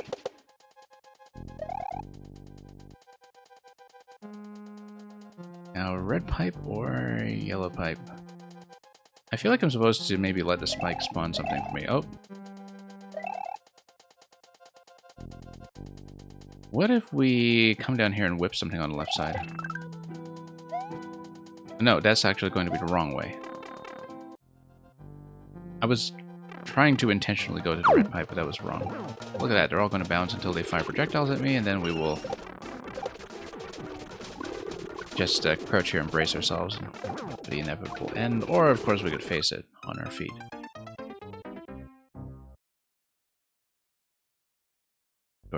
Dorly Remedy, we finished your alternate dimensions puzzle on the previous stream. I don't know if you managed to catch it, but we do have the VOD. I was trying to run at a more EU-friendly time as well, but hopefully you can still enjoy the viewing experience on a delay. We did play it. Had a great time with it.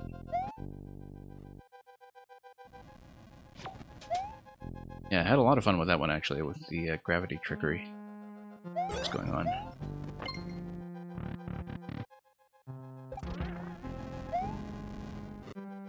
Okay.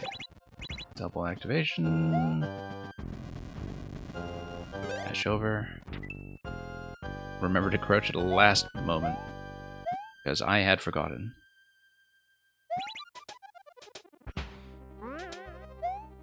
Love that little one up there that comes from the blaster. You know, just in case you felt bad about losing that attempt. And you did see the VOD. Good. Good.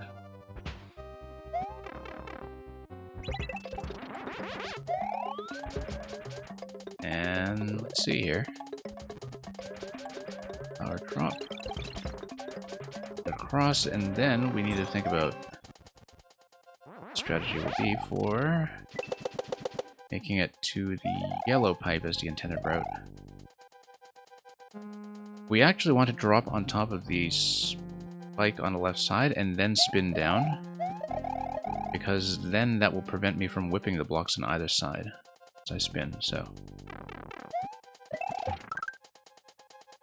Now, do we want to take an additional point of damage to lose the mushroom? Well, let's find out the hard way first. Yeah, so there's a damage check there. Now, we need to figure out... Well, I mean, we have to at least attempt to activate the on-off switch, probably. Flowers are going to bounce those two note blocks, and that might cause a problem, though. Ultimately, we need to make it over to the green pipe. We'll have to see about that. That coin looks interesting, too. Notice that if you look at the hard blocks under the second off switch, under the central off switch, carefully, you'll see some flashing there. That's indicative of trickery. Probably a one-way panel by the looks of it. It looks like a one-way panel. Let's hit that. Fish is going to come and devour me. So I think we're just supposed to walk over to something and we'll see.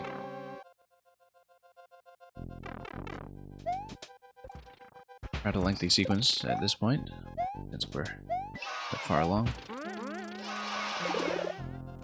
Lots of messy things can happen.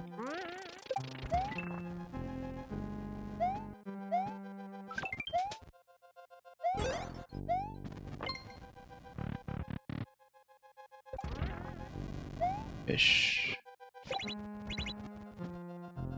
Okay.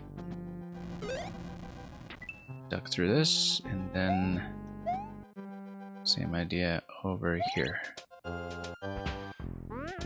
Oh, nope. Okay, I didn't stand far enough to the left. That's unfortunate. I'm just slightly off center, and I just got pushed out of the way, which is an unfortunate way to go when we did have that whole interaction mapped out already.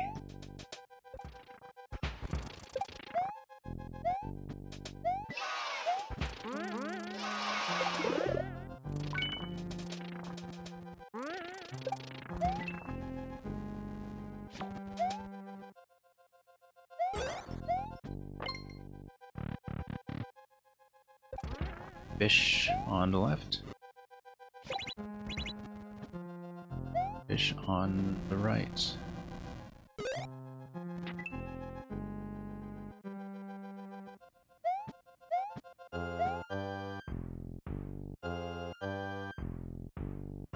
Hit the on-off switch, and then things push me out, and then we head over all the way to the one-way panel, come over here, hit the POW, and we'll go smoothly. Most things will go smoothly. Flower drop, let's get within claw range if we can, yeah. Not even a claw, it's actually the thwomp range. Dumping it from the blocks.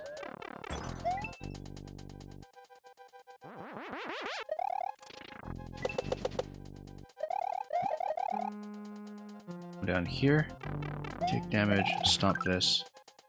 There is the damage check from the fish, so come here right away. We just wait.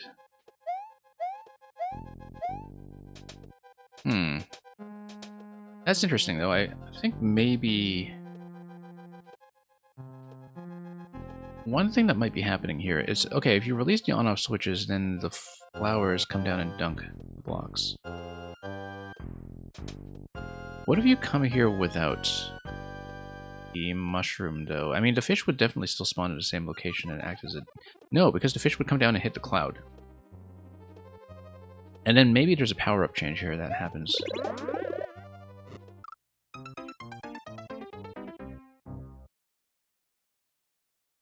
Let's try it without the mushroom. See what happens. Surprisingly, not that many fish in this level. Yeah, but they're strategically placed, and so it's... critical fish.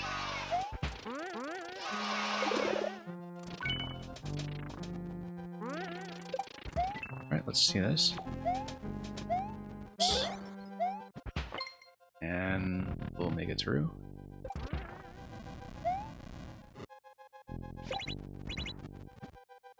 Here we go.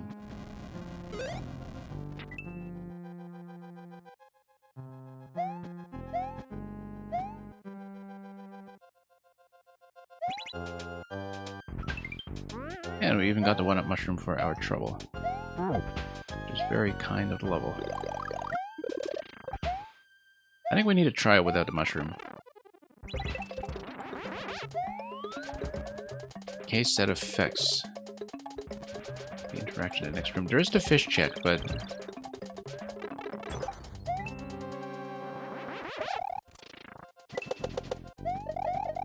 I think the fish bones should just hit the cloud without hitting me, given its spawn position. I think if I understand it correctly, that's the way it should go.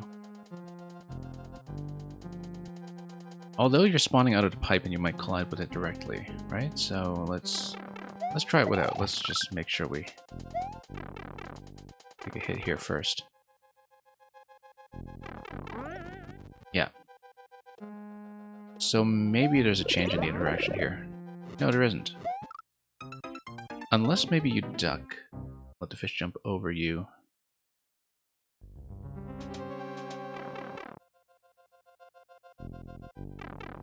Or you just duck as you exit with the mushroom, and then hopefully you keep it. Through the fish jack. Let's think about that for a moment. You think if I rush through, you'll phase through the fish. What would Sonic do? Gotta go fish, apparently. Thinking about the wrong fish. Anyway.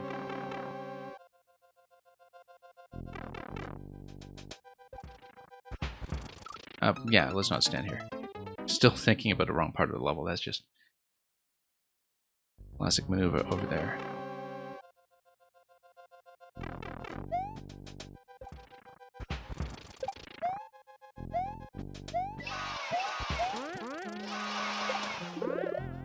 Going fast is the kind of solution that I ordinarily don't think about. Because it's not the kind of solution that reveals itself when you don't try it.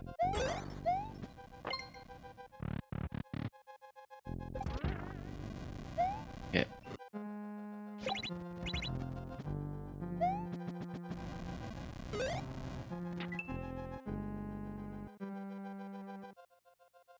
Yeah, if you still have damage frames at that point, that could also be helpful.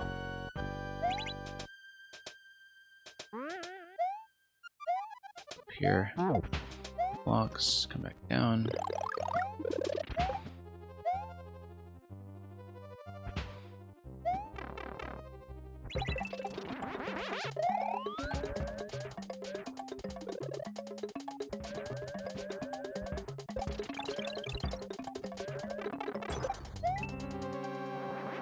And down we go.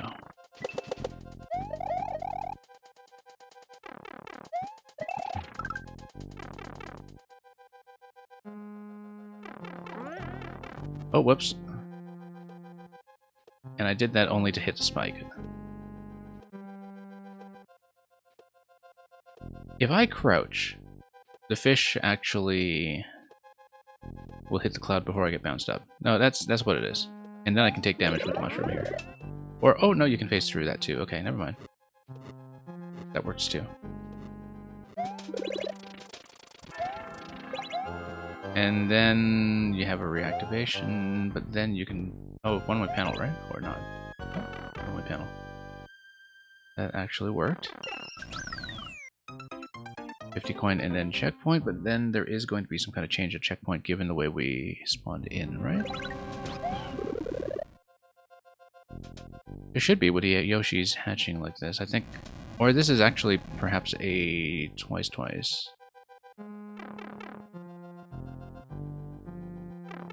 Or not. The Yoshis do look different, but... I totally did miss the axe, didn't I? I did not see it.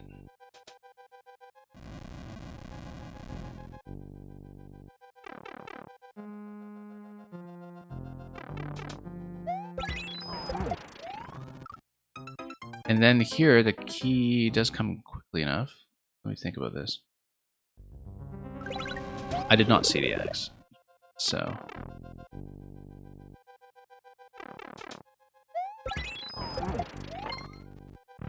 Let's flow through this once more. I think we did probably do a full reset of all this, though. Unless I'm missing something. From our clear from CP1.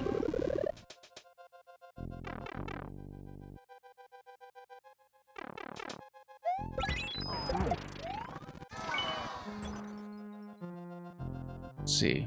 Looking at this carefully. No, I think it's pretty much miss. I'm trying to think about what would have changed about my drop into the CP1 resets. We just need to flow through this and find out.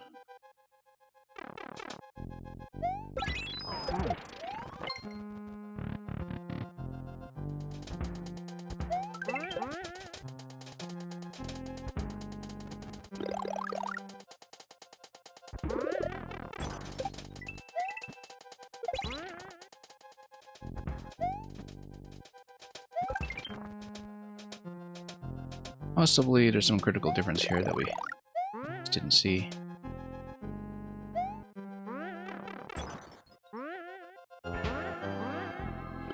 Just take everything through once more. And see what awaits us.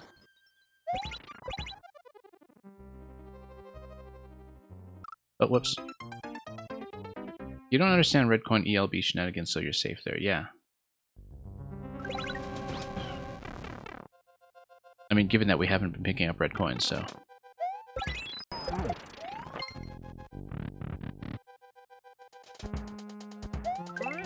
Maybe I did do a fairly substantial reset. Now, there was that seemingly forced CP2 checkpoint death later on, though, right? So I think we need to go back over there and see what, if anything, has changed.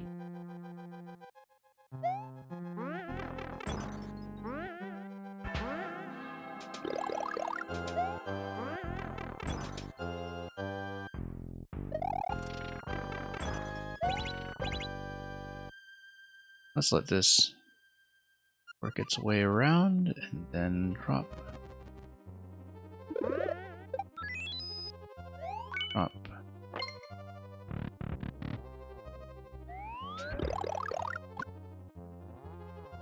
Yeah, and then we'll come down here. We'll go back to good old CP2.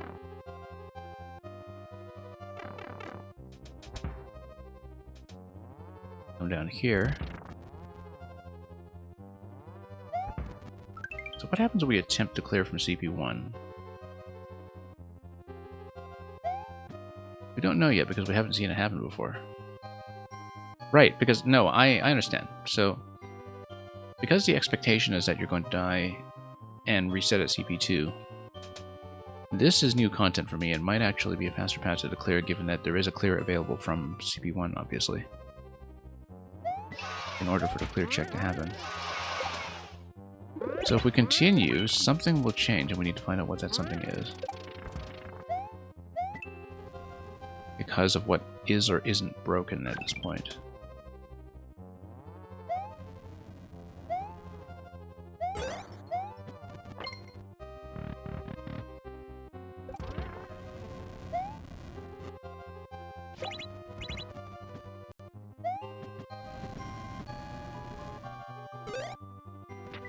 Okay, through here.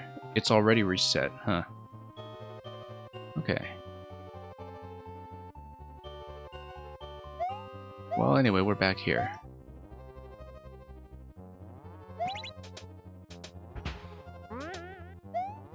We'll just have to do this bit.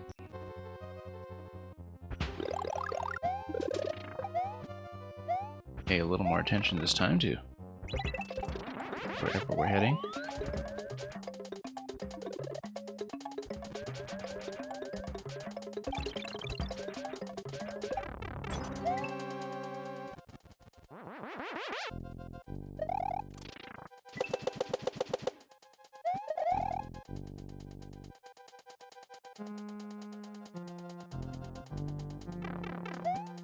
Just trying to read this carefully. Okay, we're gonna duck into this. And then we need to take damage anyway. Right, okay, we determined that earlier.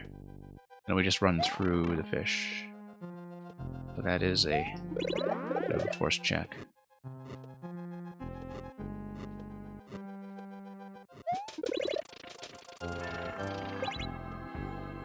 Okay.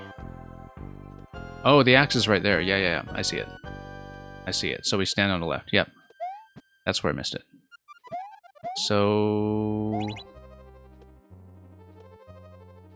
yeah, I see it.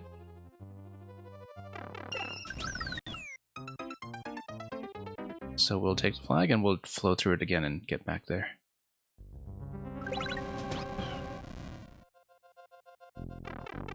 That's okay. I didn't see it the first time. I've seen it the second time. Now we just need to do it.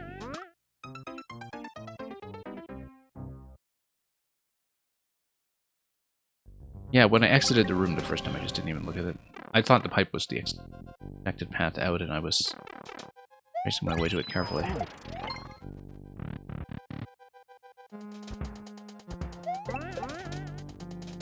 But that also explains how it is clearable from CP1 without the death, though. Now that we...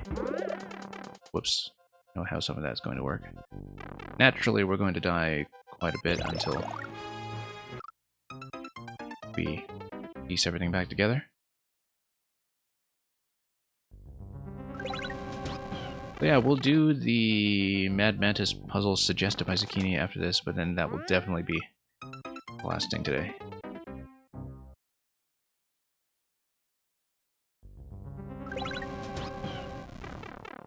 And given that I've spent way too long dying repeatedly to simple things in this one. But, you know, that's what happens. First troll back in quite a long time. Need to get into that mentality again. Forgot to crouch early enough. Or rather, I was planning to crouch before I hit the wall, and I forgot that it was not the wall that was the problem there, but something completely different. That kicks me all the way out.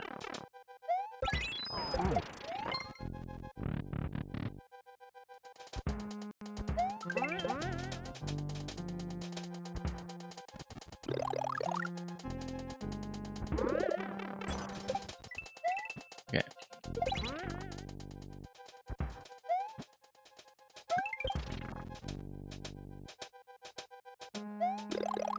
Well, some pretty neat trickery all over this one.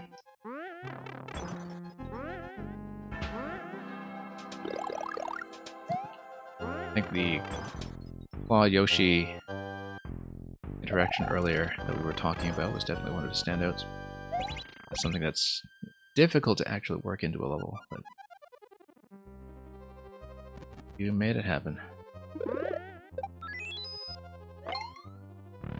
On to speedrun too, yeah, well, not going to demonstrate that in today's stream, unfortunately, but...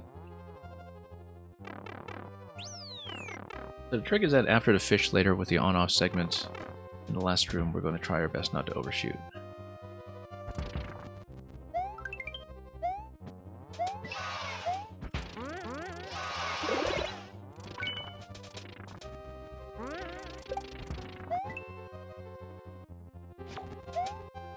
Yeah, once you flow through it with a rough idea of what you're supposed to do, and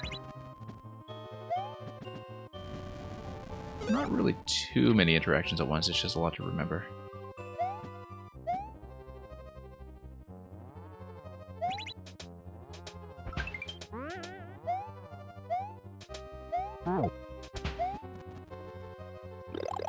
Boss percent is the true ending. Yep, that's obviously true.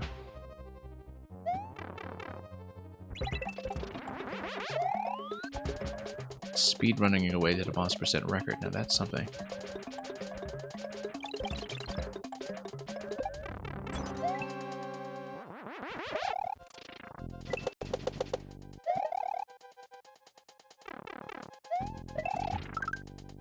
Okay, we'll duck into this.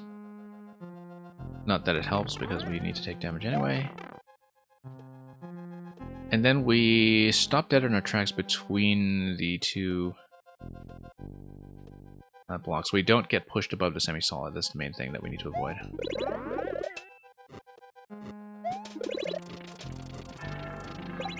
Okay. There we are. And there's even that 50 coin at the very end, but hey, we got the other one much earlier, so that counts. Thank you for that, shield sir. We made it. Limped our way to the finish. With many fun surprises along the way. Okay. One more to go. That will be it for today.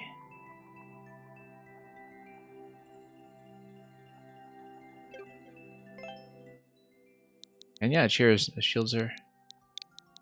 Now, Zucchini is emitting Mad Mantis's level. Let's see how this goes. Hopefully our puzzle brain isn't too fried from having played a troll immediately before.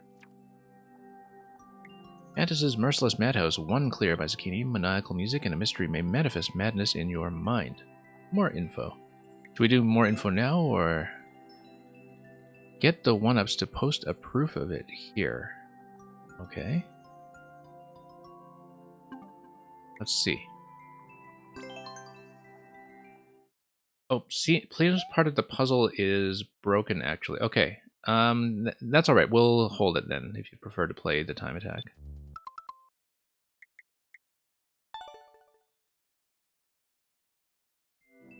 Yeah. And we do a puzzle exclusive stream every now and then, so if there isn't updated code, do feel free to send it to me. You can also post it in our server Discord or just DM me here on Twitch. Either way it works. Because occasionally we'll just do a separate puzzle stream anyhow, so we take more time per level. But if you're making major revisions, then we might as well hold off. Because I'm likely to break things as well. If it's breakable, I may do it, especially if it's a puzzle where I'm experimenting.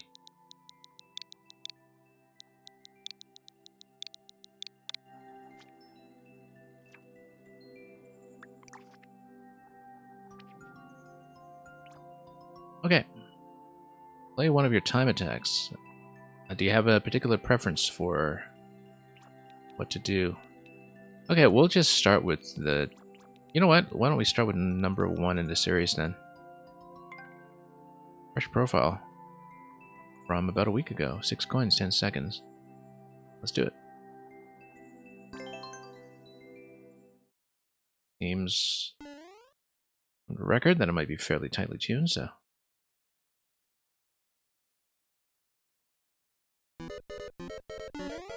And yeah, we'll need to scout out a good path, I think. I think we should drop into that one because there's no way I'll be able to avoid that spike quickly. Jumping into that is... Whoops. Yeah, jumping against the walls as often as possible is going to be a key here. So we don't have to do too much precision trickery. And then... That's obviously not the path. Top path is going to be interesting in terms of bypassing that one spike. I feel like we should probably, yeah, go this way for that. And that's already 1 second remaining. Wow, okay.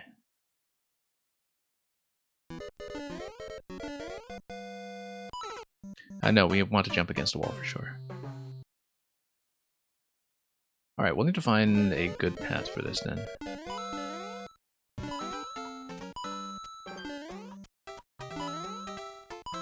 Two seconds. If we didn't lose that much time at the end there, I feel like this might have been doable. But we will find out. Oops. Well, now it's not. Can I jump straight over that spike? I feel like that's unlikely to happen. But you know what? Let's experiment a little bit. Let's try it. No, I don't think so. I think I have to go from under, for sure.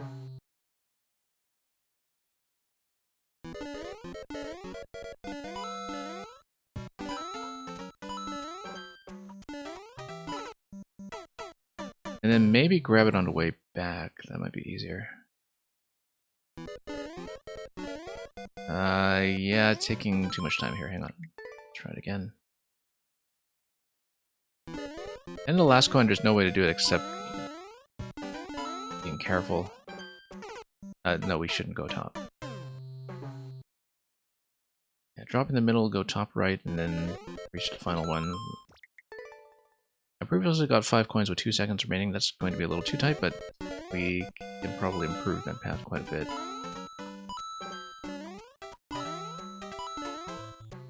Yeah, no, nowhere close. Definitely some kind of efficiency gain needs to happen here.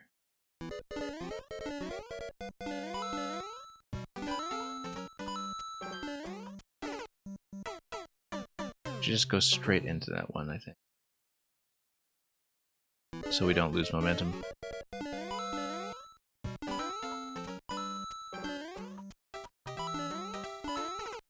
Not like that, obviously, with 2 seconds remaining. No, that's still not nearly what I need.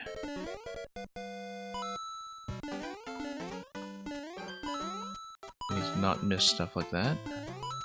You know what? It is possible to probably pick that up from that direction. It's tricky, though. I feel like we don't want to mess with that too much.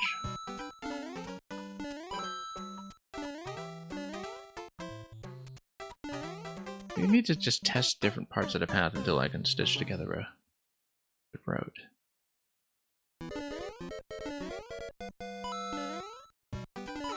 Because we probably want to head towards the center at the end of the interaction.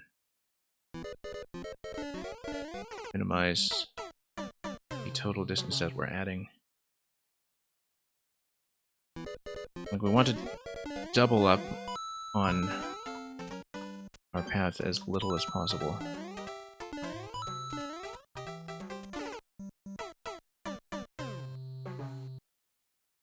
feel like that's still not going to be a good path.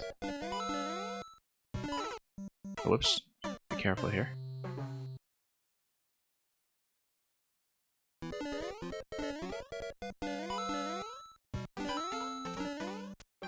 No, like I said, top will not happen. So we want to minimize doubling back to the final... between the final coin and a goal, then... It tells me that maybe right side first is going to be better. Whoops, as you can see, losing way too much time here already.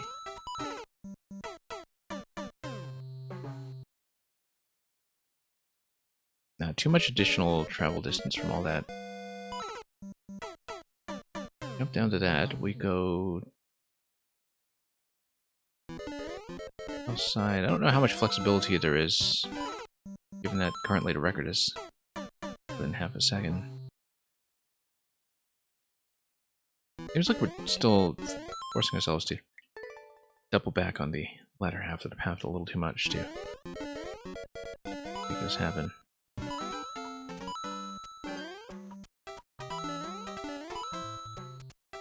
One second here. For the first time we managed to get all 6 coins within time limit, but that's still about 2 seconds away from actually reaching the goal, so...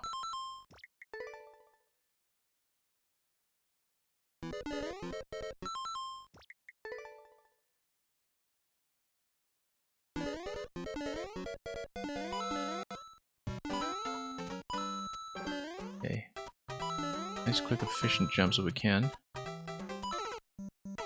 0 seconds at that point. No, still quite a ways off. Most people clear around 9:20. Yeah. I feel like I'm pretty far from the optimal path, but no matter what, we will need to get some kind of clean jump through this one tall gap here, so...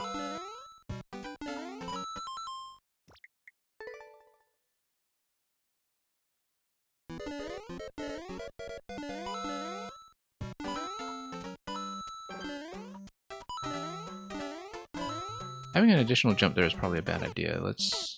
I feel like we can shave off a jump there somehow. Oops. We did at least find a route to get all 6, though. Nope. Facing poorly as we were getting out of that jump. Seems like we're losing some time when doing the little precision thing there of the wall.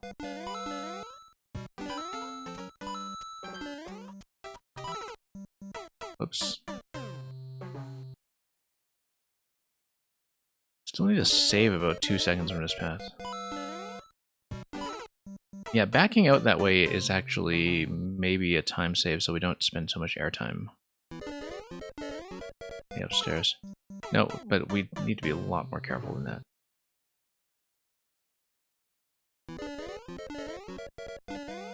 Yeah, I'm nowhere close right now.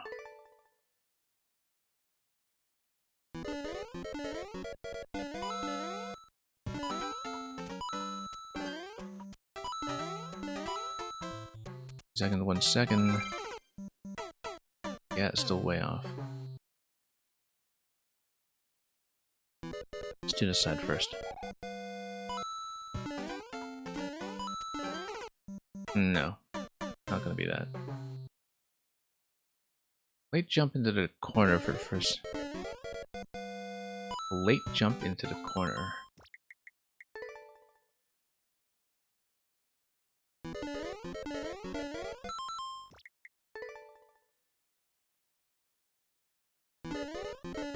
Late jump in the corner? Oops. Oh, hey, that's a lot more efficient. Look at that. Except now we... Okay, so it is possible to go up top. That's important to know.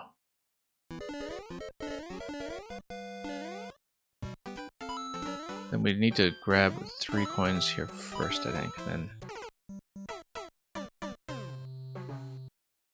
if we go middle first, that's not much of a time savings from that point, so... But anyway, it is possible to go up top there, which would fall pretty smoothly down to the coin in the middle right.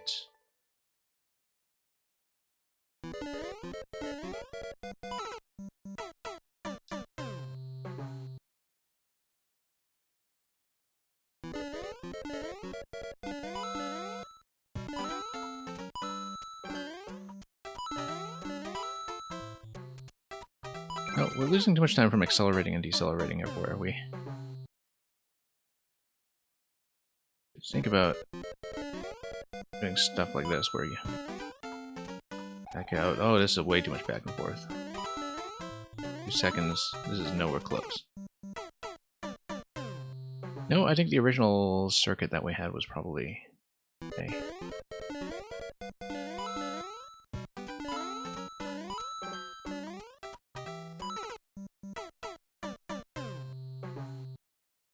Except maybe we can still get the 2 coins on the right side in one smooth motion instead of doing so many additional jumps.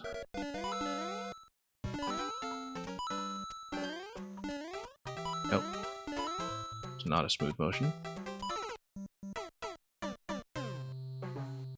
Still very late. No matter what, in the bottom right corner, we will have to double back anyway for that coin, so no matter when we put it into our flow, it's going to be something that takes time.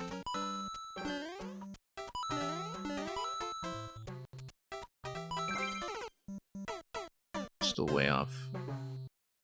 I mean, there's probably a lot I can clean up about that path, but like fundamentally we might need to change paths.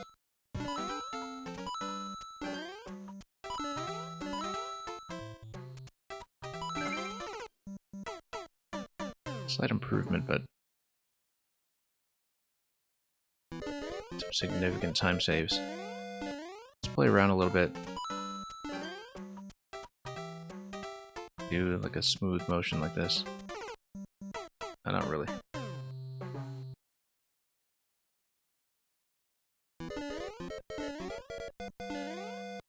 Nope. Oh, I see what you mean by late jump into the corner. You run over the coin and do a bit of an edge jump like that. Yeah, that's a big time save, actually. I understand that now. Where you just run into it like this. Not like that. You know what I mean? That is something that could potentially save about a second, in fact. But we need to hit it accurately first. Also not back into some of the other jumps quite so aggressively.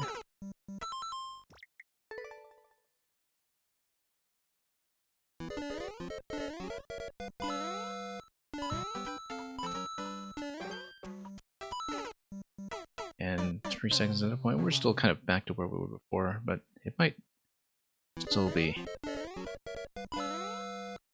pretty considerable savings, so nothing to scoff at. Well, we improved by about a block. Let's think about what other improvements we can make once we've woven that in. I don't see better techniques for some of the other entry points that we need to deal with, so... Unless we do the middle coin last. Like... Because then you can fall into the right side from the top row.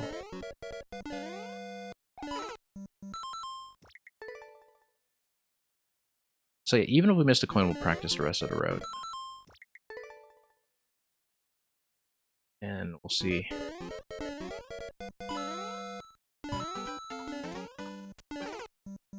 No, that's totally doable. We've proven it before.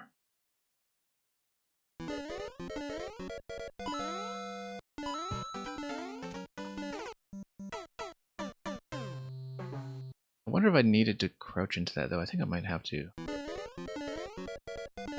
We had done it.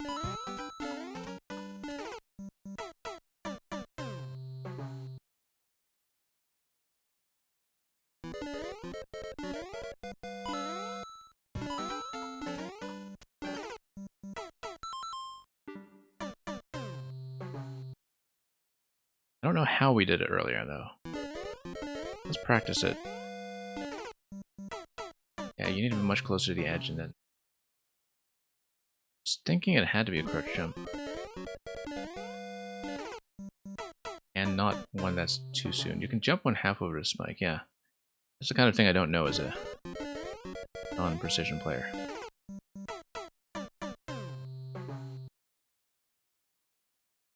Because if we can clean that up, then we just take the top path and get the middle coin last, because that's the one that minimizes duplicate distance.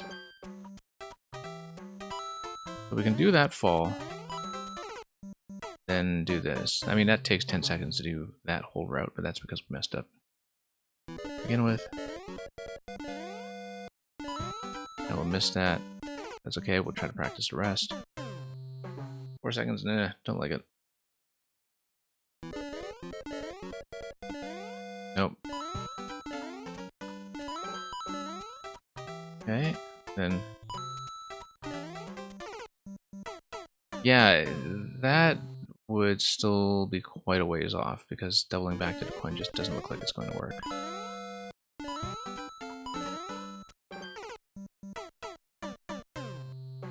Maybe going up top is still most efficient, though, after grabbing the middle coin. But you would still need 2 jumps to make it back up there, and fairly tight tree from that.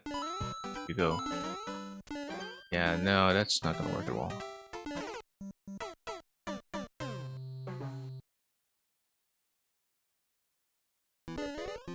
I don't think that's going to get away.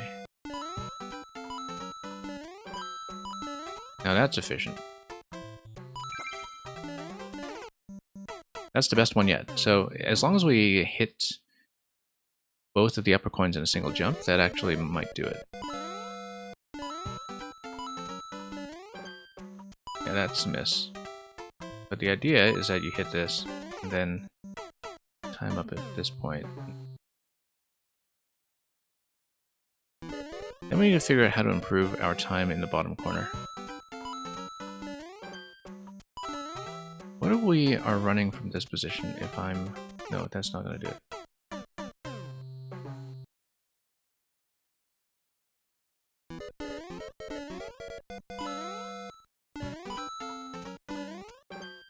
And that's too late. Sure. Can't do that additional jump. We do need to get both coins in one arc. Probably jumping as soon as I fall off.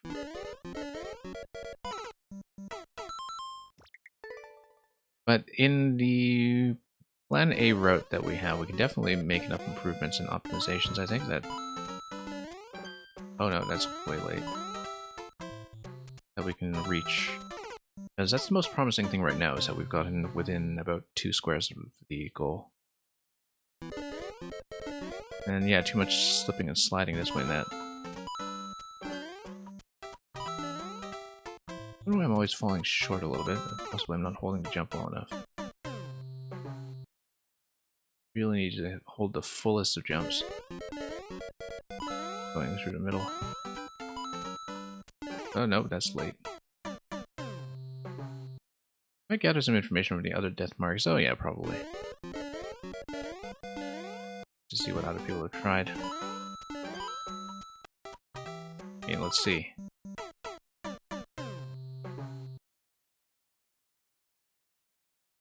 I don't know about that. That seems to feel basically what I know already. Not much on top, quite a lot in the middle.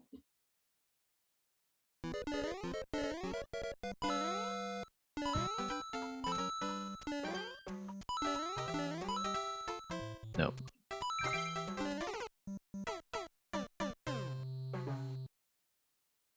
There's probably a way to speed up that back and forth that we have at the bottom right.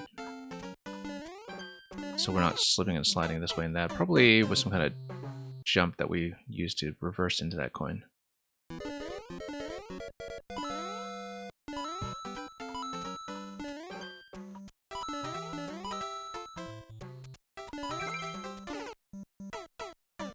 This is more obvious to you as the creator. Oh, almost certainly.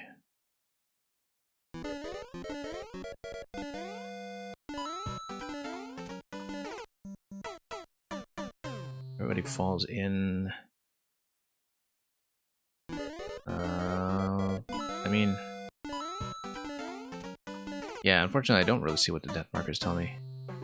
You can fall in there, but that doesn't seem to help very much.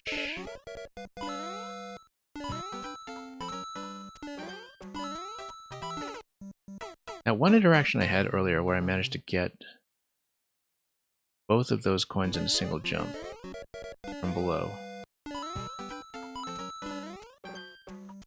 Nope.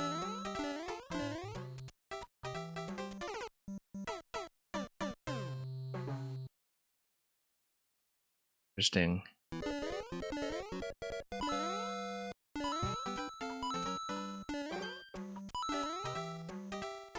Nope. Even so, even if you managed to get that, that would still be quite a ways off. I mean, I'm encouraged by the fact that this road took me so close earlier.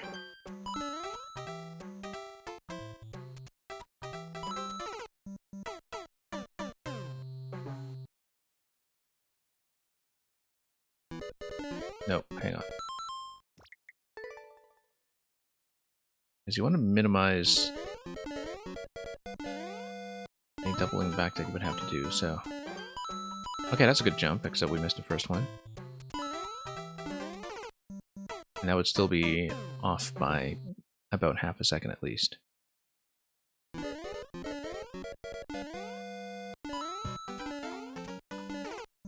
No.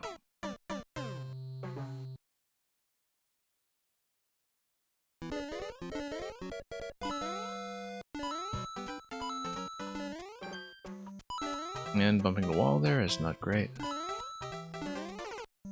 And even so, that would still not get me to the goal. It does seem like a lot of the death markers are along that upper right diagonal between the upper right coin and the goal. Like a lot of people are falling in that location and then timing out at that point. Which would indicate that top corner is being done last. Which would make sense if you're thinking about forward momentum here.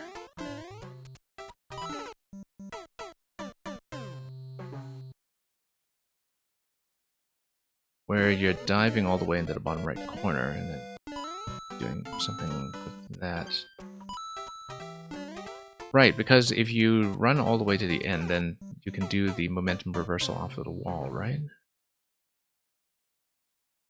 That's better than trying to reverse in midair. I don't know which level I learned that from, but not something that's very intuitive to me. Where you do the wall bounce, you actually do want to hit the wall when you reverse.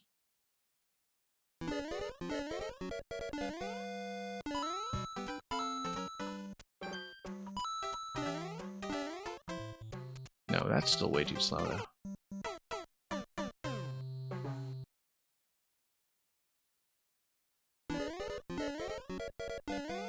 Nope.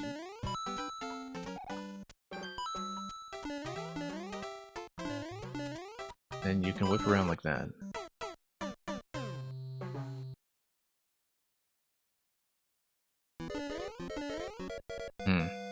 Yeah, because the idea is that if I fall in like this, then you can just do the wall bounce and do left immediately without losing too much speed. Like you would with the deceleration on the slide. Go down here.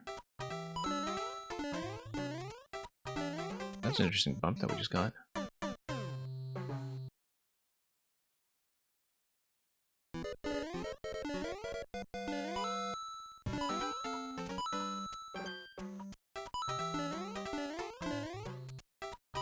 A little too slow. But then the idea is that you would fall in from the top right, then that would perhaps be slightly more efficient.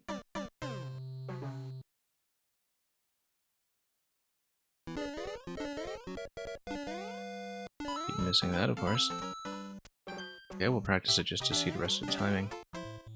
We didn't get anywhere near that coin, but notice that that time I actually did manage to intersect the goal on my way back down, which tells me that do adjustments, that might be the route as well.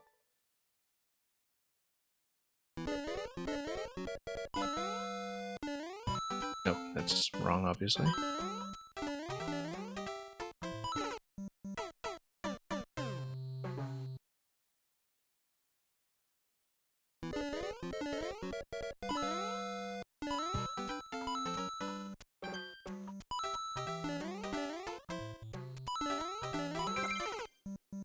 So that's just about right, except we need to grab the upper coins a little more efficiently. And we need to grab the first coin accurately in the first place.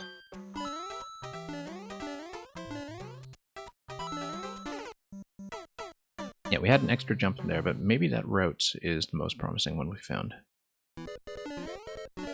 We lost a lot of time at the start already.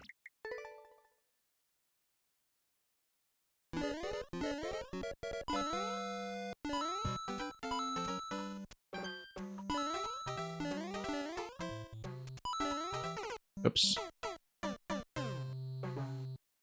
Didn't quite make that jump efficient. Oh.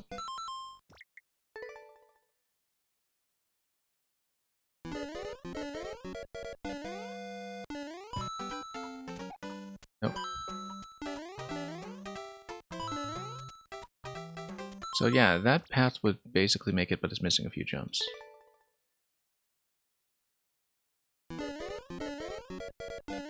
Nope. Missing that every time, and missing that too. Then if you jump directly up to that with just a short hop, maybe. Be fine. Nope. Amazing how difficult it is to read my edges. Yeah, that's not gonna be the path. Has me reasonably close, but it loses too much speed on the way down. So let's do bottom right corner first as we're planning.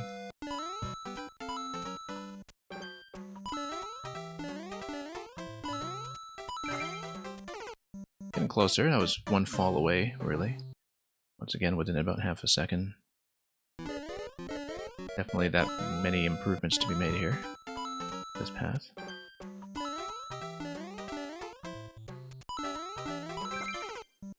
That's the closest we've gotten yet. Once again, it's just that extraneous jumping away up that causing trouble. Nope, we'll just practice the rest of the route.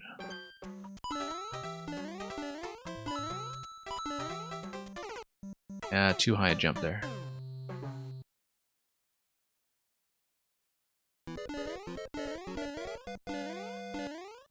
We need to do a better reversal out of the bottom, or out of the middle right coin, I think we're losing. Too much time on that in a way that is probably avoidable.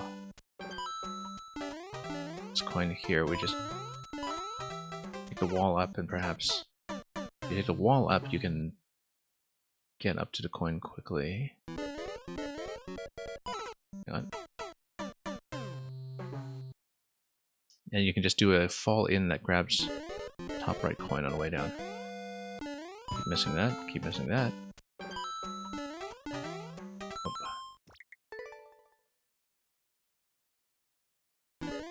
Getting one too many corners.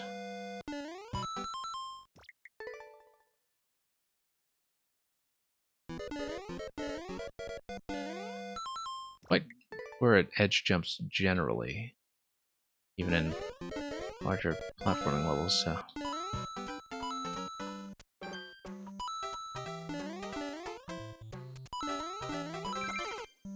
Closer. Be improved for sure.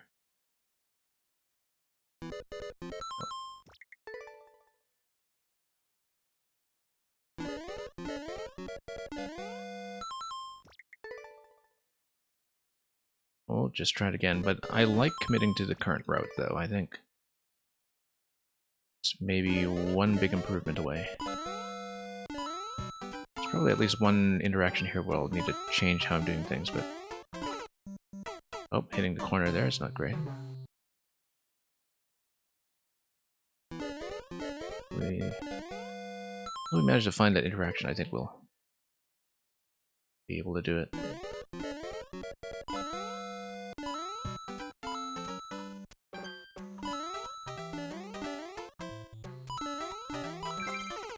Look at that, closest one yet, right at the top corner of goal, so. This is the route we'll stick with.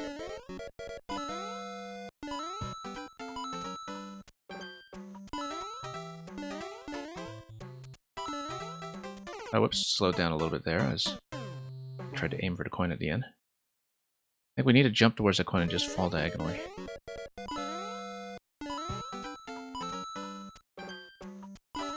So much slowdown as we hit walls. And once again, just not getting in position to towards that coin.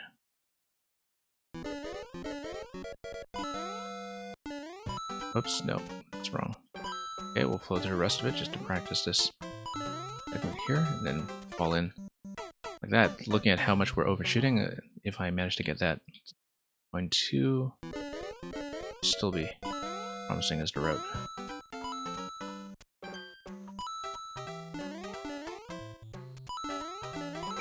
Nope. Hit the corner. Unfortunately. Nope. Too early.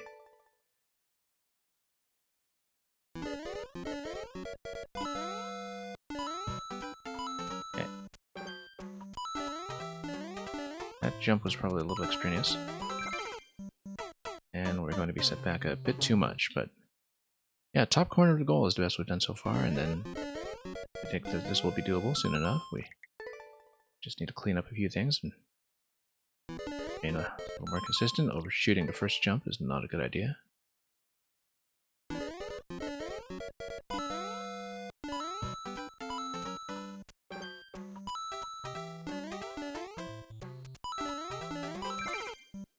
Yeah, that's still one too many jumps in there somewhere. There's got to be a way to clean up that top corner. Not currently trying.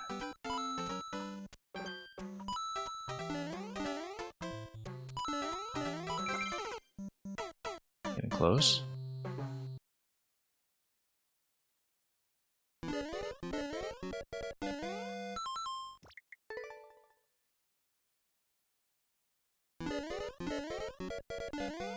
We're slowing down a bit too much on that top corner as well when we should be maintaining momentum.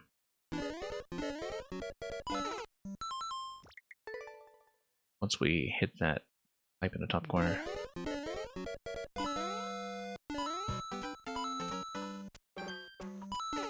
Nope.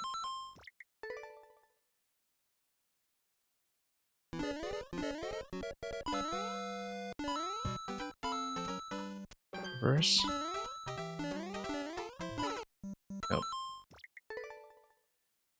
the spikes once again.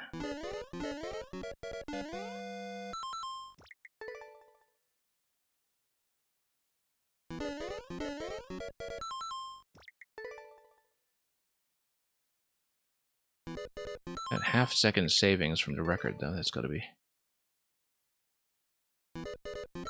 like the time attack specialist grabbing something like that. Hang on, jump's just not responding quickly enough. I'm kind of anticipating the first jump a little too early. Okay, I don't know why the first jump's just not activating at this point. Let's... It is? You're pretty sure they sold their soul for the record, yeah. If that's what your soul is worth, then I suppose.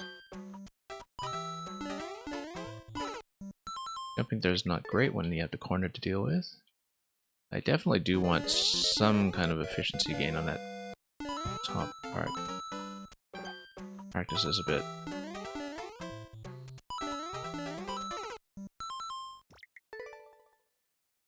Still nowhere close.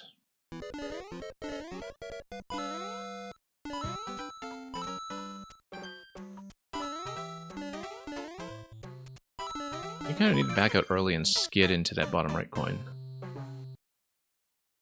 You reverse into it, but then you start pulling up before you actually hit it.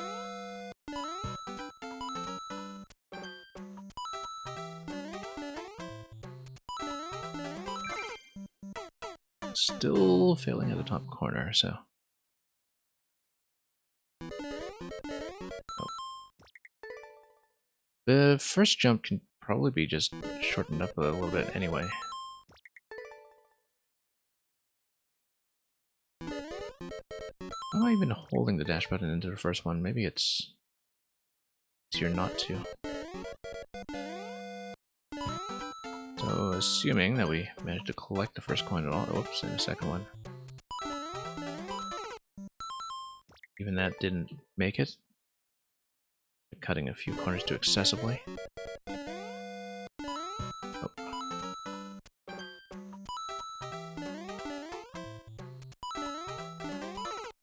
Oh, Luca Robot, because of how good his world records are, and the fastest route he found was a 9.7, yeah.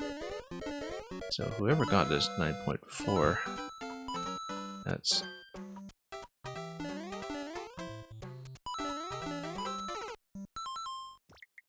it's something.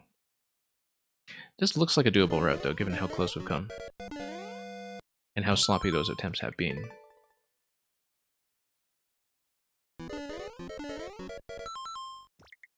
I'm definitely overshooting a few jumps here that I could tighten up a bit more. Whoops.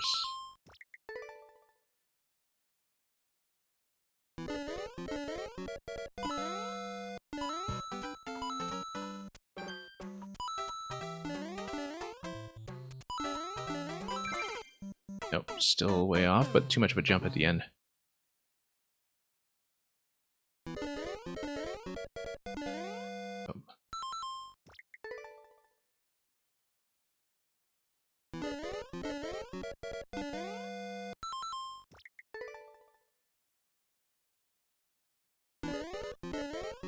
Few attempts. Looking at the top right corner with a mini jump, the right not bonking is more efficient. Yeah.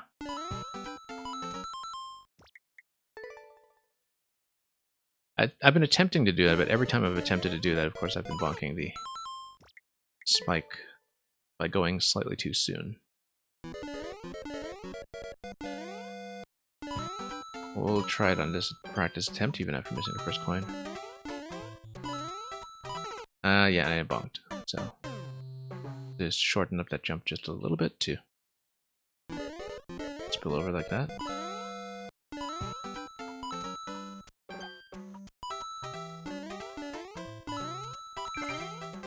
Fall in? No, not quite. Still got a ways off.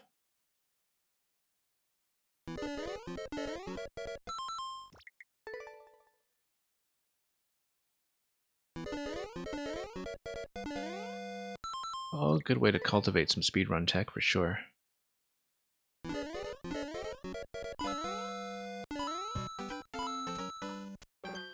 practice in for world record chases. Anyway, that would have hit, but as you can see, I saved off a bit of time inadvertently by undershooting the coin bottom right, so in reality, I was maybe not as close as it looked. And that's a bonk.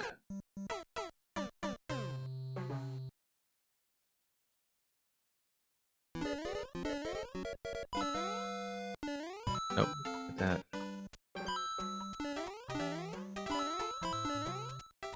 Okay, that's enough of a time savings that I feel like if we hit the coin accurately, that could have done it. Or gotten very, very close. Nope.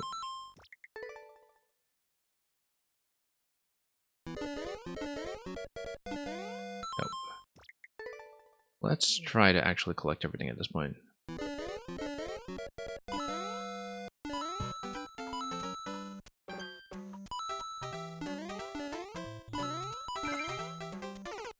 Close. I ran for 2 miles afterwards, exactly.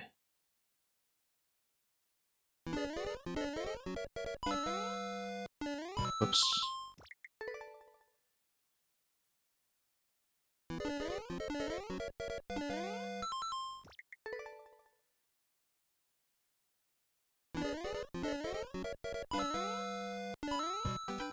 That's too much slowdown there.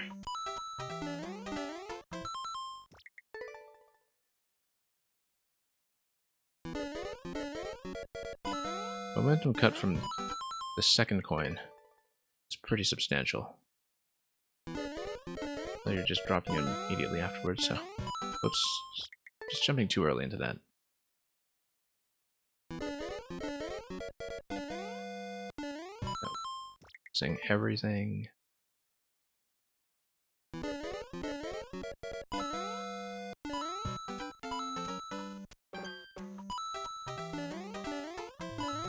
Nope, too much of a bonk.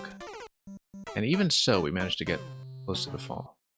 Second coin, you either want extreme min jump. Yeah, that's true. Because I'm taking too long with the fall, that's true. Bonk the ceiling with full jump is probably the thing I was missing there. Wrong way. At least with my road. Yeah, because I was definitely losing time there in a noticeable way.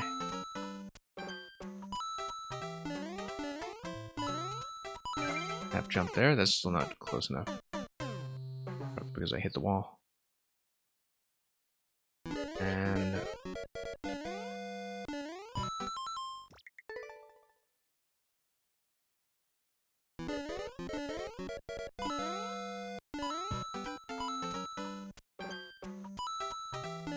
Nope. Your shot.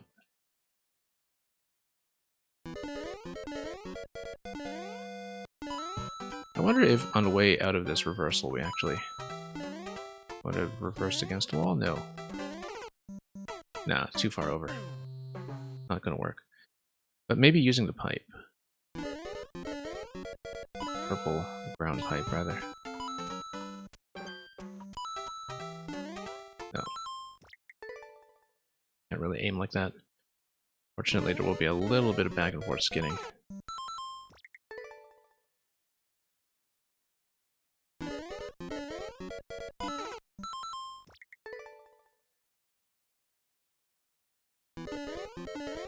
Nope.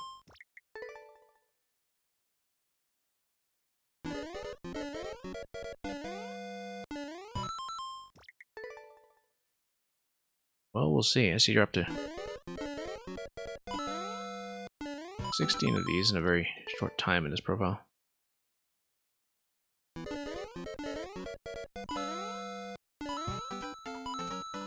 So you've been clear checking like mad, I'm sure. What's that coin?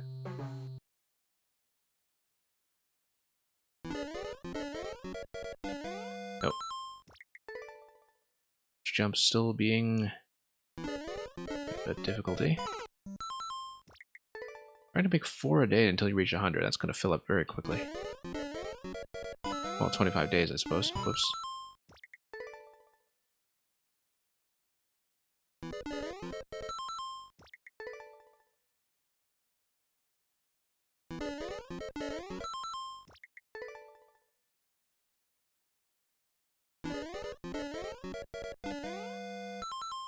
Nope.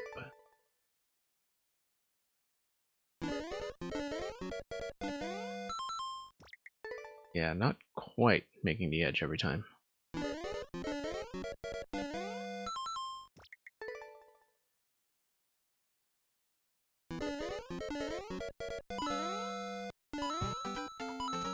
Okay.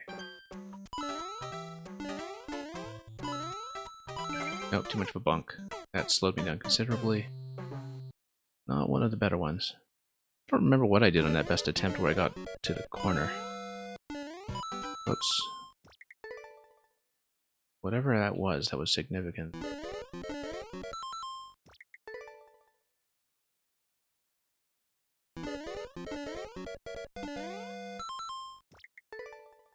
Just going to miss that every single time.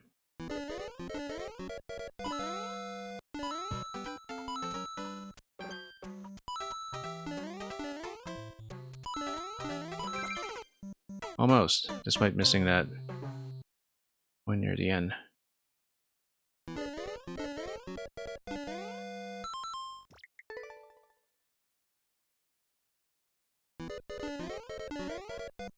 A little bit too much ground time into the first jump. A little bit too much air time into both of those first jumps, in fact.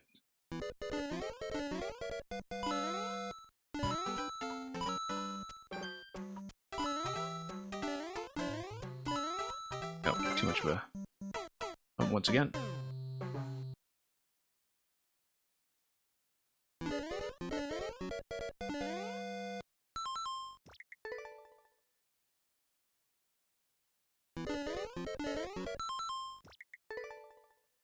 And just bump my head on a first ceiling.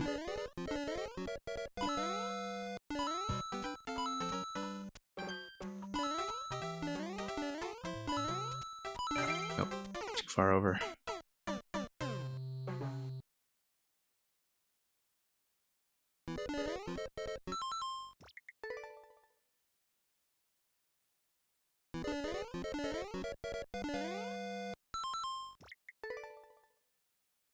Well, I mean, it's not happening without that first coin, so we have to get it.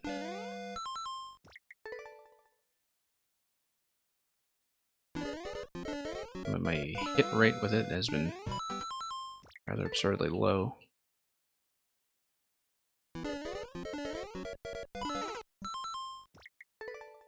Turning around fairly manually on the first coin instead of using the corner to stop your momentum. Yeah, because I've been overshooting into the spike, usually.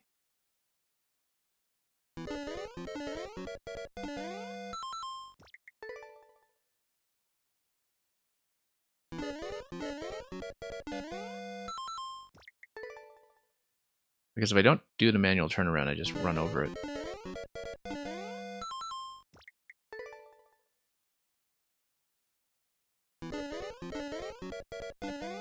Nope.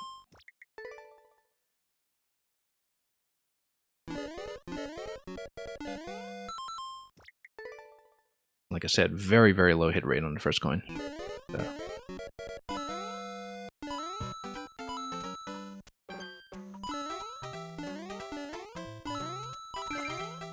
Will this be it? Nope. Not even the best one.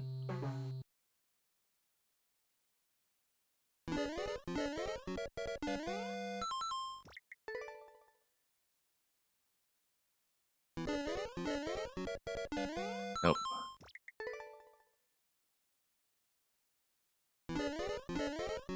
Bit of a claustrophobic location. Spike just staring me in the face, so... Whoop, totally missed that. I think if we kind of back into that jump towards the top right coin, that might do it.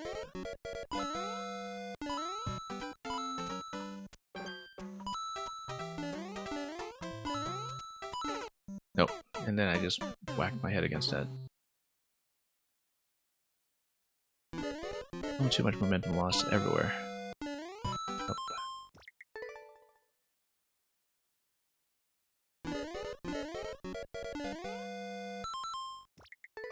Still nowhere close. Well, since I've had a good attempt.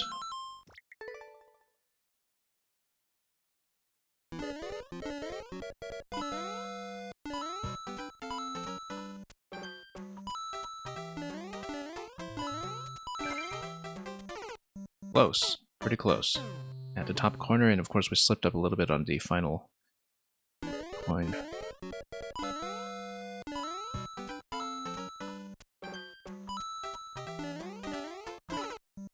And too close to the corner that time. We were second or third coin jumping into the pool. I'll understand that in a moment. Jumping into the pole and then sliding down saves 1 or 2 frames. I think I see what you mean. But...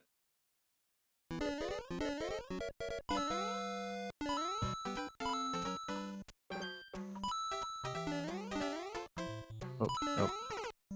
We completely missed.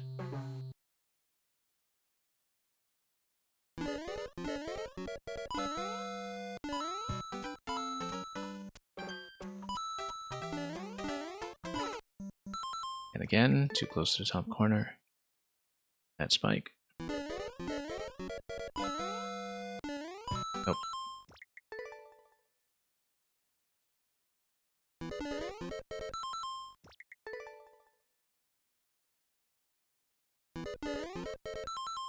Not really even making a first jump now.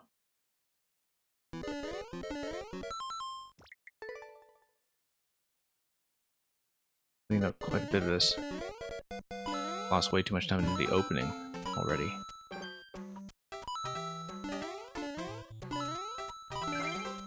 Yeah, nowhere close. Too many corners. Here and there.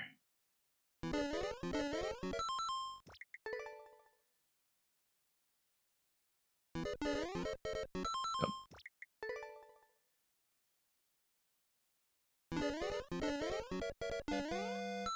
Learning to fly quite a bit on the early jumps.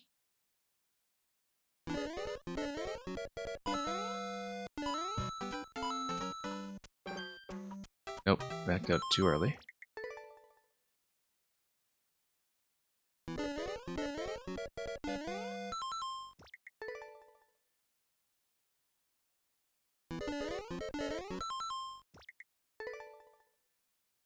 Yeah, something about edge jumps have just never felt intuitive to me, even in platforming circumstances.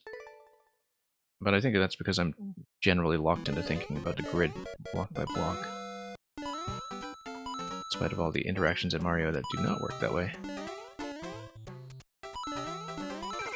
Oh. Wouldn't have got me anywhere close that time anyhow, so...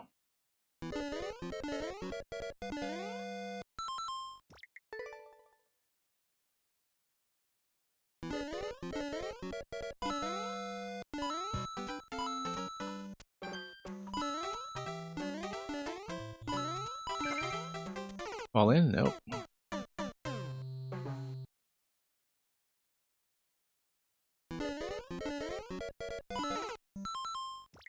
Not even sure what I was doing so much better on those best attempts where I got up to the corner of the square. So I find these kinds of interactions really difficult to create after doing them. Some people who are good speedrunners, they can just nail this stuff, and once they learn it, they can just repeat the inputs very precisely. With very little variation, but not one of those players.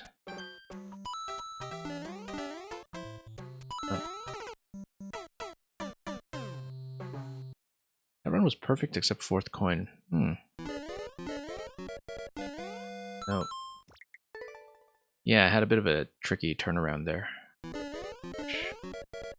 Not go well. As you can see, when I am going for the edge jump there with full momentum, I do have a tendency to slip across. Over to spike.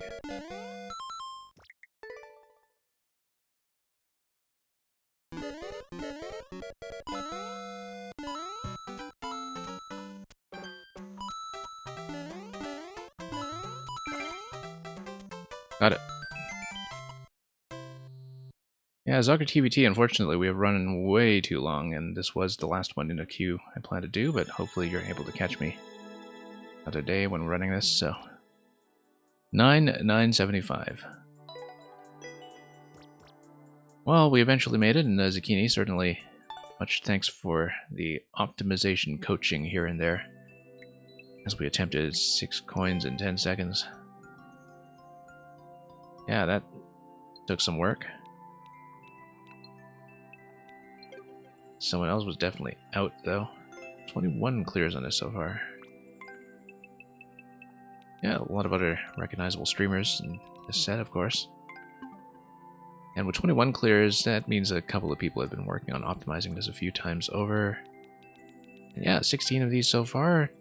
They do get harder, 0.35 here by the looks of it, but on trivial data, so who knows how that'll settle out. But hey, we made it. Okay, thank you for that. We are definitely done for today, so thank you everybody who dropped by to watch. We're going to send you on a raid fairly shortly somewhere else. I am still in the middle of finishing up some judging in a puzzle contest that requires me to put together a co-op team sometime later this week. Still need to do that, and we'll have at least one puzzle-only stream in the days ahead to cover that content, and perhaps a little more. Viewer levels might be on a different time next week, so it doesn't interfere with Christmas Eve or Christmas morning for people, because that's currently what it would run into if we ran at the same regular schedule. So there might be a bit of a shift. We might bump it a day ahead or a day back, but we'll determine that when it comes closer. And if you want detailed scheduling information, we always plan things out in the channel's associated Discord.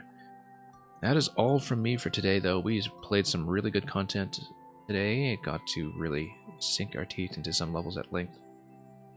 And I'll send you on to somebody else in just a moment. So thanks so much for watching.